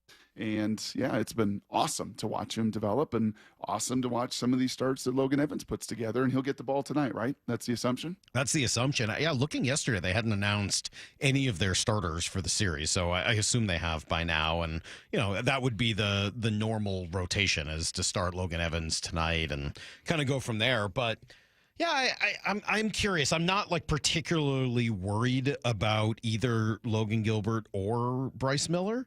Not like overly so. I don't like anything that has to do with forearms. And so in Logan's case, I'm probably more concerned. The issue with Bryce is just, can he be effective? This is not an injury issue, even though it stems from an injury. This is, can he be effective? And I think what Lyle said earlier is absolutely right. We're going to find out pretty quickly. If this cortisone shot worked, then he'll be effective in his next few starts. And if not, then I think you got to start having a conversation about whether or not they need to go a different direction, health-wise and treatment-wise for him. Don't you have bone spurs in your upper back? I don't have bone spurs. No, I have a pinched nerve. You have pinched nerves. Yeah. That when you hear that term loose bodies, and Bryce didn't say that, he basically said it without saying it. And, that's what it is. It's just kind of bone spurs and, through use and overuse and kind of, and what a bone spur is, just kind of calcifications there. And a lot of times you'll see it in guys' feet or elbows, somewhere in their joint, got to get removed. It's painful. And, it is something, hopefully, as Bryce alluded to, that is settled down with this shot. And maybe he doesn't have to get another cortisone shot all year. And, he's able, to do that, Salk. I guess what would be the downside of a six-man rotation? Is it just the normal rhythm? Well, I think the biggest downside is that you have one fewer guy in your bullpen. Right. The new rules don't allow you to do whatever you want in terms of building a roster. It's got to be, 13 and 13, right? So you've got to have 13 pitchers, which means if 6 of them are starters, you only have, you can do the math, 7 left to be in your bullpen as opposed to 8. Yeah, That's and it's the a little complicated, as Lyle said. Hey, Jeff said, hey, man, SeaTac, Seattle Tacoma right down the road. You can just kind of keep doing that with options. You only have 2 guys that have options in your bullpen. You have more. Brash has options. Munoz has options, but you're not going to be sending those guys up and down. Yeah, it's really right now Legumina and the last guy in the pen, Blas Castano, right? So, yeah, Vargas, no options. Snyder, no options. Spire, no options. Let me double check on Spire, but he's another guy that's not going to be sent down. Right, exactly. Right. So Snyder could be, though, but he's out of options. And so, yeah, if and when Thornton were to be here, he'd be another one who's out of options. Yeah, Spire has no options either. Okay, so, that's a good idea, but it's really just the end. And I know what Jeff said, that hey, you can bring those guys back and forth as much as you want. Unfortunately, that's also not the whole story. When you send them down to AAA, they got to be down there for 2 weeks unless somebody goes to the IL on the big league team. So it's not as simple as, you just bring them back every couple days. If you send a pitcher down, they got to stay down there for 2 weeks before you bring them back. So I don't know. That would be my biggest reservation. As it is, you watched Legumina come in and pitch yesterday or Sunday. the day after he had thrown 2 innings. I'm not sure I want to start lowering the number of guys in that bullpen. If anything, you'd want it to be even deeper. The thought being, though, that if you do have a 6-man rotation, you're trusting those guys to do what Wu has done every start out. That's give you 6+ innings. That's what Luis great. That's done. a great theory, but one of the reasons you're going to the 6-man rotation, in addition to the success you're having with some of those young guys, is that you're worried about all of them health-wise. That right now all of them have some level of health concern. So how often are they going to get blown up in a start? I think that's a legitimate concern also.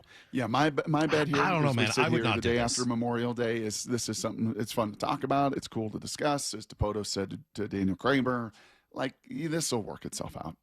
Truly, I think this will be one of those things we'll look at it a month from now and go, yeah, that just kind of was baseball. Baseball, because of this marathon and this long race, just kind of had a way to work it out. Yeah. Whether Bryce is, free and easy, whether Logan can let it rip as he did in a sim game, it felt great. And then, Emerson and Logan become, great pieces down there at the AAA level, keep doing what they're doing, comfortable that if something comes up with George or something comes up with one of those guys, inevitably it will, that you feel really great about that depth down there. Yeah, so. one of the things this kind of brings up, too, is this 162 battles mentality that has worked out really well in a lot of ways in the first 2 months here for the Mariners, right? It's one of the reasons I think they are where they are, and it's one of the reasons Dan has sort of galvanized this team around his philosophy, his communication style. I think there's been a lot of real success there. Like all things in baseball, there are trade-offs to virtually everything you do. 6-man rotation, you just mentioned it. Cool. Helps give a little break to the starters. On the other hand, it puts a little bit more strain on your relievers. What did Jeff say when we asked him about Andres Munoz? Just make sure Dan doesn't overuse him, because you're going to need him down the stretch and hopefully into the playoffs if and when you're able to get there. That's not the only example that I would give of that, right? I mean, that's also the fact that you've yet to find a single full day off for Cal Raleigh. He's played in every game. Julio's played in almost every game. I saw that other than when he was hurt. JP had a day off, Sunday, right? Dylan Moore was in there, so they're trying to give JP a couple of days off in a row. I think that's a good idea, and I commend that. But I think we're going to have to start seeing more of those, because we've seen it. We know the numbers for catchers when they catch nearly every day. We know how they can tend to break down in September and into October. And the last thing you want is for a Cal Raleigh power outage to strike in September when this team is in the middle of everything. So I know it's hard. I know nobody wants to see a lineup and what it looks like without Cal in it at all. But you got to find some days. And I think what I'm feeling as we go through A, the Cal Raleigh issue, B, the 6-man rotation, and then C, some of the numbers we were throwing out earlier with, their problems hitting off the bench, et cetera, is I know you said that their depth has been a positive. It has been. I'm not disagreeing with you. But because they've had to use so much of it, it needs some help. They need another bat so that the people coming off the bench are better, so that you can withstand a day without Cal Raleigh in the lineup without thinking that you don't have a shot. You need another legitimate bat to help you out. Yep. And we'll see whether that comes in the next 6 weeks with a trade. We're too early, as Jeff Passan said there. I'll be honest with you, and I don't think I was the only one. Then when you saw the email yesterday of roster moves for the Mariners, and they had to do some things because of IL and the 40-man, then I was like, ooh, good. Ooh, I'm hoping this is Cole. Right? I don't think I'm the only one that was hoping to see, on an off day that, we do see some moves made. Like, how much more, when you're talking impact, Salk, and reinforcements and depth of your organization and depth on your roster, what more does Harry Ford and Cole Young have to do to say, hey, listen, I'm a kind of bat that comes off the bench, and I'm not just an on-base guy. You really can't put them off the bench. I mean, you can't bring a highly touted rookie up. Well, I shouldn't say you can't, but it's very rare to bring up a highly touted rookie and say, all right, you're going to get a few at-bats a week off the bench. That's a tough spot to put them in. Well, do you want to see Cole Young play 40 games? Would you mind seeing Cole Young come up here in June and give him a shot to play 20, 30, 40 games as you've done with Leo Rivas. And it was great. And it was high on base. There was no, slug, no impact. Would you, what more would Cole have to show you at this level? And I know it's been just a month. I think he just has to do it for longer, right? I mean, it's not that he would have to show you any more. It's just doing it over a longer period of time. And I'm not saying I disagree. I'm just answering your question. Yeah. What more could he have to do? Consistency, right? Doing it every day. Stack another month like this. Yep. Would I want to see it? Yeah. I don't really have a problem. In a lot of ways, now is sort of the time you could do something like this. You're not desperate. Right? You're not desperate. The team is not, falling out of first place, and you're not in a desperate position right now. I hate the idea of bringing up any of these guys and putting the weight of the world on them to salvage a season that's starting to slip away. That sounds awful. And I don't want to do that to Cole Young, and I don't want to do that to Harry Ford or Tyler Locklear just as much as I hated when they did it to Dustin Ackley, to Jerry Kelnick. I don't want to see that. But you also don't want to mess with a good thing when everything is going perfectly. You don't want to bring somebody up and take somebody out who's hitting. Right now feels a little in between.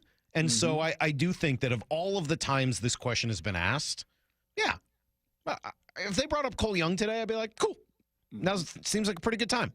Yep. Put him at second base, allow Dylan Moore to go back into more of that role where he can play some third, play some right field, move him around a little bit. Maybe he doesn't have to be overexposed against righties. Mastrobuoni can be more of a defensive replacement type guy, and you don't have to rely on using him as a pinch hitter so often. Like, you're actually seeing Solano start to contribute. I know it sounds crazy given how awful his numbers have been, but as Lyle pointed out, he's got over an 800 OPS in his last 7 games. He's also, the at-bats look better just to the eye test. Yeah. If you wanted to do that today, Brock, I think I'd be into it. I think I would. Lyle, how does he play? Answer the question, Jerk, Lyle. How does he play defensively? What are the metrics? I knew he grew up as a shortstop. Is he transitioned? Is he a plus glove? Is he an average glove at second base? How does he profile there defensively? Good glove. I don't think he's going to be anything. Over the top ridiculous. But yeah, he's certainly not going to hamper you. He should certainly help. He's a good defender, I think. Well, I got my eye on that. I got my eye on this homestand with Jorge Polanco and that knee that is obviously barking, or something that is barking, right, to see the 180. Kind of got my eye. So I'll give every one of these little I think that one makes some sense. 10-game stretch. The Harry Ford one's going to be harder for me. I don't really see how you bring up Harry Ford. I know that there's complaints about Garver. He's your backup catcher, and he's got an OPS plus of 94. I mean, he's right around league average as a backup catcher. That's kind of what you're going to get out of that position, rather than having Harry Ford, hit every couple days. That, I don't know if I see that one. But if there is room to play him in other spots, or you believe, again, the problem you have is that right now, the only thing Polanco can do is DH. So unless you're going to IL Polanco and finally admit that whatever the heck is going on with him is significant, then you're kind of in a spot where you just, you put yourself in a tight spot with a few players like specifically Harry Ford. And that's, Lyle, you pointed it out. That was what they were worried about with Mitch Haniger, having a platoon-only DH. You can't play the field and can't contribute in any way other than hitting. You've now kind of worked yourself into that situation with Polanco. Now, fortunately, he's the left-handed side of that platoon rather than the right-handed side.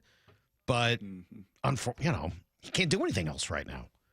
It makes it hard to maneuver your roster when somebody is penciled into just that role. Yeah, it does. And look, you don't need to be married to Leo Rivas. You don't need to be married to Miles Mastrobuoni. You've got you don't need to be married to Leotis Taveras, I don't think. You've got some ability to move some things around. But I am curious if and when they are going to do that. And I think, Brock, you make the best point when it comes to Cole Young. Let's answer some questions. This is Brock and Sox. Answer the question, jerk. Keep asking questions. Come on, I'll answer them. Come on, I'm here. I'm going to answer your questions, dang it. Answer my question! The question, jerk! Well, don't just stand there. Answer the question, jerk! By the way, did you see Jim Morris Sr. trending yesterday? I did. 90 years old, putting up weight. 90 years old. 3 times a week. 90-minute workout in the weight room. Twice on the Peloton. 90 years old. Great hair still, too. 90. Incredible. 425 says, DFA Solano and Garver. Stanton's too cheap to allow Jerry to do that. I don't think that's about money. I really don't. Do you? On those two? They just, they DFA'd Mitch Haniger and ate all of that salary. They took on, what, a couple $1 million of Tavares to kind of give him a look here? Honestly, I don't think that's the case here. I'm not saying that they've spent as much as they should, but I think with Solano, they don't have a better option to just play a few games a week as the right-handed side of a platoon. And I think they are encouraged by what they're seeing over the last week or so, since I certainly had given up on him. He's actually hit better. And with Garver, again, he's the backup catcher. That's kind of what backup catchers are. I think if Garver was making $3 million instead of the 12 or whatever it is, people wouldn't be talking in this way about him. Right. You'd be like, okay, he's a backup catcher. Exactly. He's a backup catcher. But you're not going to DFA him because of it. No. That's he's a backup catcher. Now, I don't like seeing him DH and all that, but he's a backup catcher. That's what backup catchers do. That's what I'm getting at. Yeah, exactly. All right, let's answer some of your questions. When you load utensils into the dishwasher, do you put them handle up or handle down? That's a great question. I typically go handle down. Handle I think down. the Jets so the time. No. I'm sorry. I totally apologize. Okay. Handle up. Right. So where a lot of the bacteria is, I mean, you could argue your hands are pretty dirty too, but yeah, I tend to go always handle up. Thinking the jets and the heat and everything's rising, from the bottom of the dishwasher. I have a Bosch, and then it's easier. And then it's easier for me to pull them all out and put away. Right. I would agree with that part. We have a top, like the top, has a third rack, so everything goes in sideways. But what I would tell you I do, I'm very good about keeping the forks together, the spoons together, and the knives together, because I'm already thinking about how I'm going to unload the dishwasher. Right. No one else in my family thinks that way. Lyle, as you live at home with your great parents, do you have daily, weekly chores? Not like I'm a kid, but I help out with stuff. Sure. Do you do the doing dishes? Your own laundry? Yeah. All right. You do your own laundry? Oh, Lyle does not like this line of questioning. Yes. Lyle is out on this line of questioning. Yeah, he's not like like I help. I don't know what you want me to tell you. Do your kids who are back in the house help? Decently. Yeah. Yes. When you're not telling them to go to their room? When asked. But they don't just volunteer it? Haley will. Haley will do some loads of laundry. Right. Yeah. But she's the only one who's really back. I mean, the other ones are, still under the college graduation age. Right. Yeah. And she's going to be out in a few days. For a 4.5 weeks wedding. Crazy. We got our final RSVP, 1,250. Say that again? What's that? What? Dear God. I'm kidding. All right. Minus 1,000. We're good. Brock, which is more important for a good tank top look? Lateral delts, rear delts, or traps? I mean, traps really help. Really help. When you're doing those shrugs, when was the last time, Salk, you did dumbbell shrugs? Never. Lyle, you a dumbbell shrug guy in your routine? No, those things are not good for you. Sure they are. They build big traps. Yeah. They're not good for you. Yeah. That's how you start walking around like you can't move. Like a caveman? I was going to say, I'm not really looking to bulk up my shoulders, so I skipped that. I'm going to say the lateral delts. Those boulders popping is the strongest thing you can have for a bro tank. Good. Jerks, which is better? We've talked about this before. A Monday holiday like Memorial Day or a Friday holiday like the 4th of July this year?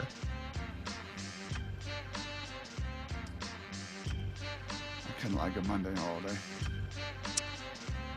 I'm going to say it's definitely the Monday holiday. As much as I love 4th of July, I mean, that's great. But having the holiday after the weekend is perfect because the best part is the short week.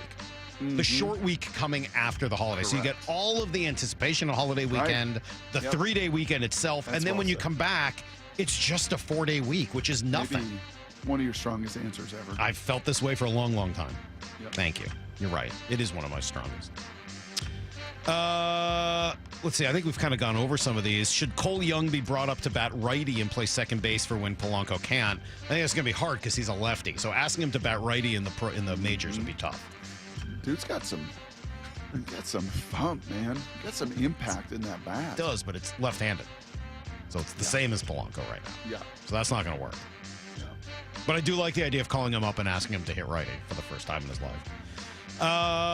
Let's see. Salk, if you had grown up in Puyallup and Brock in Boston, how much different do you think your lives would be right now? Pretty different. A lot. How different? A lot. But what if we had had the same families? We had just grown up in those different places. A lot. I don't know. I don't know if it would be that much. Really? I don't know. You don't think you still, I mean, if you had had your same family, you don't think you would have become a pro quarterback? And my dad was a esteemed high school coach. I mean, if there was such a thing in State Hall of Massachusetts, Fame. if there was such a thing as an esteemed Massachusetts high school coach, Massachusetts has like 4 people in the entire NFL.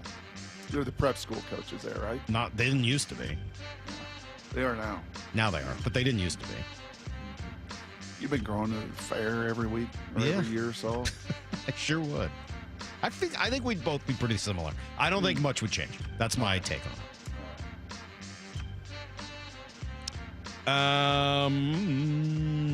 Let's see. There's another one here on Harry Ford, but I feel like we've talked about him a lot. Salk, do the numbers you reported earlier about pitchers being more successful as the game goes on have anything to do with Mariner batters having trouble with spin? They might. Can we look that up? Can we just get the numbers versus spin? Baseball Savant have that? Big problem a year ago. Big problem. Where do you go for that, Lyle? I like to wade into this stuff, but then sometimes I get over my skis, and then I'm not sure where to go next. Yeah, anywhere that would be Savant, but it might take some digging. All right. Let's see what we can do there. Jerks, what is the best chapstick brand? None of it. Stay away from that poison. Oh my God, you guys in moisturizing. What do you have against moisturizing? When it gets to chapstick, I am full-blown Aaron Rodgers, man. If you live somewhere like Colorado, they put you have something in that stuff to tear apart your lips. My lips are fine, and they are never touched by that junk. If you live in Colorado, you need something. Nope. You don't have to use chapstick, Vaseline, something. It's too dry. It is all poison. Warren. I don't. How? Poison. I get there for 2 days for Christmas, and my lips feel like they're It's because you've been flaking off. putting other stuff on your lips. No. I'll use Vaseline. Fiberglass in there, Maura. They are tearing apart your lips. I am RFK Jr., Aaron Rodgers, Alex Jones. I think all they put in when there it is comes just something to this that's stuff. addictive. It makes you want to, oh my gosh. Complete garbage, that stuff. Keep it off your lips. By the way, Jay Goldstein texted me. Who did? Jay. Yeah. Lyle, very average on his home duties. Oh, Very really? average. Yeah. Is that why he got so embarrassed there? Yep. That's why he got a little red. This says you don't put silverware together like spoons with spoons because they spoon together and the inside doesn't get clean, dummy. Mine does. Like, there's enough separation. You got to keep them separated. Just like the Offspring once said.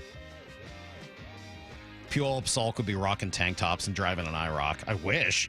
Man, I would have done that from Boston. I just never had the opportunity. You ever wear those painter hats with tails that you won at the fair? Yeah. All the The time. rat, the poison. All the time, bro. The Iron Maiden. All the time. We got to get out of here. We will be back tomorrow. I don't even know what we're going to do tomorrow, but we'll find something fun for you guys. We got a couple Countdown of... number 11. Countdown number 11 is what we're going to do at 9 o'clock. That'll be I know great. that. And then Shield Hembo. Capone, Hey, we got to get out of here. Stick around for Bump and All right, Stacy next. bye. We'll see you at 6. The Hay. Bye. See you, everybody. Get to the chopper!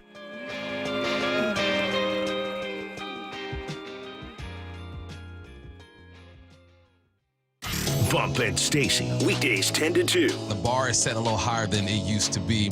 What's been most impressive to me this whole year is just how they've been playing on the road this year. Second most wins in MLB. And you're winning in ways that we did not expect. But Dan has said it. You said it. I heard Jerry say it the other day as well. They win in multiple ways. And if you want to be a good baseball team, that's what you have to do. Bump and Stacy, weekdays 10 to 2 on Seattle Sports, the app, YouTube, and your smart speaker. Feeling lucky? Don't miss the Lucky Classic Collector Car Truck and Boat Auction, Saturday, May 31st at Tacoma's LeMay Marymount Event Center. Hundreds of cars, vintage, muscle, exotic, classics, trucks, boats, and more. Saturday, May 31st at Tacoma's LeMay Marymount Event Center. Millions of dollars in inventory, many must sell with no reserve whatsoever. Get lucky, get local, and get in line for the Northwest's greatest collector car auction. Auction details at luckyoldcar.com. Discover one of the new inventions in home comfort with mini split systems from Home Comfort Alliance. Enjoy efficient heating and cooling, saving energy and reducing utility bills. Call now for a free consultation and get 18 months same as cash financing. Visit homecomfortalliance.com. Go from daydreamer to industry leader with Amazon Business. From office supplies to IT essentials, Amazon Business provides tools that help you save costs and make insight-based decisions. Learn how to bring your visions to life at amazonbusiness.com. It's Clean Car Month. Right now, get the Pro X1 Car Care Collection Wash Kit for just $19.99, exclusively at O'Reilly Auto Parts. O'Reilly Auto Parts. This message comes from Viking, committed to exploring the world in comfort. Journey through the heart of Europe on an elegant Viking longship with thoughtful service, destination-focused dining, and cultural enrichment on board and on shore. With small ships that bring travelers closer to the destination, there's more time to explore. And every Viking voyage is all-inclusive, with no children and no casinos. Discover more at Viking.com. Progressive knows if you have to choose between everyday life and your boat, boat wins. What are you gonna do? Take a boat out for a spin or go mail something? Boat wins! Are we cleaning the patio or taking the boat out fishing? Boat wins! Are we skipping that eye exam to go sailing? Boat wins! Rescheduling eye exams can be a nightmare. All right, fine. Eye exam, then boat. Yeah! With Progressive, you can bundle your boat with your home or auto and save with a discount and spend more time enjoying those savings on your boat. Progressive Casualty Insurance Company, affiliates, and other insurers not available in all states and situations. You ever try fixing your car and realize you're missing that one part? Yeah, been there. That's why eBay's my go-to. They've got millions of parts, guaranteed to fit. I'm talking brake pads for when yours have seen one too many miles of stop and go. Oil filters, because you don't mess around with your engine care. Even got this cold air intake on my watch list. I might just go for it. To keep the ride cool and your DIY streak hot. Find all the parts you need at prices you'll love. Guaranteed to fit every time. eBay. Things people love.